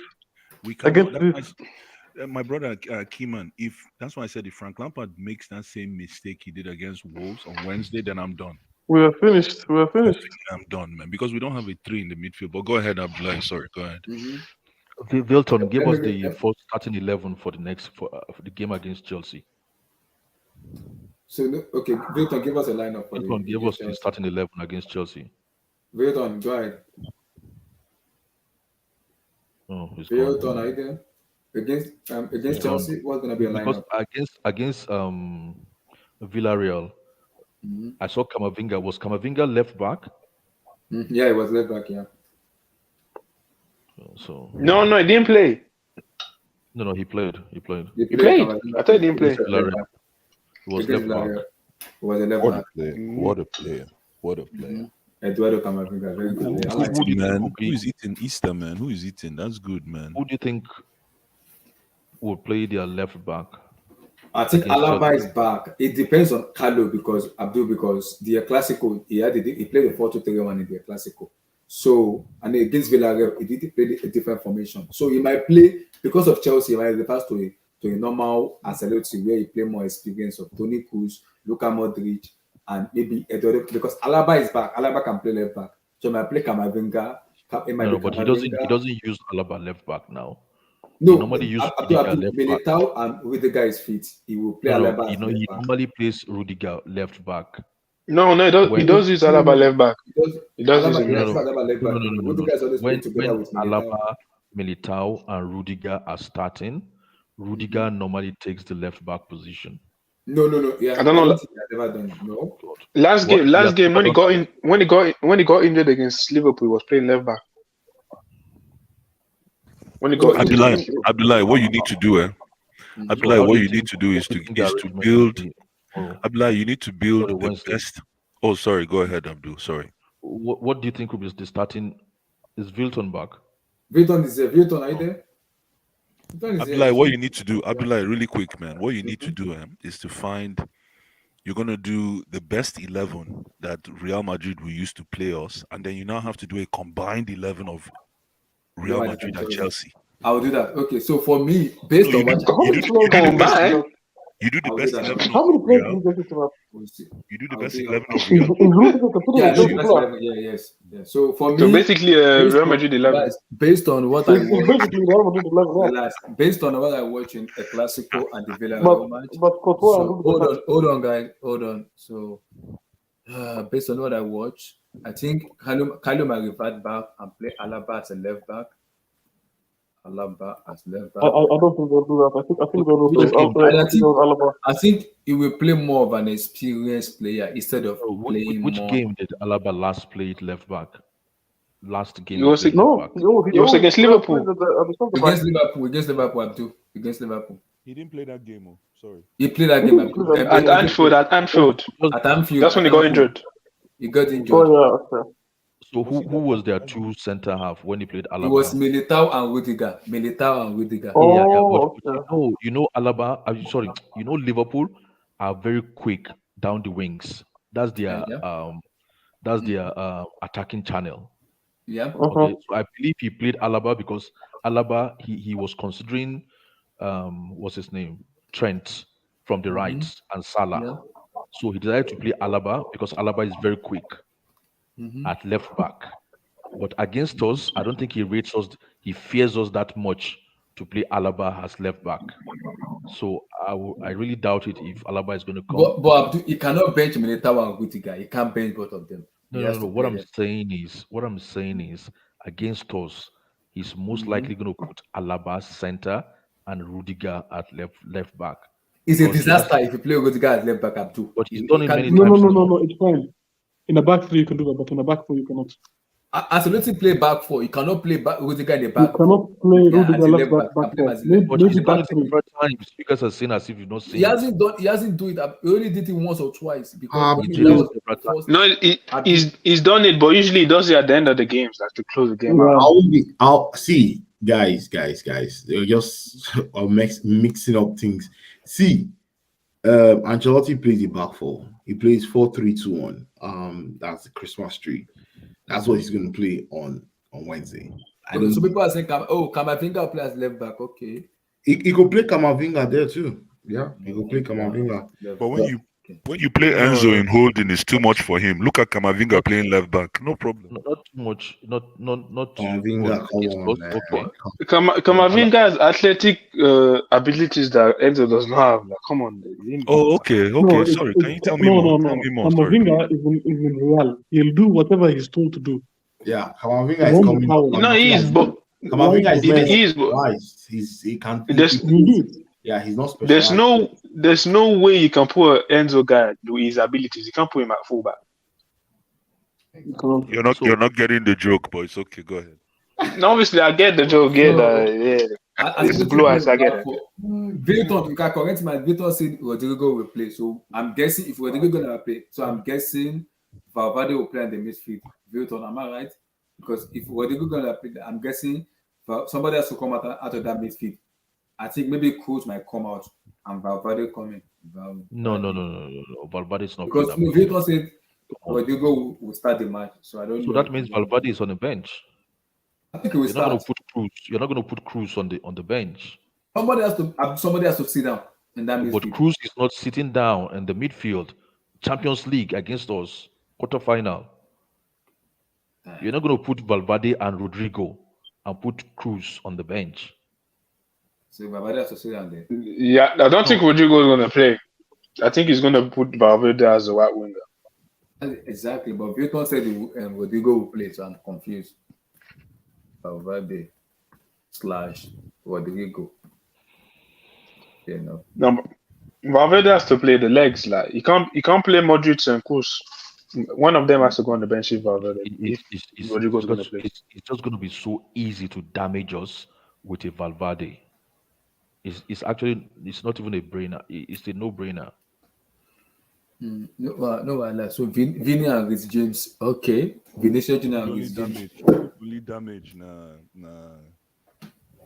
So this, for me, this is what I believe is going to be the Damage. lineup. These guys can't, they won't see anything against us. So I'm telling you. Okay, we've heard you know. Yeah, you better hear me. You better write it down too. That's my prayer, but let's see though. So for me, this is the lineup I see my team might play. Vilton, you might come in and change. You might come in and have a different opinion here, though. Is Blayton here? I think he left. The only thing is, I think Alaba will go ahead of Kamavinga because Alaba is more rugged and more seasoned. What does And to be rugged mean? honest, What does rugged mean? and Like, to I be want to honest, understand that language. He's and to be down. honest, He has a dog in him. You understand? and and to be honest, I think what's it called? Ancelotti will want to end this title with this game. I don't think he wants to go with a 1-1 to Stamford Bridge or 2-1 to Stamford Bridge. I think he wants to conclude the thing. He would want to conclude with this game. Yeah, that's a good point. So I think Alaba will probably be ahead of I think Kamavinga. he's going to play because he rested almost 5 or 6 of his starters against Villarreal. Against Villarreal, yeah. So I'm guessing I think because it's I'm gonna be confused with Alaba. them. So I think that's why he used Kamavinga at the Villarreal so that he can start somebody like Alaba. So my guess is Kamavinga will play more as a midfielder, not as a left back then. No, Kamavinga will start on the bench. On the No, bench. no. Yeah, he will start on the bench. No, Kamavinga starting 100%. Ahead of Chouameni or ahead of Cruz? I think Ahead of Chouameni. Chouameni's been on the bench. Okay. I'm Let's see. unavailable. Them know they see me. So then Alaba will play Unavailable. more. Hey, But they go see me. I don't know if it would be a bit. It would be tough to throw Alaba in directly like that in the Champions League game after He he's just missed. came I up don't from know. injury. Yeah, exactly. They just came Yeah, up from injury. I'm not sure he's going to start Alaba. I think he's I probably don't. going to He start better Kamavinga. start. I want every single advantage I can get. Every single. I hope they forget to tie their shoelaces. I hope gum gets stuck under their shoe. I hope they get muscle cramps. Everything. I hope they forget to charge their phone. Everything. You know what, Abdullah, this is your lineup here. When I look at it again, this is your lineup there. Although I will go with Chouameni, man, not Kamavinga. Come on. If I look this your lineup here, I'm hoping that this is what they field against us. I'm praying. I can't wait for you to start talking about Chelsea now. Can we We'll talk talk about about Chelsea. Well, I want to So hear. Ancelotti is scared of I want Chelsea. to hear from the people that know more than Frank Lampard. Kamavinga will start. Yes, Can't wait. in this match. All the people that know more than Frank Lampard and know better than Frank Okay, Lampard. Come on, now let's talk. show us how Now to this is coach my lineup. Chelsea. Now let's talk Chelsea. So now let's talk Chelsea because guys, this is we're gonna do two things. All the This is people me. who know past Frank Lampard Guys, go come tell us waiting them sabi today. This is me. If I'm Lampard, I play back 3, but Lampard will play back 4. So let me keep my You own play back lineup. 4. You play back 4. You play back 4. Lampard has no clue, man. Because to Lampard, in Lampard's eyes, he's saying, Change it to blue, I beg. Thank you. Take all these names off, I beg, Novens. I'll do that. Don't worry. You know, but you know, I think what Lampard is thinking, he's saying, hey, everyone already expects me to lose. He's saying, why don't I just stick to my philosophy? For me, I think Lampard will play back 3, but for me, I'll play back 4. Let me go to Lampard. Back 4, I think he's good. So Lampard, Kepa. Fofana came out in the So last you don't think match. that goal was Kepa's fault, eh? Any goalkeeper concedes that goal against Wolves, right? Nobody will save that ball. Nobody will save that ball. No, you can't blame Kepa. It was too perfect. Save It was what? too perfect. Did you see the speed of that shot? No, you can't blame Kepa. No, that's No, that was a I strike. blame Koulibaly for that. That was side netting. Yeah. That was side netting. Like, no, there's no chance. 100% on Cucurella. Cucurella was my lineup. You know, Abdullah, Hold on. Let's talk about this one first. minute. The lineup. Hold Abdullah, on. 1 minute. I think Aspilicueta is going to play. You need experience in this game. You need experience in this game, I swear.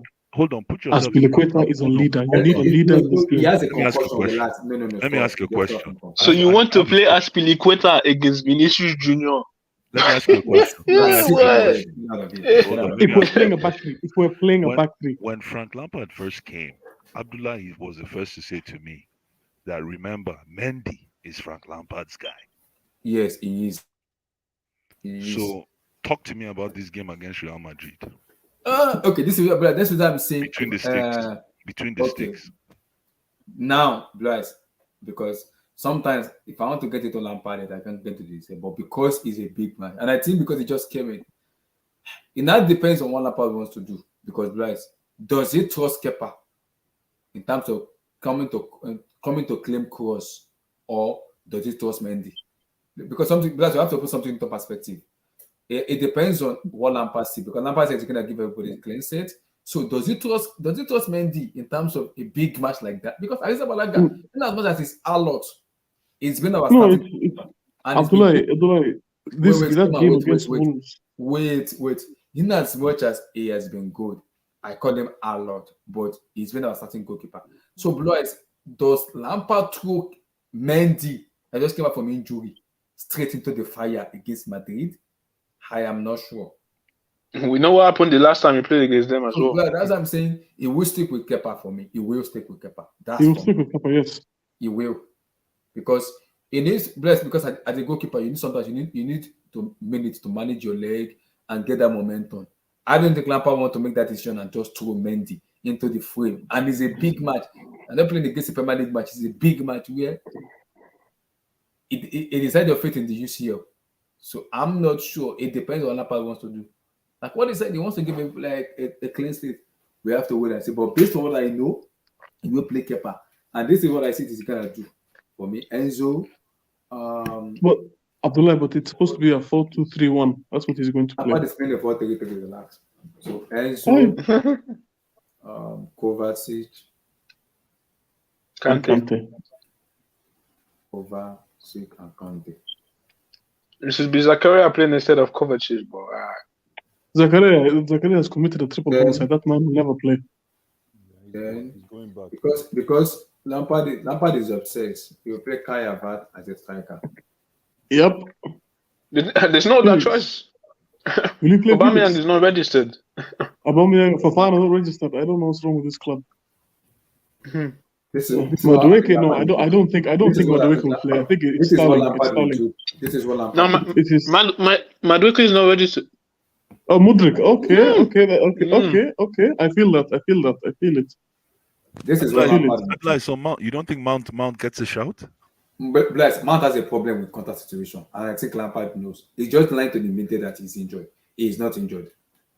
So no, if based on Bless, because this contract he's been issue rumbling is about solved, Bless, he's been rumbling about since last season, Mount's contact situation, and it wasn't even playing. And Lampard said it was. I'm like, Lampard, stop lying to us. We know what is going on.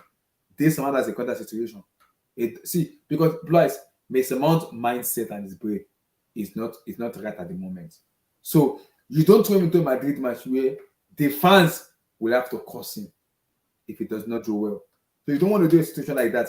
You rather just play him from the bench is better than to start him. Because you don't want a situation where the fans will have to come at him and start cursing him. Because his mindset is not at the right moment. So I think this is what I believe Lampard will do. I don't want Mudrik anywhere close to the first. Blue eyes. That is what Lampard will do. He can't play Felix and see. You need unpredictability. You need it. Yeah, that's what he is. Mudrik is unpredictable. Like he's unpredictably suitable for the bench. But let's see. So Abdul, give me your thing because I believe you play back three, but we'll see. But Abdul, give me your lineup. Are you going back? Abdullah, let me give you my own formation. Okay. Mm-hmm. Okay, he's gonna go with a back 3-4. Put a back 3 there for me. Okay, hold on. This thing is confusing, man. 3-4-3, right? Yeah, 3-4-3. Yeah. Yeah. So yeah, that's fine. So no. Change that Chilwell on the left. No, remove that Chilwell for me. No, it's fine. It will, yeah, just change that to just leave it there. No. Put it back. I'm gonna put James here. Left back. 3-4-3. Seasons 3-4-3. You said 3-4-3, right? Yeah. So it says 3-4-3. This. What? Yeah. Okay. What? I didn't know that. Hold on. Somebody has to come out here. Hold on. Somebody has to come out here. So okay, put in Cucurella. Yeah, Oh my god. That Kokoye idiot. But the Chile is not registered, so Cucurella. That's why Balenciaga needs to be playing the Premier League. I don't want. No comment. I can't get pissed off. 4. Okay, yeah.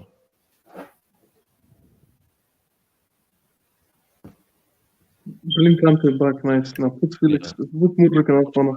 Put that, change that Enzo to Kovacic. Cover. Enzo on the bench. And then put Raheem Sterling where you have that Mudryk. That is far more sensible, yes. Sterling. Is not Raheem the dream. The way Sterling played on Saturday, Jesus. Yeah. Well, that was a nightmare. That's what I believe. That's what I. Kenny, the way he played was horrible, man. Oh my god. I'm doing Enzo for you. No, we have Kova and Kante now. I'm Kante not trusting Kova. No. I'm gonna play Enzo and Kante. Not Hold on. We are playing an experienced team. Okay, Kova and Kante, either one of them is only going to play like 60 minutes, and then we'll bring in Enzo. Depends on what the results are or what the result is. This experienced football, you can't just be putting anybody like that, man. And we are playing away. And that Real Madrid team, I'm really scared of them, man. They might just bury us before the second leg. And I want first half. They should bury us, so we won't have a chance. We will know our level. So we can easily just figure ourselves out ASAP. They should bury us, so we won't have any hope. So that's my take. Somebody else can go. Blue Eyes, give me your lineup. Are you going back 3 or back 4? Blue Eyes, are you going back 3 or back 4? Sorry, I muted myself. Sorry about that. I will go with. Sorry, guys. Before you go ahead, Blue Eyes. Yes, sir. I'm going for Mendy. I'm not going with Kepa.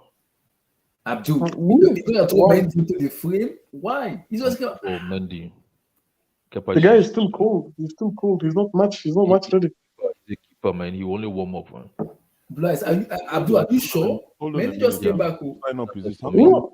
How come Abdul, this guy and his mistakes, Mendy and his mistakes. Which lineup is better than Kepa? How come Enzo? Even if you blindfold Mendy, it's still better than Kepa. Sure, I don't know about that. I don't know about that one, man. This guy comes in last year's semi-final. Yeah, like don't forget what he did last year against this Real Madrid team. These same guys. He's still having nightmares. He's still having nightmares about Benzema. Why Mendy, man? I think he just gets confused. Let me try and do. You know what? I'm gonna go. Yeah, Frank Lampard. Yeah. It's playing it back. You said? Where's Abdullahi? Hello. Yeah. I think he says a connection issue is coming back right now. Yeah. So it's playing a back 4, not a back 3 for me. So forget about playing a back 4, a back 3. That's fine. Lampard is gonna play a back 4.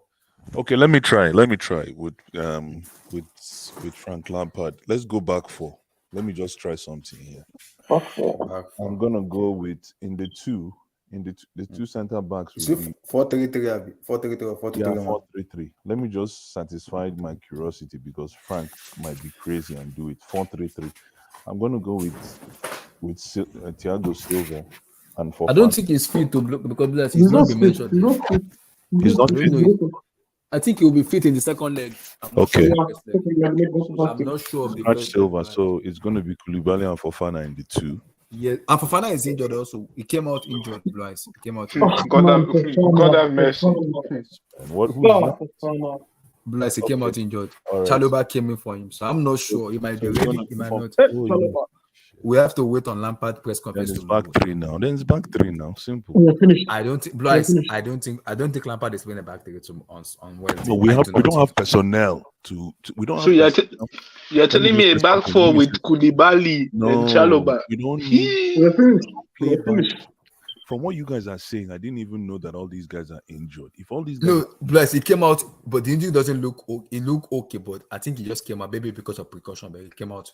He was injured. Fofana, man. Fofana. Lampard said it was a precaution, so we don't know how fit it will be on Wednesday. so you know what? Let me just do my own then. And if they're injured, so be it. So in the back four, I'm gonna go Koulibaly and Fofana, but it would have been Silva and Fofana for me. Okay. But Koulibaly Fofana. Mm-hmm.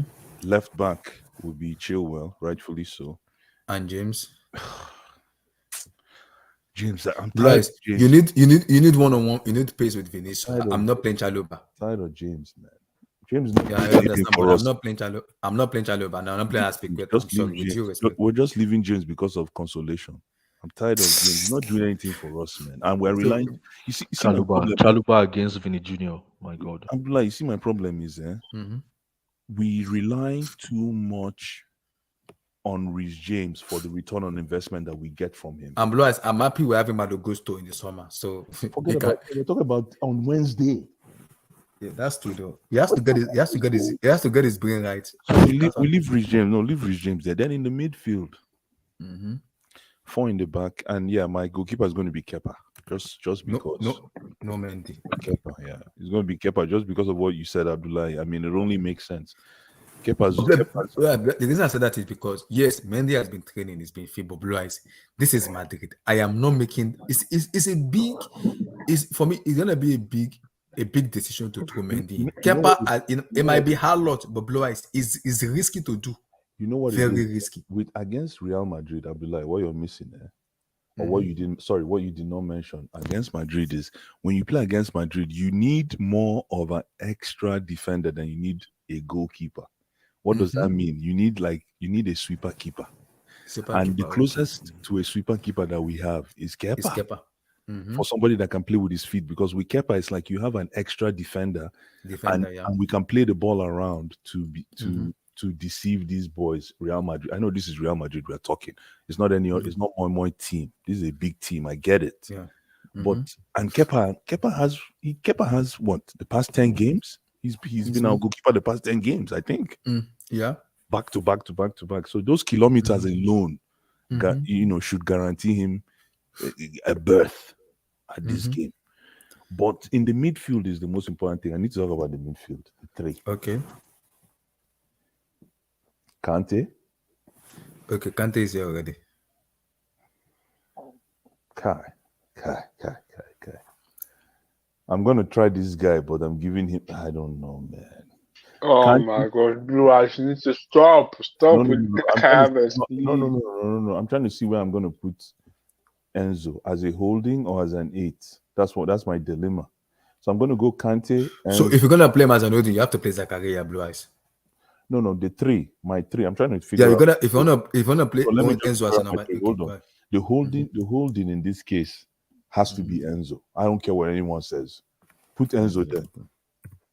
He has to step up. If Kamavinga is stepping up in the left wing position, Enzo has to step up in a holding position. This is a big game. We need him. This is why we paid 120 million. 120 million. So okay, Enzo in the holding, Kante and Kova. Kova useless. Anyways, don't get me started. Kante and Kova. Blythe, do I have this feeling that Mount is gonna start this match?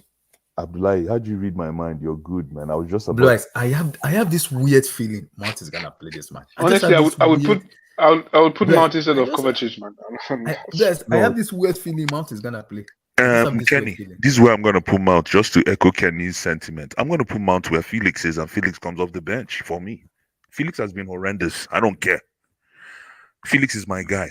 Jaja Felizimo, Jaja Felinci. But I can't deal with this flirting. He's flirting with the post, man. He doesn't want to score. He's all about foreplay, man. I don't need that shit. And I think, Blue Eyes, I think, in as much as I want to agree with you, Blue Eyes, I kind of disagree a little bit.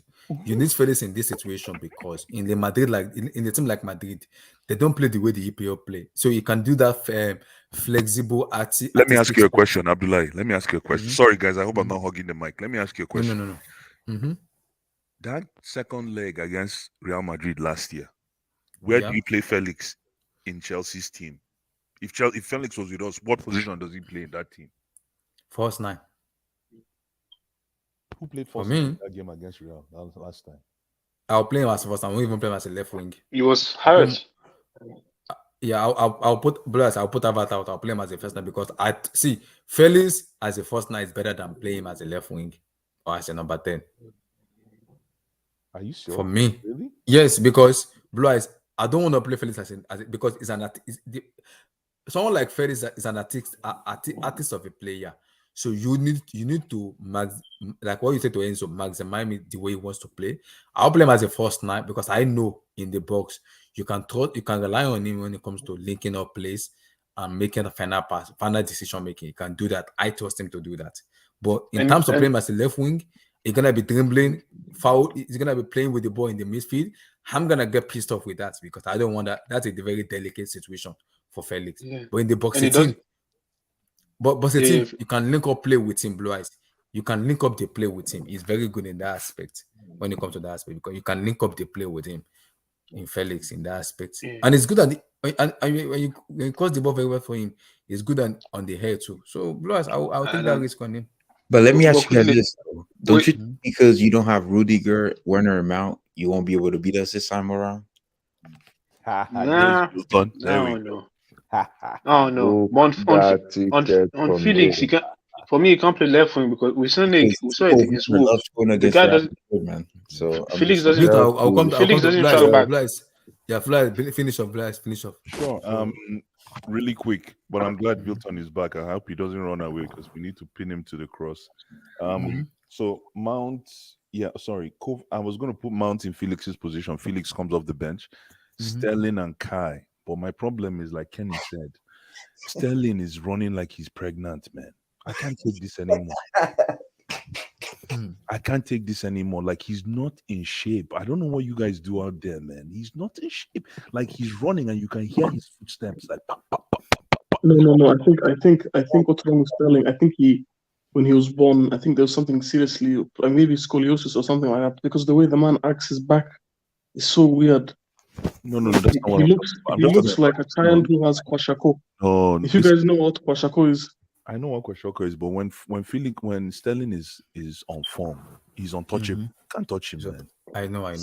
But Sterling hasn't been the Sterling we know and love since 18. For Chelsea, he's not. Heavy, man. He's too heavy. The thing is, I don't know why a lot of our players are heavy. Wait, why is Mount on there? Mount's not gonna start on Tuesday. Come on. Why not? Why not? Bro, might. What? That makes no sense. No, you cannot bench him against Wolves and then start him against Real. When was the last time Mr. Mount played? You wasn't even on the bench. Wilton is Lampard. Mr. Wilton, it is Lampard. Excuse me, it's Lampard. It is Lampard. So when was the last time Mount played a game for you guys?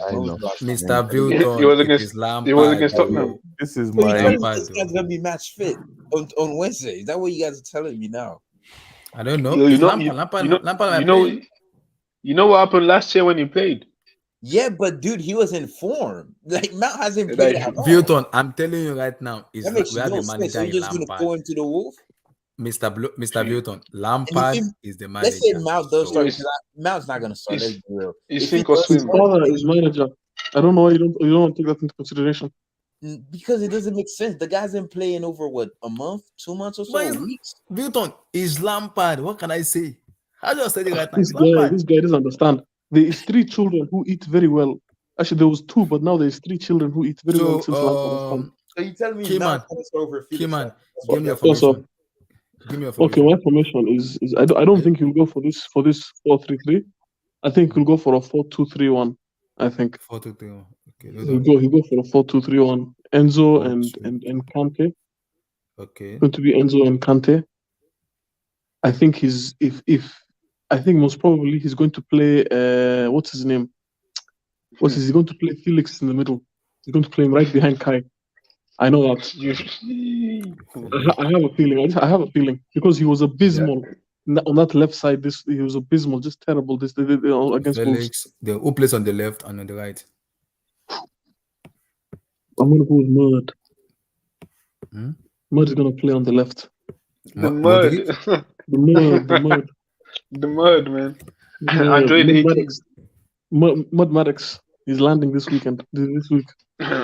Andre the 18. Then on the right, who plays on the right? Of course, it's Raheem. Raheem, of course, is playing.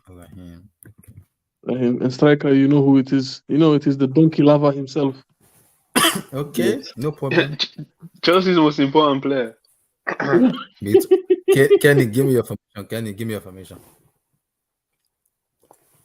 Yeah, I won't be surprised if it's a 4-2-3-1 like that, but I'm not gonna lie. I don't know why I feel like cocaine is gonna start. Oh my god, you are about to say my mind. Yeah, you see, Mount was his guy, but right now Mount is unavailable. So I think we find a second son in cocaine. Kenny, Lampard has 3 children. There's the adopted son in Pulisic. There's the biological son in Mount, and then now there's a new son. Yeah, there's a new child, and that's cocaine. I don't know what he's using on. I don't know. People are telling me Lampard talent ID he has good talent ID. What do you see in cocaine? What do you see in that guy? Wait, I'm hearing some background. Yeah, what's going on? Someone watching the movie. It's K here. K. I'm hearing some background. Wait. I want to ask a question. Is somebody doing a foreplay? Tell me, my guy. Please. Wait. Guys, is somebody doing a foreplay on the stream? A foreplay? What do you mean? What is the foreplay? I don't want to go Moderator, can you say I'm gonna add more things to that? We want to understand better. What I mean about foreplay? I'm hearing some sound at the back, and I'm asking the question. Somebody okay, let me put it this way: in my Nigerian language, is somebody doing the janglova on this thing? Is someone doing no. Please, no janglova on this stream.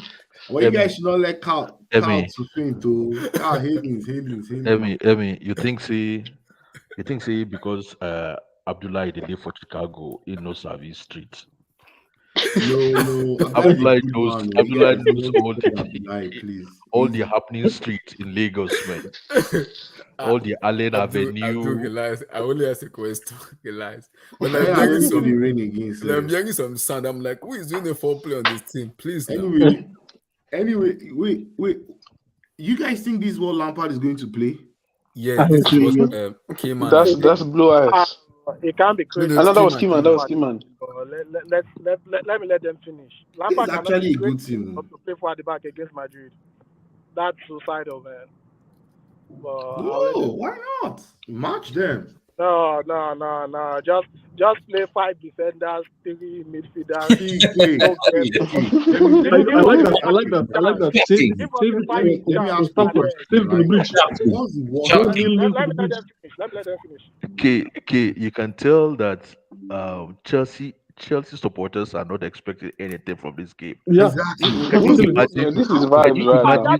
Can you imagine Emmy? Something to just fight for the No. Can you imagine Emmy? They will kill us.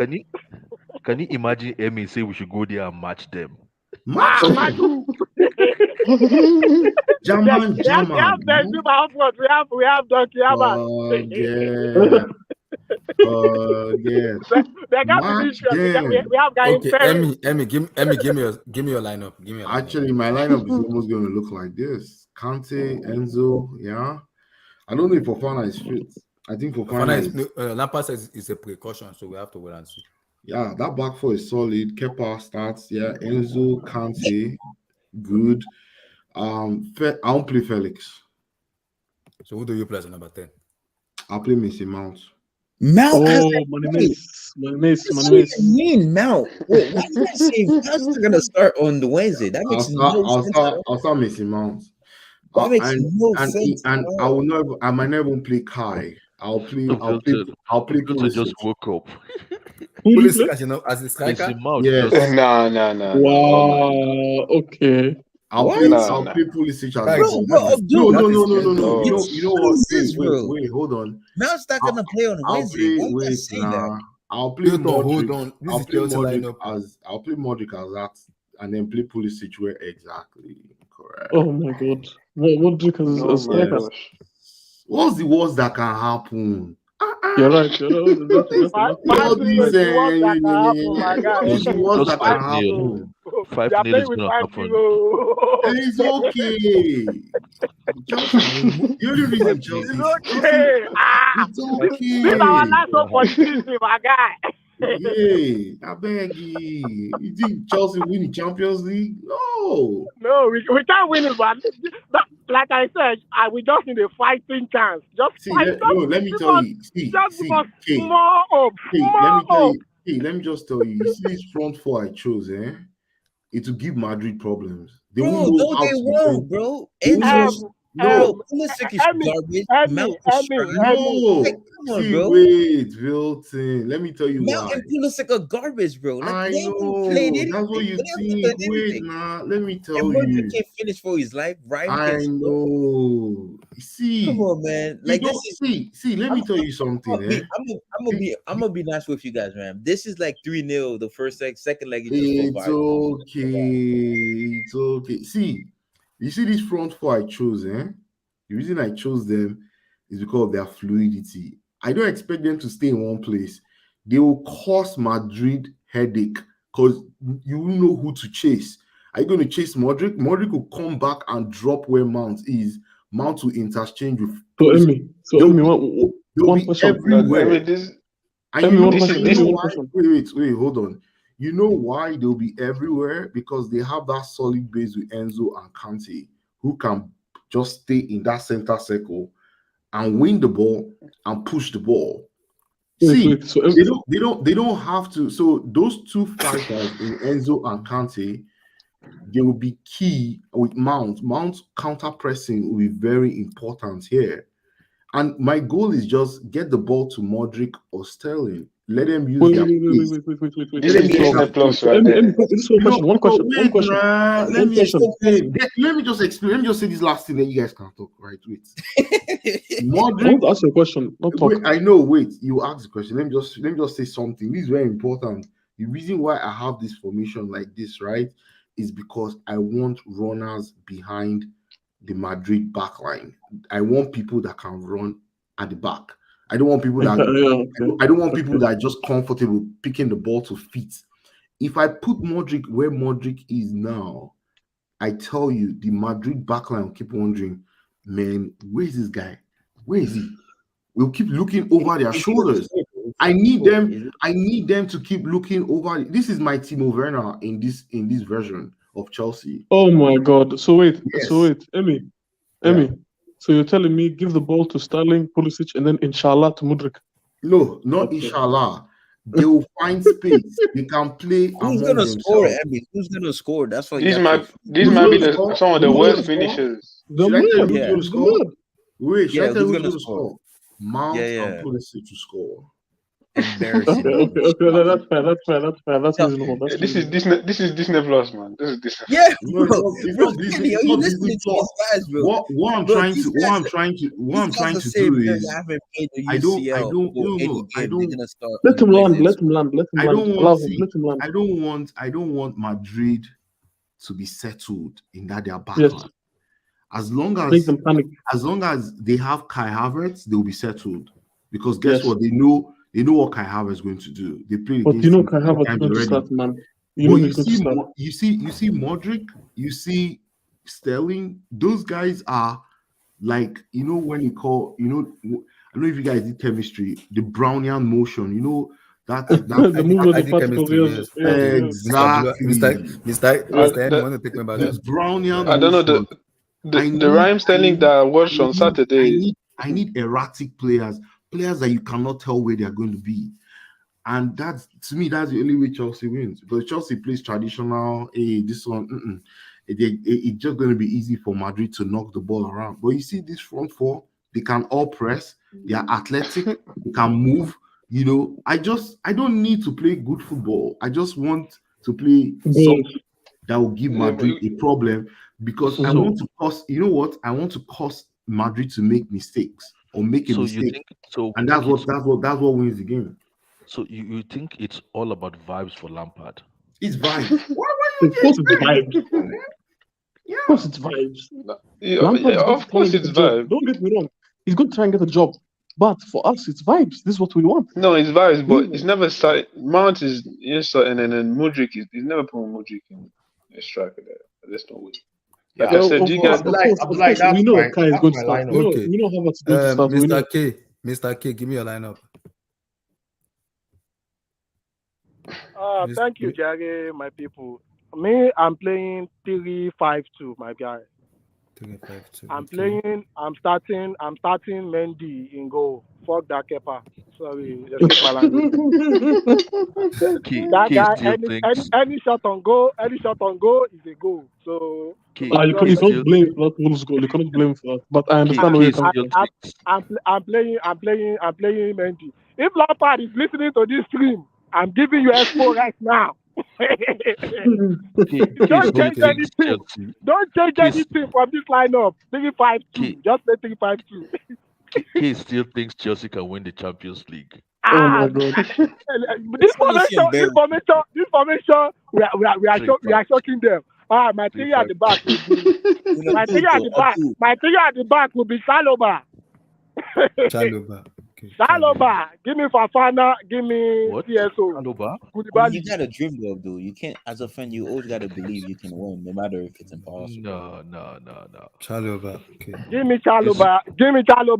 Give me. Listen, this is beyond us, man. Yeah, give me those three. Wing back, give me Chilwell and yeah, I put it there. I put Chilwell and them. Yeah. Oh my gosh. My midfield three: Enzo, Kovacic, and Kante. Enzo, Kante, Kovacic. Put those three. Although we don't have any chance to score anyways. If we can't score, at least we can just pack the house. Make it hard for them to score. If we can go 0-0 or we lose 1-0, it's a win. Just pack everybody in that middle. They're not going anywhere. Three, 4, 3, 5 to get. The front two. This front two is just going to be Mudryk for the counter. You know what they start pressing us. Just load the ball forward. Let body start back on it. Let him run. Let him run. This one is around football. This one is hard. The last person, even though I don't really want this guy, I will just put Phillips because Jao can still win us some free kicks that can just release that pressure because there will pressurize our life. They will pressurize our life. We will be able to get out from that our box. So once Felix does, he does one or two things. Just do his leg over us. Then we pass. So he can release the pressure. Every 2 minutes, we can take off the clock. Will be very important. You guys, even if we flip this Real Madrid, very crucial. We have Bayern and City waiting for us. This guy is expecting So Lampard, if you are listening, my guy, don't change anything from all these 4-2-3-1. They are telling you, Yaloma Tije.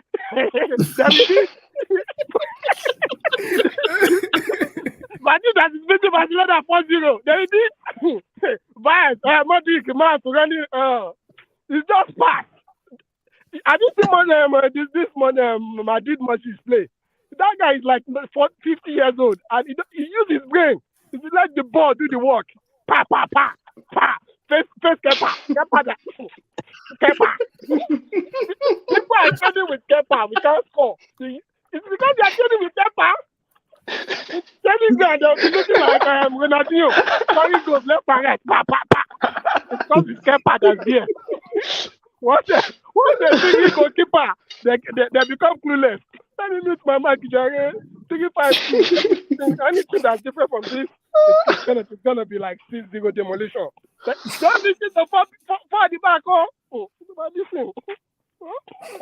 They'll probably fire him after playing for at the back. Because after that 2-0, Toffoli will be like, okay, we need another coach.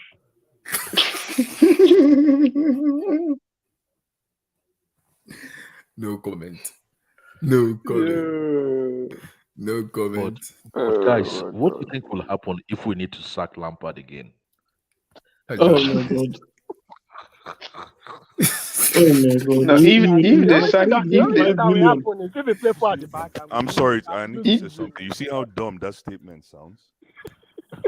Oh my How god. dumb and brainless. Hold on. You You see how dumb and brainless that statement sounds? What it feels to sack Lampard when Frank Lampard is walking away at the end of the season.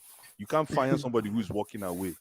That's why Walking said, away. "Daddy body get the accident." You cannot fire somebody who is already Okay. who already has Okay, who's on his way out. You've made your point. You've spoiled our vibe. We're just having a vibe. Okay, nobody's getting fired. Blue eyes. No, guys. If they demolish him, I dare here. If they demolish him 6-0, they might think about firing him. Exactly. Nah, if they fire Frank If we Lampard, lose, if we lose the next 2 games, the next 2-3 games, 3-0, 3-0, 3-0. You know what? Even somehow Chelsea beat us. You have to go See, we need just 1 point to escape relegation. Listen, And I we are finding it don't want to talk about.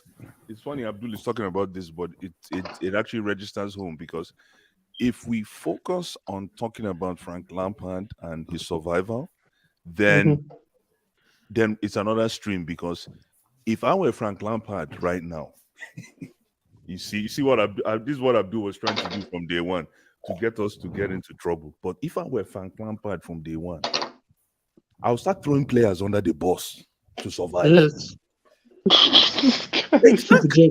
Keep the job. Because Abdul, is that what it's here Right, for? he has started throwing them under the bus. Abdul, the thing is, right? Now he wasn't. He True. didn't listen to Abdul, to the thing is, press let conference. me satisfy Abdul's curiosity because I know this is where he was going with his he was planting seeds from 3 hours ago. I know, Abdul. Whatever. You've been planting seeds, and I know finally your seeds have grown. The problem is this. The problem is this. Is with what Abdul is saying, which makes sense. But listen, if I'm Frank Lampard, but I don't want to be talking for Frank Lampard because I believe he's out in 3-4 weeks. But if I'm Frank Lampard, you gotta start throwing. You have to go back to management and tell them, yo, this team that you guys think is a team sucks. I mean, put yourself in Frank Lampard's shoes. What do you do if you want to survive? Let me ask you guys a question, guys in the panel.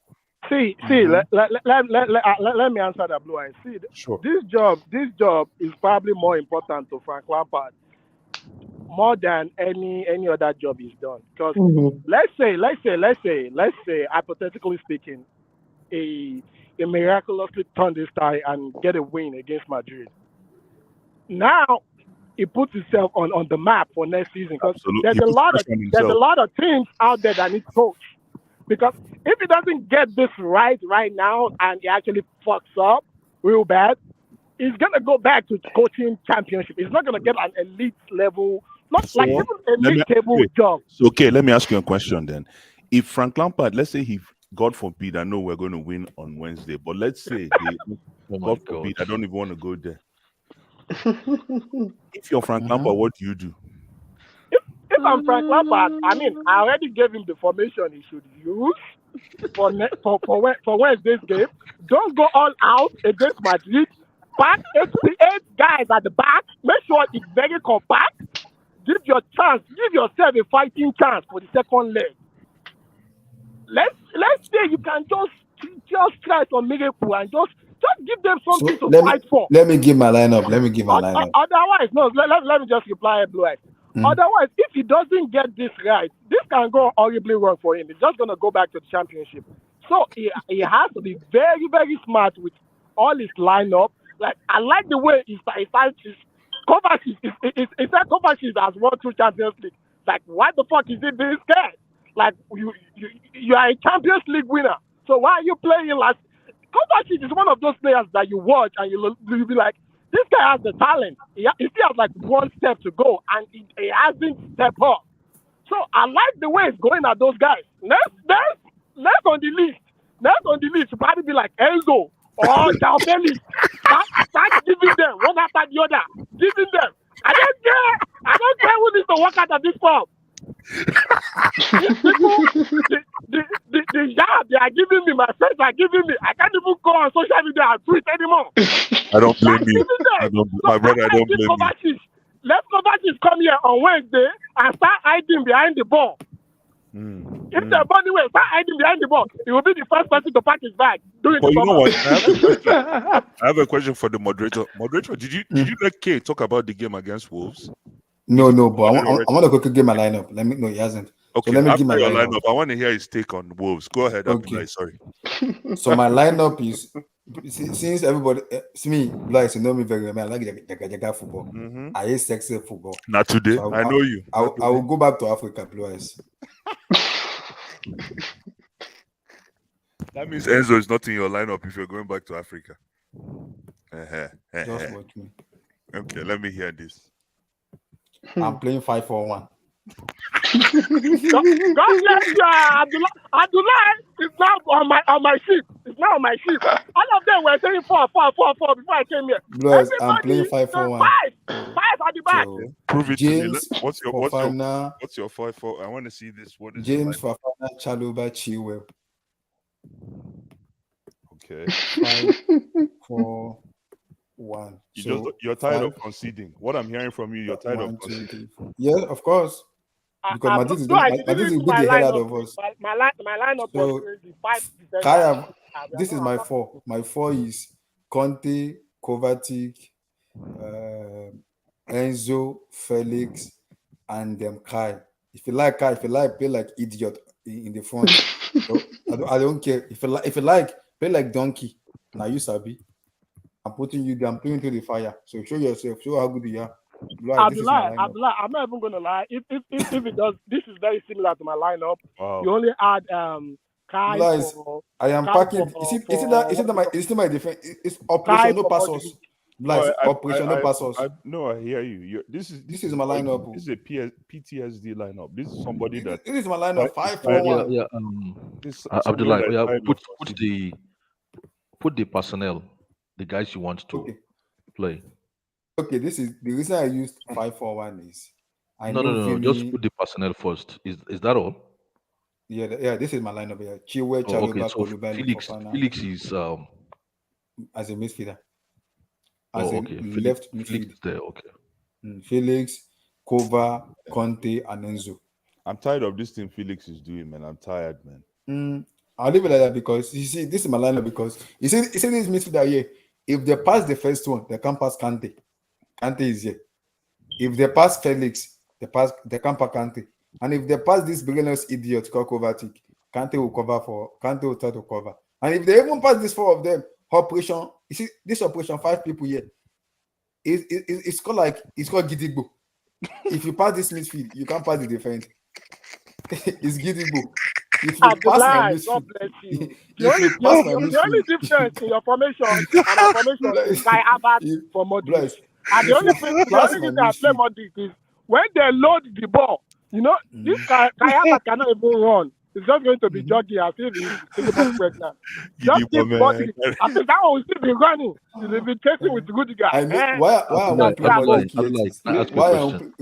Okay, hold on. You guys are going 2012 mode. Why I don't play Modric is I still want him to come from the bench. That's why I didn't play him. That's why I trust more of the midfielder I have here. Because Felix will cost me a free kick, which I wanted, which I could just recycle back and play from the back again and say, okay, let's start playing crossing and inshallah. I'll just leave over there, do whatever I want to do. And I'll start playing from the back. I won't go for it anymore. And I'll just find one Magomago or one Ojoro 1-0. After that 1-0, I will make it ugly. I'll make it. Even if we lose 1-0, that's still respectable. We just have to respect ourselves at this point. Don't go toe. I want to start. Why not? Why not go toe? Why not? Go toe with me. Have you seen what Real Madrid did to Barcelona? you want to be going toe and be getting demolished 5-0. Let's respect ourselves. Hold No, on. but And what just Abdullah, play which conservative. Go other ahead, go ahead, midfielders, go ahead, go ahead. which other midfielders have we got apart from Kovacic, Kante, and Enzo? Okay, now God you bless remind you. me. Now Those you guys, remind me. this weekend, the bench, Okay. the bench Abdul, thank you Valverde, very much. the bench Cruz, the bench Modric, and Abdul, they thank still you had, very they much. still had, Now, Tchouaméni Abdul, coming in to now deputize. Abdul, now you What do remind they me. have? Thank you very much. I have changed my mind. I have changed my mind. You want me Exactly. to go? You want me to go That's give this solid, book? man. That's Let me go. solid. Let me go this book. I don't want. That's I don't want solid. flair. I don't want flair. No, I no, no, want no. jaga It jaga. actually makes it now makes sense because actually, personally, I miss this kind of formation. It used to be the old Italian formation when they come and they don't want you to score. God When they bless come and play at your you. home God and they bless don't want you to Abdul. score. Abdul is They on just board with play me. solid four midfielders. They will just retain the ball, okay, God bless and you. then they will launch it to the striker Just once and for all. be launching. But if you want to launch, don't launch to Kayabas because that Nah, that guy Kai, don't man. play. God. Listen, but my problem with this Abdullah's lineup, it makes sense. But if you're gonna start Zakaria, then you have to start Mendy. I started Mendy in my own Blaise, lineup the now. reason, I started Blaise, Mendy. the reason I didn't put Mendy, you know why? Because he just came back from injury, and Madrid is not the best match for When him was to the last start. time Zakaria came back from injury?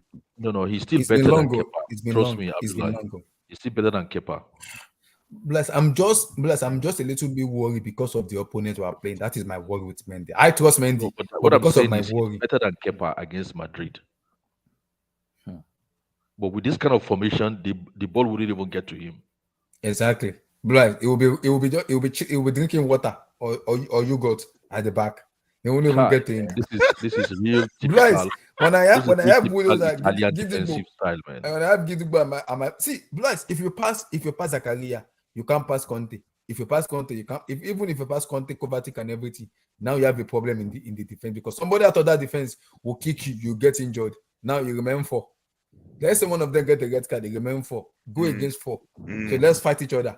Let's see who's gonna win. Before you start dealing daggling, I'll start kicking you from my midfield. One of them will get somebody will get sub off. So I'll make it ugly as possible. It's like playing monkey pose in Africa. Blaze. I'll play monkey pose. I know monkey pose. I can't shoot from out. I know how to. I'll find a way to do my gumago and just find a way to score one goal. Then the left fullbacks can be overlapping. Mm-hmm. James and Chilwell can be overlapping when they have the chance. Yeah. This formation is solid, man.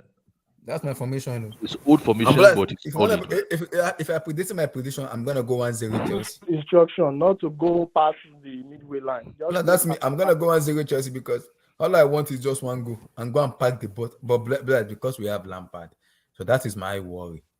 So if it's another manager, and I can say okay, but I don't even think about Lampard. I'm thinking about the player because the player will play for pride because he's Kai, look, if you have a kind of Mourinho, he can play this kind of formation for you. I know. And he won't concede. Abdullah, sorry, I came on here late. What was Blue Eyes formation? I didn't know. What did he play? It was the Blue Eyes. What did he play, Blue Eyes?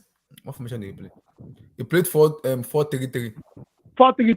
Blue Eyes safe. No, I know. I don't. 4-3-3 or 4-2-3-1? And what did Abdul play?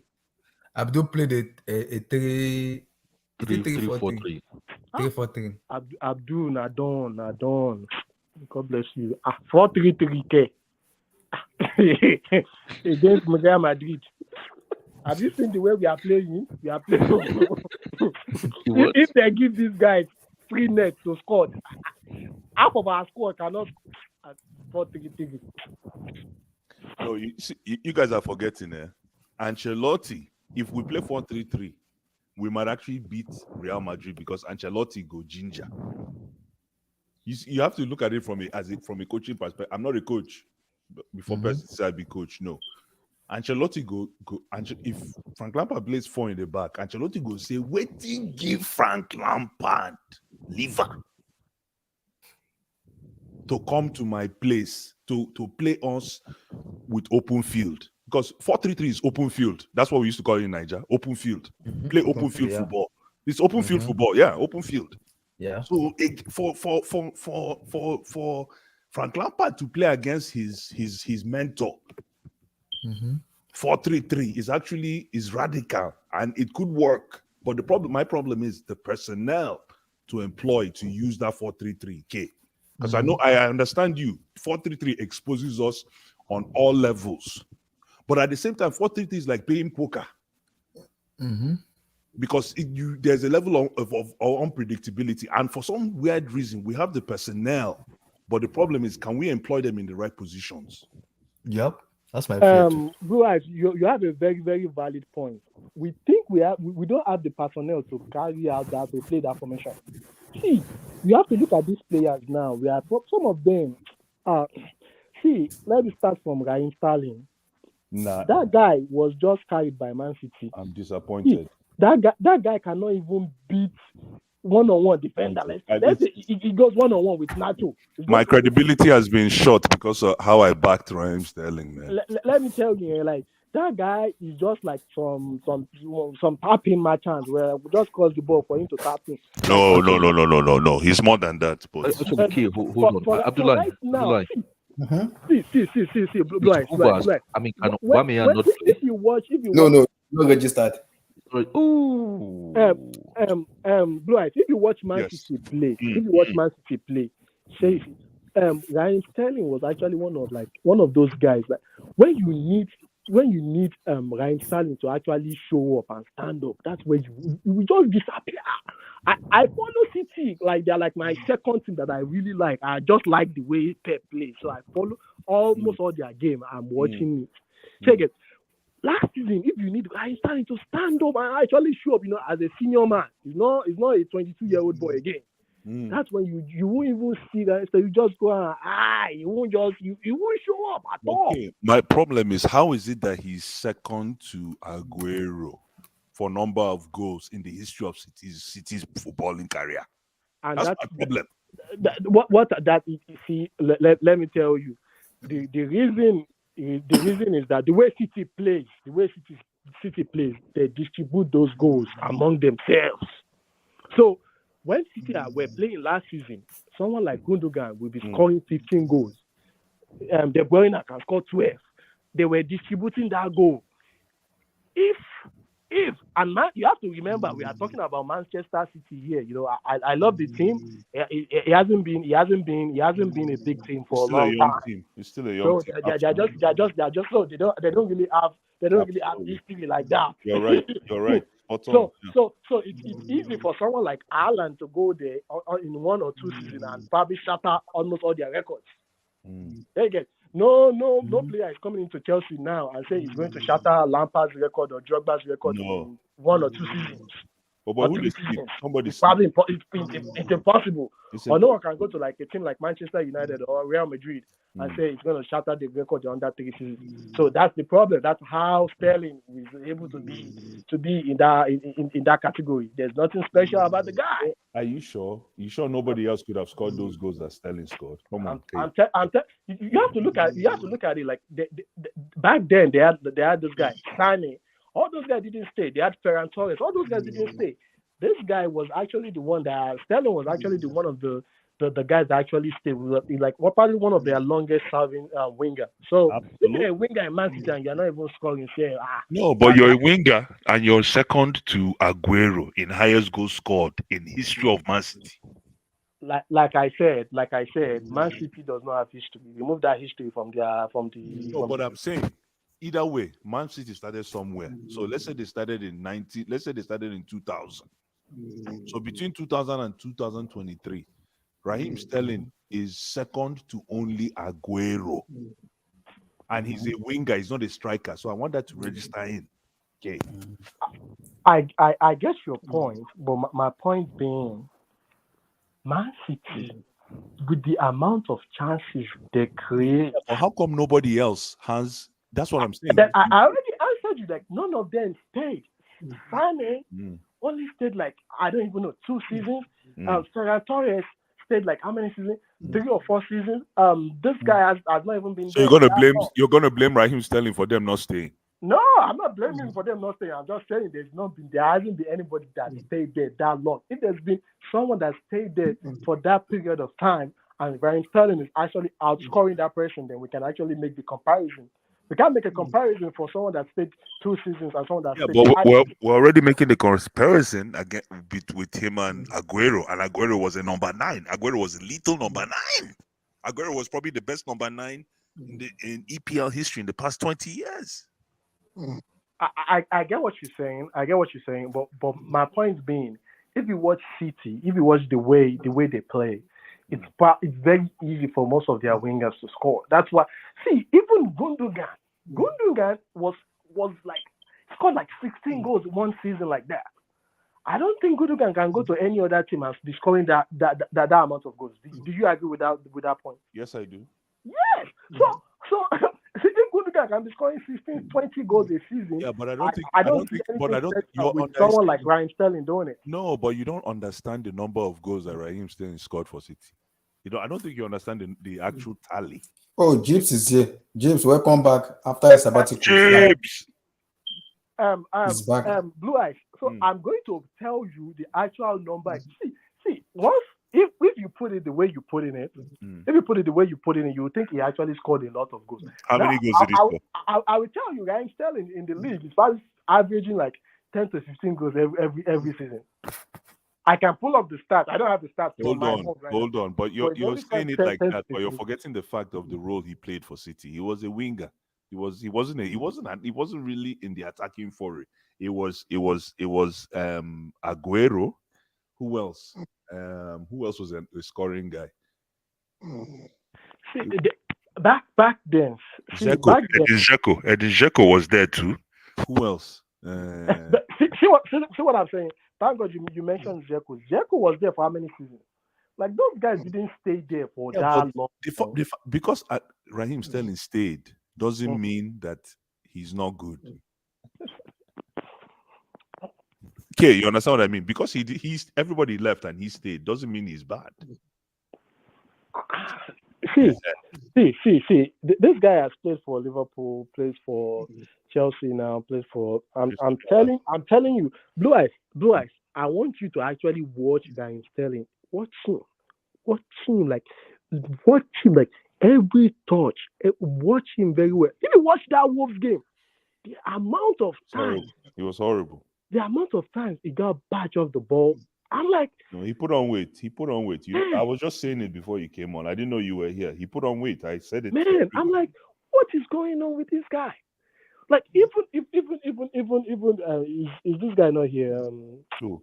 This guy, Chris James' brother. James. Steve. Chris James' senior brother. James is playing as if there's padlock in his leg. Like. But you know the most annoying part about it. The most annoying part about it is when it comes to UCL, these boys tend to turn up. When it comes to Premier League match, they went back to a default solution. I'm like, are you telling me that you're taking the UCL priority more than the Premier League priority? Is that what you're doing right now? Because if you are playing the default mode in the EPL and you're trying to turn up in the UCL, I am questioning that mentality in the squad. I'm questioning that mentality because. Okay, I'm stabilized. I will not be surprised if Chelsea match Madrid toe-to-toe. I won't be surprised. I will not be because in the UCL match it's a tournament match where they know that is their last chance to win a trophy. So they will give their all, regardless of the manager. They will give their all to win that match. They will give their all because they know it's a UCL. It's their last chance to win a match. They will give their all. They know. I'm blessed. The first match is in Bernabeu. The second match is at Stamford Bridge, where they know they have to get it right at Bernabeu. So they know coming back home, they'll be able to relax their mind and play their football when they come home. So I can see Chelsea. See, I've seen us do this before a lot of time where we crap in the EPL, but when it comes to UCL match, the players tend to turn on with guidance of the manager. They just want to play their football. They know, okay, I want to win trophies. I'll just play whatever I want. I totally agree with you. I think James will probably play his skin out because he knows, I feel like there sometimes in the Premier League, those guys just I don't know how to put it. It looks like they don't really care as much. But this one, I feel like they know there's a lot. I think they will play better But my only worry is sometimes some things are not there anymore. So you get like that styling. There's no reason why. Just don't waste that spot. Just because give it because to Mr. K, I someone. don't know if you listen to the video, Austin and Fabricio said it, because Austin said James.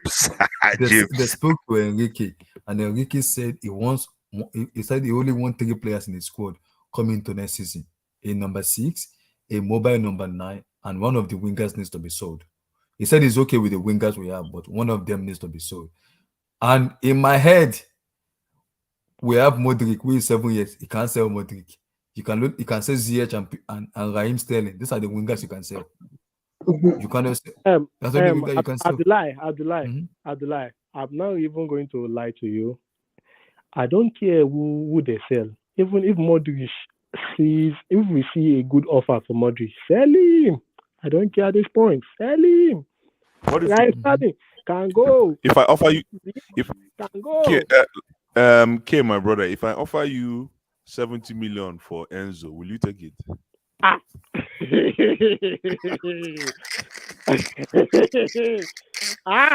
Abdullah, I want you to record K's statement right now. That is very difficult. That is very difficult. Okay, let me ask that question again. If I offer you 80 million, will you sell Enzo right now? 80 million for Enzo. That means yes. Okay. Move on. Let's move on. I get your answer. 80 million for Enzo. I'm not even gonna lie. Like I'll probably sell him for it. Come on, man. And you're not hating on Enzo. It's just I'm not hating on Enzo. Like no, it's from what you see. They use eye chop. Abdullah, they use eye chop. No disrespect to Enzo. I think he's a very good player. Like, and he still have like a lot of going. But I just feel like you might be right to that guy. I'm expecting a little bit more from him. Oh, it's not me saying. I'm not saying anything. You know. I said it earlier. I said Lampard had a Blaise. I don't mind if the next person. Mr. K, sorry, Blaise. I think Lampard might play back 3 against Santiago Bernabeu.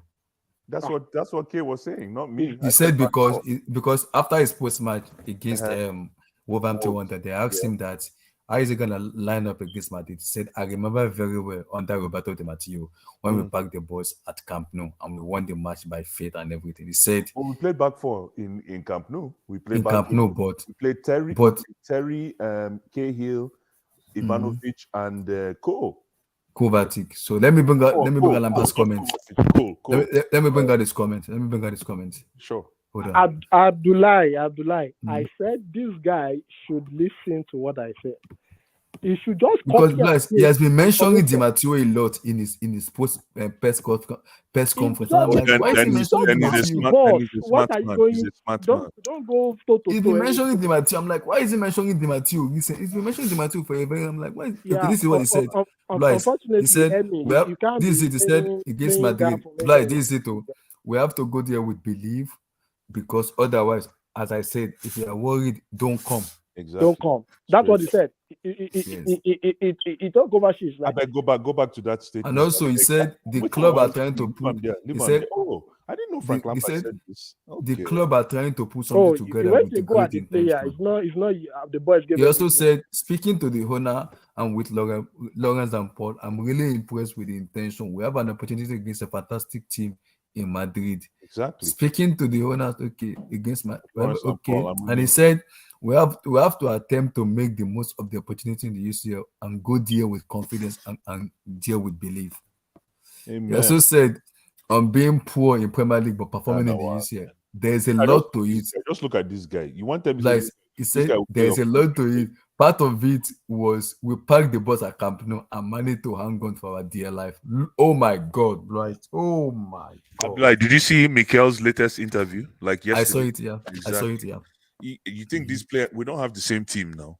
Those guys are rugged men now. This man. Frank Lampard also said there are so many teams, faith in different moments, but we did have a huge desire and a big character and a level of talent in the group that I've been striving for years to win the UCL. So that one you can remember. He also said on Raheem Sterling stepping up versus Madrid, is certainly a player of high level and high competitive level and outstanding of the game. That and it won't phase him. In fact, he's rising to games like that before in the past. I have spoken to him a little bit in the last couple of days, and we also have to get the right team structure to make the best players and then drive them to get the best out of them. I think a advertising player is been one of the best wingers in the world for a very long time. At times, maybe some people's opinion the best. Okay, I can't compare how many times I have referenced to young wingers when I I was hope there you don't need to read everything, but I hope he previously. plays. Oh my God. I hope he plays back three, but I don't think he will play back three. Mhm. I don't think so. I mean, like I said, I don't know if you were listening for Blue Eyes. This No. this thing is actually Okay, you Go know, ahead. keep talking. Oh my God, you left. Okay. Bless. Based on what you read, do you think it's gonna go back three or back four? He has to go back three, man. He has to. But with Abdullahi, the problem is you and me watched 2012. Mm-hmm. And We did, yes. We did not play from Benfica. Did we ever play back three? I don't think so. No, it was back four too. All through. Mm-hmm. So I don't know what he's saying. From what Frank Lampard is saying, does it mean he wants to play back four, but black four with packing the boss? Like maybe compact 4-5-1. 4-5-1. Unless that. But this is the problem here. Bless this team here.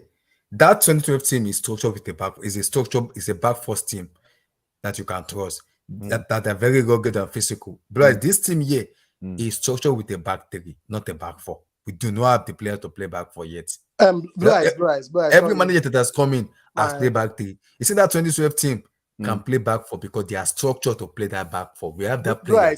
Blue Eyes, if you watch that Liverpool game, okay, yes, when we played a back three, yes, Liverpool were shit, but one thing we know when you play a back three with Chelsea, it's just I can't even remember Liverpool having like a good clear-cut chances. You know, we just overcrowd them. Yes, they played a shitty team. Liverpool played a shitty team, but still, you can just see Chelsea just crowd that midfield, and the ability of that one central defender to step in when they are trying to come out, just step in. Koulibaly is usually that guy.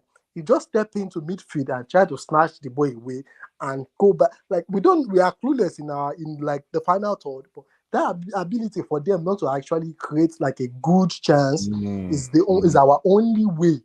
But that back four they will split us open like knife going through a border. It's just gonna be slice.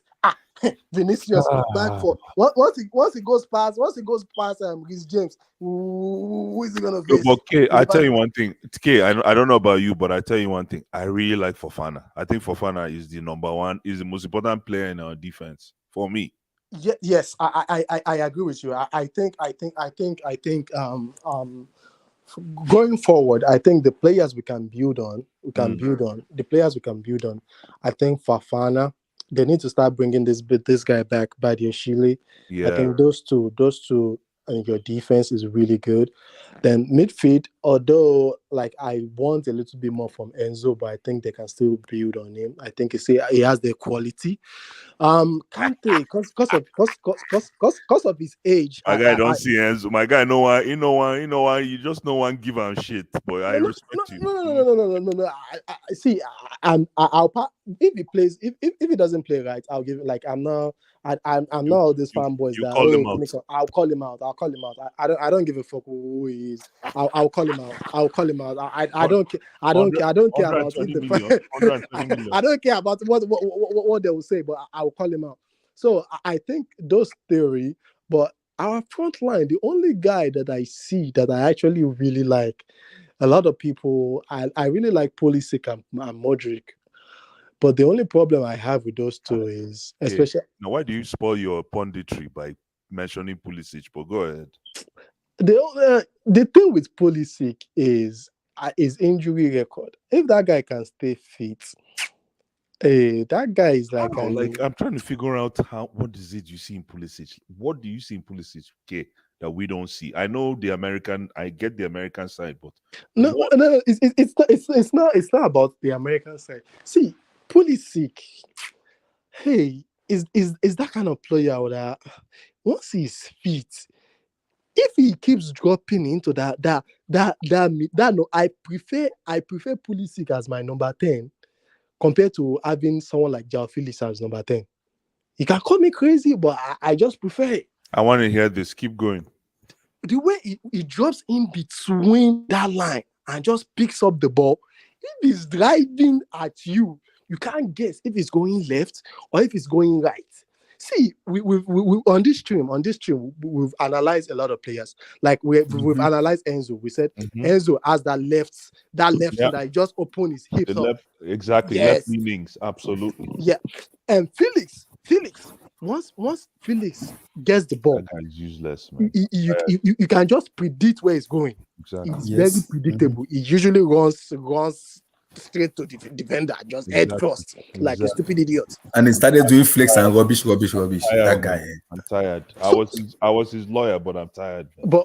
But I feel like Pulisic, he can go left, he can go. He has that uncertainty with him. The only thing I have with him is Keyman, you are sick in the head, but move on. If Chelsea sells him, like, I'm not going to be pissed, but I really think he can be a good one for the future. But one thing, he has to step up. If he doesn't step up and grab his chances, like, it is what it is. If we sell him, like, anybody, like, I'll repeat this, anybody in that front line, I don't care if it's Modric, I don't care if it's Sterling. If you want to sell any one of them, I don't really care. I don't really care about it. If you watch this guy, Martinelli today, you can just see the way once they pick up the ball and they are driving at you, Martinelli, Saka, once they pick up the ball and driving at you, there's that. The defender is always like, I don't know what's going to happen. On guard. They're on guard. Absolutely. But if someone like Raheem Sterling, I can guarantee you they are turning back and passing the ball to the fullback. And Reece James now is not even overlapping again. It's like there's something. Oh God, I can't even. I don't even want to start hear you. But Jibs, I want to respond to Jibs, my brother. I know. You see, this is the reason why I have to think about. I almost have to think twice about my punditry, because some of these players, when you go out on a limb and put your neck on the line and support them, and they shit on the bed. So Jibs, I will take the L on this one. You're right. Jaja Pelinci has been a disappointment so far, and he doesn't even deserve to have that name I gave him. I gave him that name. Thank you. Blue Eyes, I'm with you on this. Sometimes I have to take my L. Like this guy, when we wanted to sign him, Cucurella. One of those. You probably don't know me. I know Abdullah personally. Like we live quite close to each other. Oh, nice. And I was like on him, like, Cucurella, like, this guy is the next. This guy I hear you. That was me, man. I was gassing this guy up, man. When I saw the lineup where the Lampard had Cucurella as the fallback, I'm like, this guy, they should just take his coaching license. Okay, Cucurella had nothing to do with that goal that we considered, did he? It doesn't have anything to do with that. It was roasted. Lord have mercy. It was roasted, and it was in that first half. The closing down. He didn't close that guy down. That guy had the time. Like, the guy can choose to, like, hold on. Nunes can choose to, like, bring the ball down. No. I'm not blaming for that. He could do anything with that ball. But Blaise, he slept off in that ball. He should have anticipated, but he slept off. I thought it was more Koulibaly than Cucurella. Yes, Koulibaly, but Cucurella was at the back of the guy that scored the goal. What's his name? Okay. Matthias Nunes. So he was falling asleep, which he wasn't supposed to do. He has to close him down.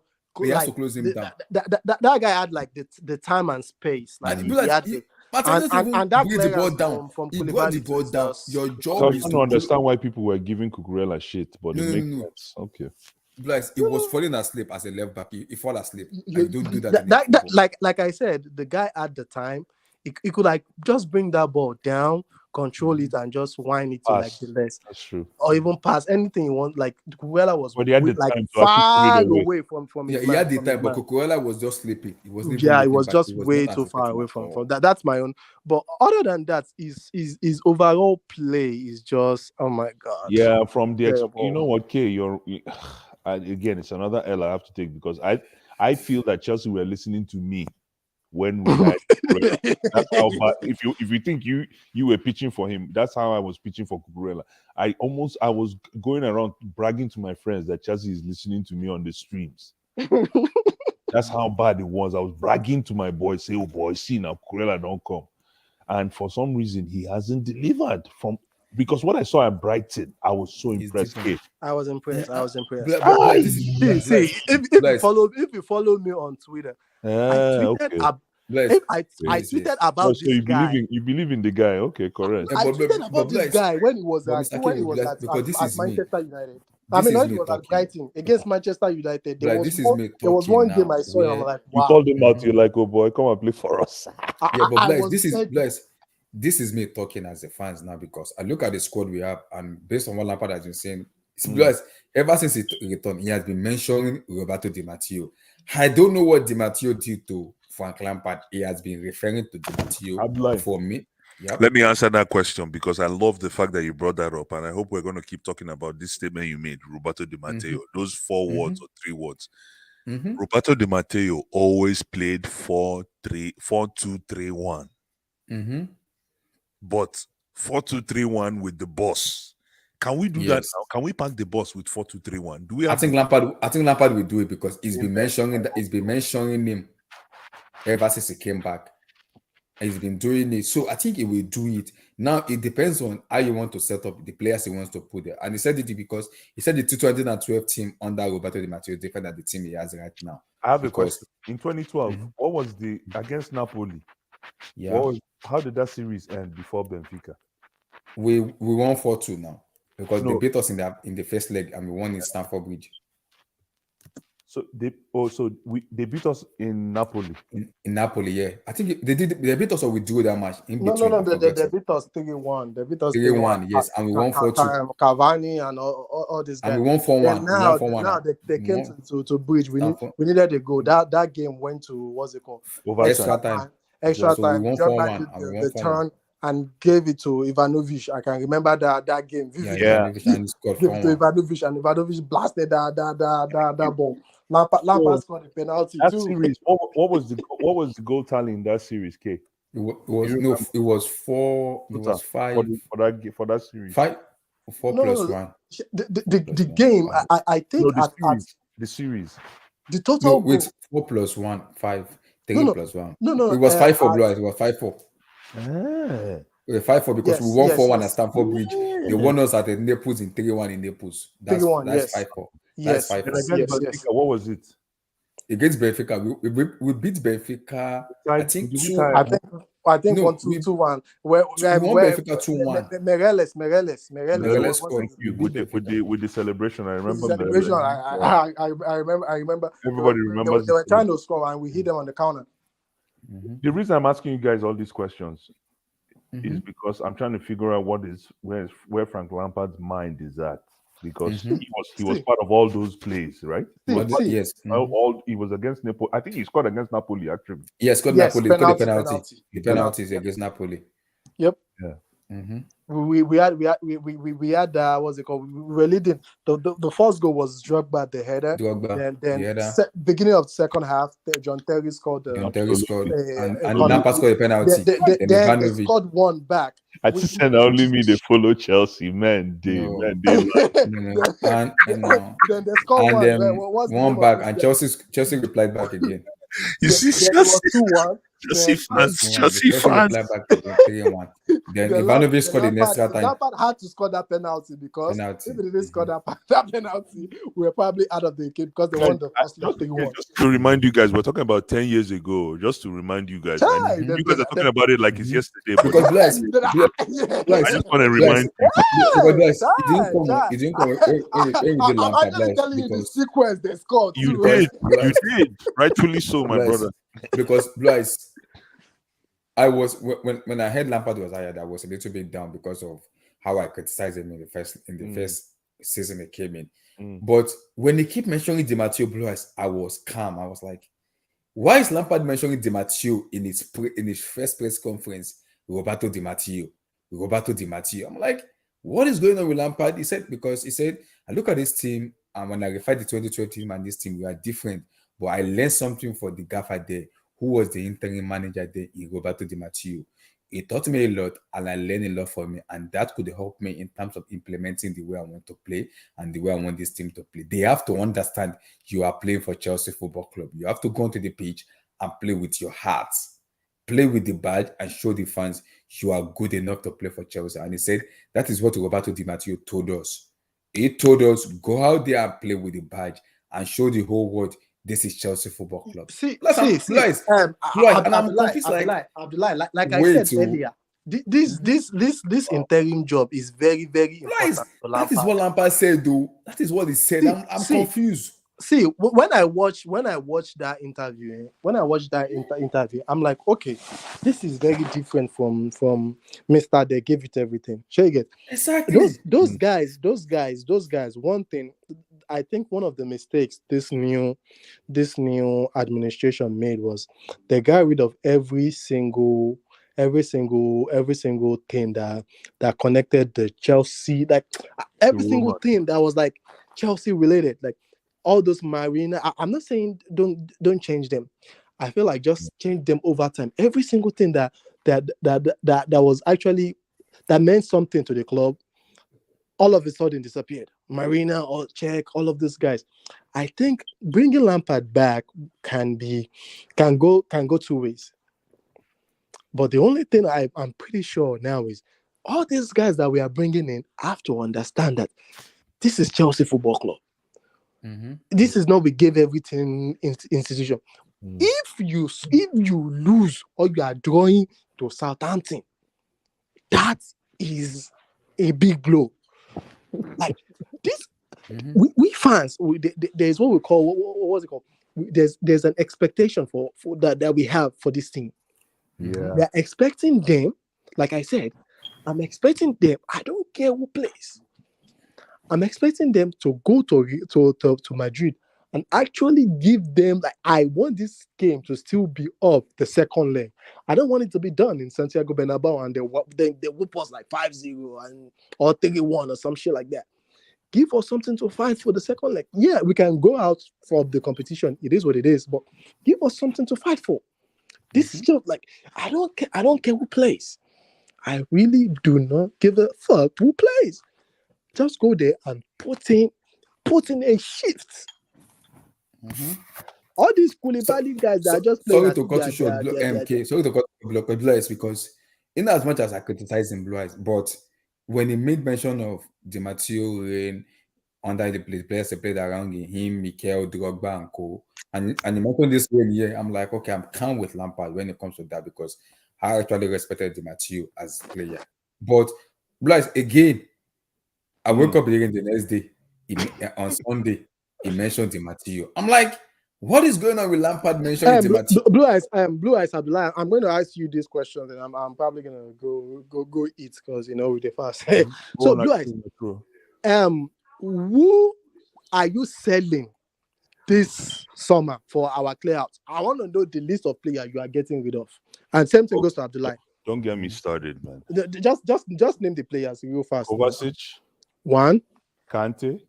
Kante is not going to stay. Oh, no, Let him list this player, Abdullah. You have your own turn. Kante. Up front. Who is left up front? Kovacic, Kante, Havertz. Yeah, and Havertz is because it doesn't look like he wants to stay with us anymore. But he's the most important player for us. But it doesn't look like he wants. Abdullah won't like this. That's why he coughed. Don't mind Abdullah. Abdullah, no comment. Don't mind Abdullah. No comment. I prefer not to talk. Continue. No comment. Sterling, I think Sterling is on the chopping block, man. I'm tired, man. I just need to score. Enzo gotta go. Franchise player. Okay. Thank God we don't have a full panel on this one. No, That's Enzo gotta go. Enzo Franchise got it. player. I No don't wait problem. tire, man. Come on. I watched that game against Wolves. I'm like, what is this, man? The guy looked Yeah, hopeless. it looks average. It looks He average looks that game. average, man. That's why I said I'll take the 80 million. I feel like Lavia can do the same thing he's doing. Okay, my brother, man. I just said I'll leave me. Come on. It looks average. I'm saying Come on. He looks Relax. average. He looks average. But yeah, for someone we paid that kind of money for, on, I think. yeah, Continue your list, or that's it. That's it for me for now. That's it. Okay. Abdullah, what are you getting rid of? So many of them. There are plenty. Oh yeah, name. Number 1, Mendy. Number 2, Ariza Balaga. No, you are getting rid of both keepers same summer. Okay. Inshallah, by God's grace. Mendy, Ariza Balaga. Cocaine Gallagher, get out. Mark Cucurella, get out. For real? Yes, sir. Shit. Yeah, I hear you. Cocaine Gallagher, go. Mason, yes, he's been poor. I will sell him. Yes. Raheem Sterling, get out. Yeah. Veterinary doctor, get out. Matthew Kovacic, get out. Christian Pulisic, get out. Akim Ziyech, get out. Aubameyang, thank you very much. Bye. Adios. Get out. Modric, I'll give him because it's his first season. I'll pardon him. Because it's his first season. Pardon. Joao Felix, I'm 60-40. Because I know. I can see what Felix can give me. But also I need to also remind him that he's not playing for. So 50-50. Leave Felix. Felix is. I'm reminding Felix that he's not playing for Elche or Celta Figo. This is Chelsea. So he needs to use his brain and play football, which I know he can do. But sometimes when you're artistic of a player, sometimes it's annoying because you can only do flick, dribble. I need you to do more. Which Felix, I believe he will do more because now we have a legend here who's gonna tell him you are playing for Chelsea. You have to show the world you are. You see, Jib's comment is exactly what describes Felix, and I just found that out now by Jib's making that comment. I agree. Jibs, God bless you. Felix is an Instagram player. I agree. Is a flair, is a flick. I agree. Like Jibs, like you said, but Bryce, wait, do we have those players under the Matthews era then that very stylish is play with flair? My brother, no, man. And if they're stylish players, they're stylish players that know how to score. Yeah. Abdullah, is that your list? Is that the end of your list? I think okay. Yes, I will keep Kante because I think they want to give me a new contract. I will keep him. Good. I'll keep Enzo too because I rate Enzo very high. Abdullah, you didn't say what about the defense? You're not getting. I already said the defense already. Okay, I said Cucurella. Thank you very much, Blue Eyes. Kaledo Kolobali. Thank you very much, my African brother. I love you. I'm from Africa. It's time to go. Adios. Bye. Who's going to be left? Keep going. There's Fafana that Badiashile. So why am I rating Kolobali? Wallahi. Your list is very similar to my list, but is that the end of your list? By the way, also in the bench, Zakaria, get out. Thank you very much. Who again? Chaloba. I know you like to wear clothes. You like to do fashion. It's time to go, man. It's time to go. This is not a fashion shop. Blue, you didn't add Chaloba. You didn't add Gallagher to your own list. Chaloba. But now I remember. Chaloba got to go. Thank you. Chaloba, get out. And also, Chaloba, my brother. Now our brother. American endorsement. Please pack your bag and go. Please. American endorsement. Pack your bag. But Kay doesn't believe in that. And pass. Hey, hold on. Chelsea 0-4 for life. Say Ruben. Ruben is part of it. Oh, thank you very much. I am Atanga. Get out. Get out. Ruben, shake, go. And also Cho, Osinodoy, the hairdresser in our club, the fashion designer. Get out. Go. Wow. Abdullah is actually on board with me. So let me quickly go through my list. Let me go through my list. I will start with Kepa will be the number one, my number one player I'm driving out of that club for free. For free, we don't need to collect. Kasim, I see you, my brother. Keep going, my brother. We don't need to collect money for the sale of Kepa. You can just give them. Ziyech can go, Aubameyang can go, Lukaku can go, Let me start from defense. Defense, Cucurella can go. Koulibaly can go. Aspilicueta, What? He can stay or go? he can go. He has to- Aspilicueta, the money you've collected is enough. Go to my Mallorca. Abdullah K is about to get rid of the entire team, but let me get It's needed. Aspilicueta, It's needed. It's needed. I It's know. needed. can We go. have to, man. We have to, man. Now, Well, let me go to that midfield. That midfield, Kovacic, you can go. I don't need you. Okay. Enzo. Kovacic, you I want can go. Enzo. Ruben love to. I'm not selling Enzo yet. Why will I say Enzo before I say Abdullah, you see Pasha? Abdullah, you see Pasha? They don't do Pasha for this. Like, I didn't sell Enzo. I kept Enzo. I rate him highly. Abdullah is with me. So I rate him highly. You know my rating on Enzo, so I'll keep him. I'm selling Gallagher. I'm selling Mount. Oh my God. What about Kante? Let me hear you. See, no, hold on. I'm talking to K. Let me hear you. See, I was the only person that wanted Kante gone. I'm very against giving Kante a new contract, and I will tell you the reason why. The reason why I was against giving Kante a new contract is he's a legend. He's a tremendous footballer. No, he's a world-class player. But his injuries, the injury, because what I study in school is injury related, you know. So I know his injury is still gonna hold him back at some point, and he's not getting any younger. So I was the one that first said this on this stream. I said I will not give Kante a new injury, and they came for me. They say, will I sell Luis James too? I'm like, well, if Luis James has to go, he can go. But they came for my head. But right now, saying that that was it before we sold Jorginho. I said I would keep Jorginho and sell Kante. They killed me that stream. Because the problem, there's no problem. They killed me. I said Jorginho is very reliable. I know I'm going to get 30 games out of him. But Kante, I'm not going to get. Abdullah can testify to this. I said okay. So now that we sold what's it called? We sold Jorginho, and I'm selling Kovacic. That's the only reason why I will keep Kante, but I'm only going to give him a 1-year contract, like we're giving what's it called, Thiago Silva. I will not give him more than a year contract. It's getting 2 years and 1 year. Rhys James. Rhys James. Abdullah, you didn't talk about Rhys James, though. I'm coming. Okay, Black. See. On Rhys James, what's this? Rhys James, I'm 60. My brother, don't think about it. Just say it. Rhys James, say it. If a good offer comes in for Rhys James, if Madrid wants to be crazy and give me 150 mil for Rhys James, sell him. Steve is not here. Sell him. Are you but that's a very strong statement, because he says to me you're not confident in his style of play. No, I'm not confident in his style of play at all. Because let me tell you something.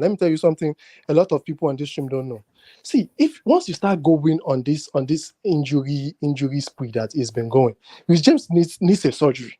He needs to go for that surgery. This what's it called? This summer. He didn't make knife cut him. He needs to go on that surgery. So one thing, the injuries does affects them psychologically too. So in his head, at the back of your so I study sports science. You get that it affects the players. Like it's like, oh, what if I actually overstrain myself? I'm gonna get injured again. Blah blah blah. Now is not actually. So we can't see. We might not be able to see the full Rhys James anymore. You're using that kind of emotion to judge a player. That's interesting. Yes. What Case said now. James said the same thing. He said the same thing publicly. We need to look at the list of players that are very injury prone. Once you reach a certain level, a certain point, you have to you will tell their game will decline significantly. Odoi, Ruben Loftus-Cheek. Check all these players that are very injury prone. Jack Wilshere, all these guys that are very injury prone. Once you reach a certain level, you will not see them again. You just, this guy, I've watched this guy play now. What is happening? Look at this guy, Paul Pogba. We are like, this guy is wow. Perfect example. Perfect example. But once those injuries start coming, where is he today? They fade. Where is he? Would you take Pogba for free? Yeah, but K, I've been eating for life in many streams because I went after people that were injury prone. Yes.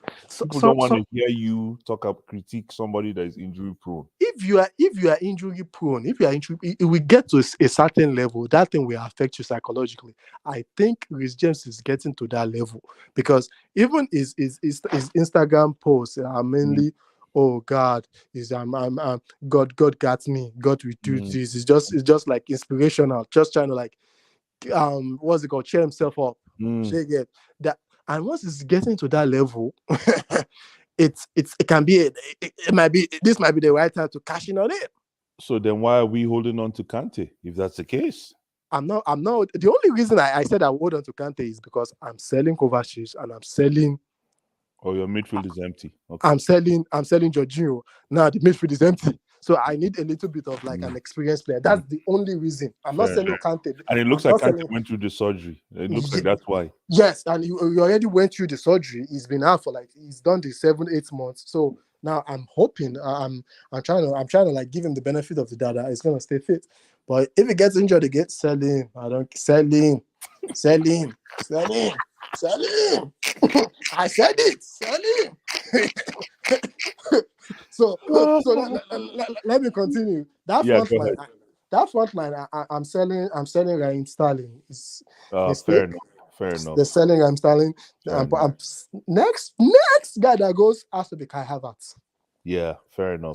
That's my guy, and he's the most important player till tomorrow. Sell him to Frankfurt. He can go. The guy doesn't want to stay anymore, man. Sell him to Frankfurt. Mr. K, you are very nice. I'm selling him to Nassau United. The guy, I want him to stay, but he doesn't want to stay with us. So. No. Sell him. Then and Ziyech, obviously, Aubameyang, obviously, exactly. Lukaku, obviously. Mount. I want to hear your take on Mount. Callum Hudson-Odoi. Mount. Let me ask that question again. Mount. Uh-huh. My thing with Mount is exactly he's a contender. It might be one of those players that if someone like Enrique comes in, it might be the most important piece of the jigsaw. What a lot of people don't understand is Mount. Yes, he's having a terrible season. It can give you everything. Under a world-class coach, Mount can shoot. Mount has a decent passing range. He can press. Once he has a mastermind that can actually sit him down and be like, "Yo, this is what I need you to do. Keep it simple. There are some players you don't need to start doing all this formation. Oh, hybrid 7, hybrid 6. You have to no. Once you have someone like Enrique, that is why I want Enrique to be fair. What is Enrique going to come and do for us, K? What is Enrique going to come and do? What Enrique will do, he will keep things simple. I like coaches that keep things simple. Like the instructions are very clear and repetitive. He would see the top coaches. It's like they're not doing something special. They will just tell them, hey, let's keep things simple. They are not trying to go. They have their own style, and they don't care about if the opposition brings armor or brings tear gas. I want to play this on the floor. Keep it simple. Mount, you are 7, you are 8. Play here. All I need you to do is once the ball drops to you at the edge of the ball, shoot. Once the ball, but just simple instructions like that. But all these tacticians with the young kids we have is going to be complicated. You're telling Mondrick you are an hybrid winger / wing back / talking. You have to talk in, talk out. All these things were very complicated for these guys. They don't have the intelligence they had. All this the previous generation had. All this previous generation can be very tactical and be like, oh, Mikel, do this. That's why once you see that sub Mikel coming on, it's game over. Why is it like that? Mikel is not 2 guys. No. All those guys have an understanding of okay, I need to block the space. I'm Exactly. not running down and chasing down the ball. Don't worry about the ball. It will come to you eventually. Mhm. And they don't care about touches. They are blocking the So space. what's your take against with Chelsea against Real? My Chelsea against Like Real Madrid, your honest opinion against my for that tie Wednesday. for that time, like Yeah. I said earlier, I'm like, just park the bus and try to make it difficult for them to score. Just frustrate them a little bit. I don't go gung ho. Just frustrate them. Pack the middle. Just pack that middle. Make it very hard for them to score. Make it very difficult for them to beat. Like if you go toe to toe with them, with these guys that we have, if we say let's go free flowing, I don't trust them enough to score. So if you don't score and they catch you and they break you on the counter, like the decision making of what's it called, Vinicius on the counter is crazy. And the decision making of Benzema on the way he will peel off to at the back of that defense and just come to the edge of the box is very, very crazy. But our only hope of just staying in that tie is just make it compact, and you can snatch and grab one corner kick or one counter, or you can just load the ball for Modric. You can just beat someone with pace, and we just get a lucky break, and it's 1-1 or something like that. But if you try to go gung ho with what we currently have, and the attackers know, their confidence is shattered right now, we are gonna get killed. Just keep it tight. Just stay. You don't need to start going crazy. Make sure Madrid work their ass off to get a simple chance. So that will be very important for that time. So you can give yourself a little fighting chance for the second leg. Otherwise, if you go gung ho with them, we're gonna get slapped. You That's think so? what I feel. You think we're going to get slapped if we go toe to toe with those guys? Yes, we're gonna get slapped. See, football. Sometimes football can be that confidence. See, if it was Liverpool Arsenal game today, Arsenal was gonna win that game. Liverpool Easy. just contained them, man. Hi, Liverpool plays small football. Liverpool. Just little mistake Arsenal made. Exactly. They just wound those guys up a little bit. Mm-hmm. What's it called? Xhaka went in for Trent, and the crowd, everything the atmosphere just changed. That second half, it looks like Arsenal cannot even play ball. No. They were unable to even come out from their box. That's because of this. But now that guy, I used to underestimate. No, I never did, but I overlooked Fabinho. Fabinho is probably one of the most important players in EPL. Yes. Well, if the problem Liverpool had this year, what that a lot of people don't know was not that Salah. The main problem they had was that Fabinho. See, that sixth position, a lot of people don't understand that position. A lot of people underestimate that position. I'm telling you, the Fabinho struggling for form was what killed them. Because if Fabinho is able to intercept and break up play, and the way he's just dumping the ball to Salah. The way he plays the game is just too easy. Just see the pass he gave to Robertson. I'm telling you. He just boom. See, that's what I'm saying about Mount being. It might be an important piece, because if this guy can just give him simple instruction like that, just pass. Just once you get the ball, just dump the ball to the front line. Or once you get the ball, I want you to make space for yourself and shoot. Just give them simple instruction. But you giving Mounts, you have to play in between the defenders in the hybrid 8 to hybrid 9. All those things are complicated for those guys. That's my own take on. See, the goal Fabinho. That is why Klopp tried to change it and bring in that young kid, and that young kid didn't really work. And that's one of the reasons why they get young kid. Don't tell me Curtis Jones. No, not Curtis Jones. He was so good. I thought no. There's this kid that they brought in at against Real Madrid. Oh yeah, he's like Serbian. I think he has Serbian. Yeah, the kid. I can't remember his name for. It's good though. He's not bad. He's good. He's not bad, but he's still a kid. See, that's one of the reasons why I said that 6 role is very important. Once you lose the battle for that role, he probably lost the game. So who's our 6K? Who's our 6? The one the Between now and Wednesday, who's our 6? the guy play for that Wednesday. Yeah, Enzo. I mean, we don't have options. Okay, if we had option, if it's left to me, Enzo will be coming off the bench. I want to hear. Enzo will be coming off the bench. Interesting. Yes. Enzo needs to learn. Let him come off the bench and learn the game. All this playing in full match. That answer my question. Between now and Wednesday, who is our 6? I mean, we don't have option. Blue eyes. Answer that question. Who be our 6? Since Enzo is our 6. Enzo is our 6. We can't even sugarcoat it. Like Enzo is our 6. There's nothing we can do about that now. There's nothing we can do. Like, what are we gonna do?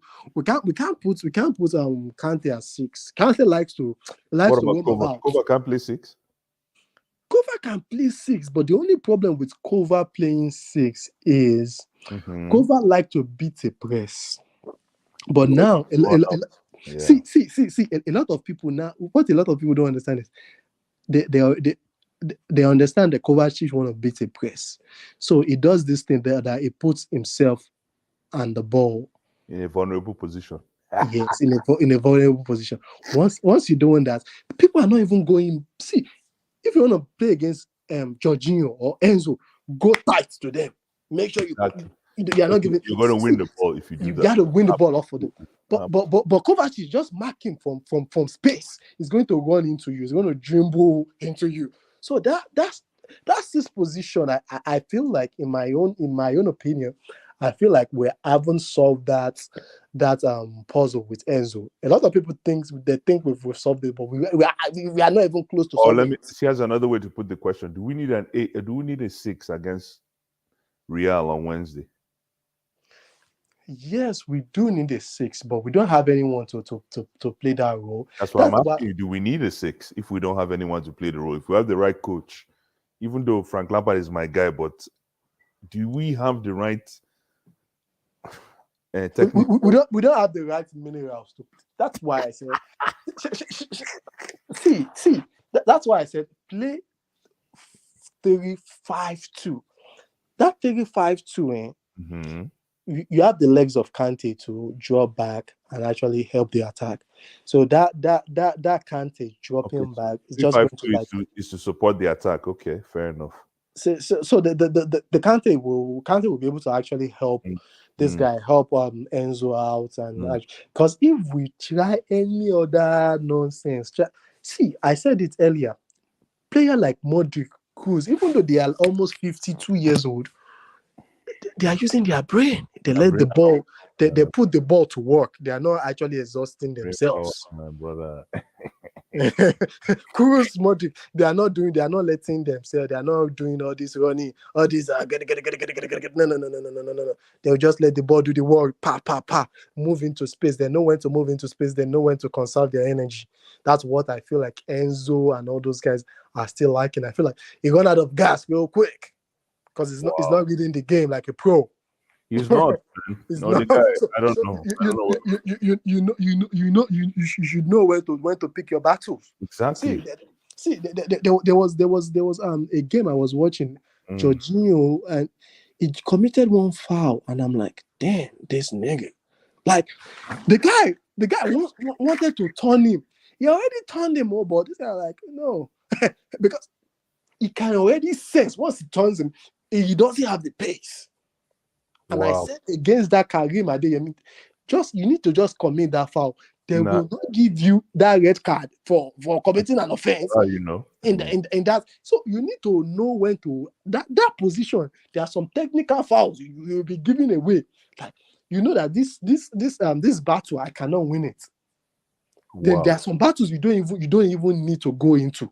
Just leave it for your forward guys to go, because once you go into that battle and they beat you from that battle, that's the end.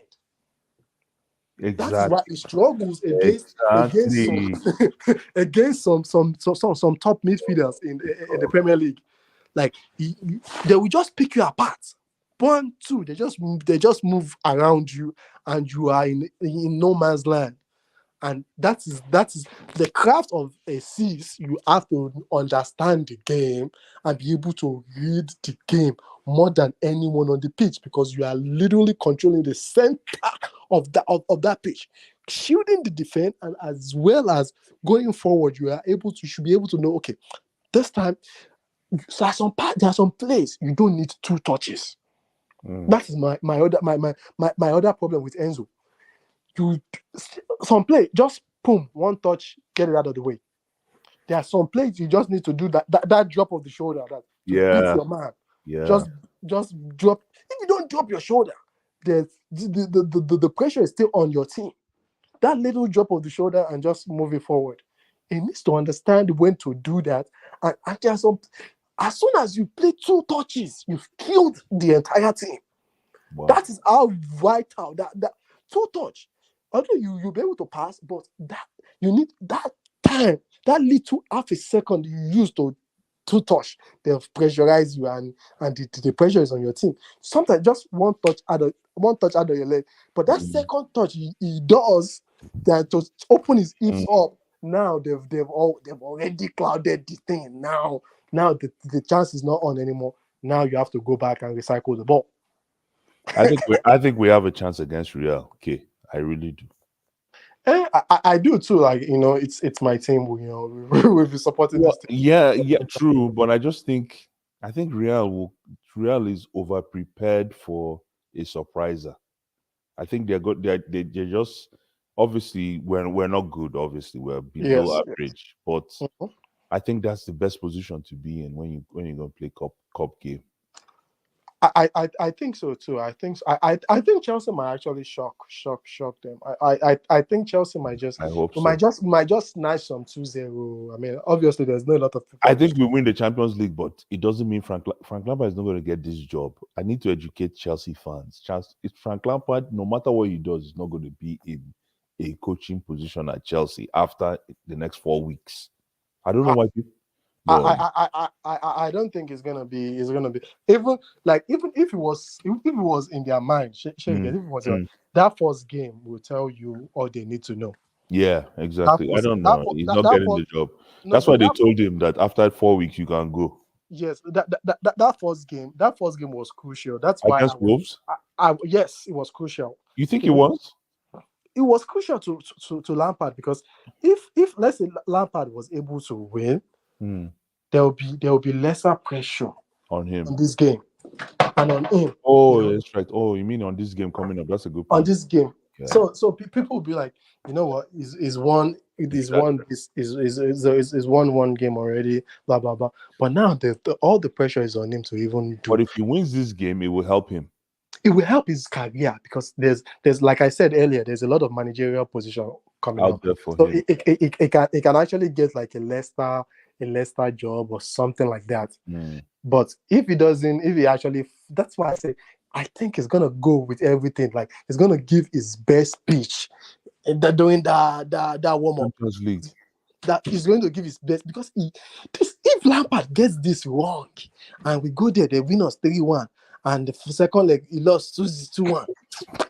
He's not going to get a top job for the next 5 years. You go take. He's not going to get a top job for the next 5 years. And I think that's why they gave him the job, because they know he's not going to want to be in that position, so he's going to want to win. Yeah.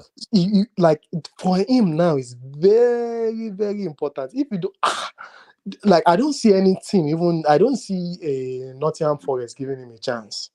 Exactly. Except they go back to what's it called? Except they go back to Championship. So that is why I feel like this game is going to be very conservative. Play 5 at the back, choke them in the middle, then just hope for some lucky break or some. Though you don't need anything tactical, but Lampard being arrogant, like I know he can be, even though I really, really love that guy. I'm not even. He's one of my favorite coach for Chelsea. For some reason, he's one of my favorite coach. Wow. He's very arrogant. I know he might try to do some dumb shit, like playing 4 at the back, going toe-to-toe with them. But but I'm hoping it doesn't go. Just be conservative. You better not. He better not. That's because that's our only chance. That's our only chance, my man. That's our only We'll chance. see what happens Wednesday. I know you got to go chop. I know you mentioned it. I gotta go chop because Must go eat, man. Abdullah, peace.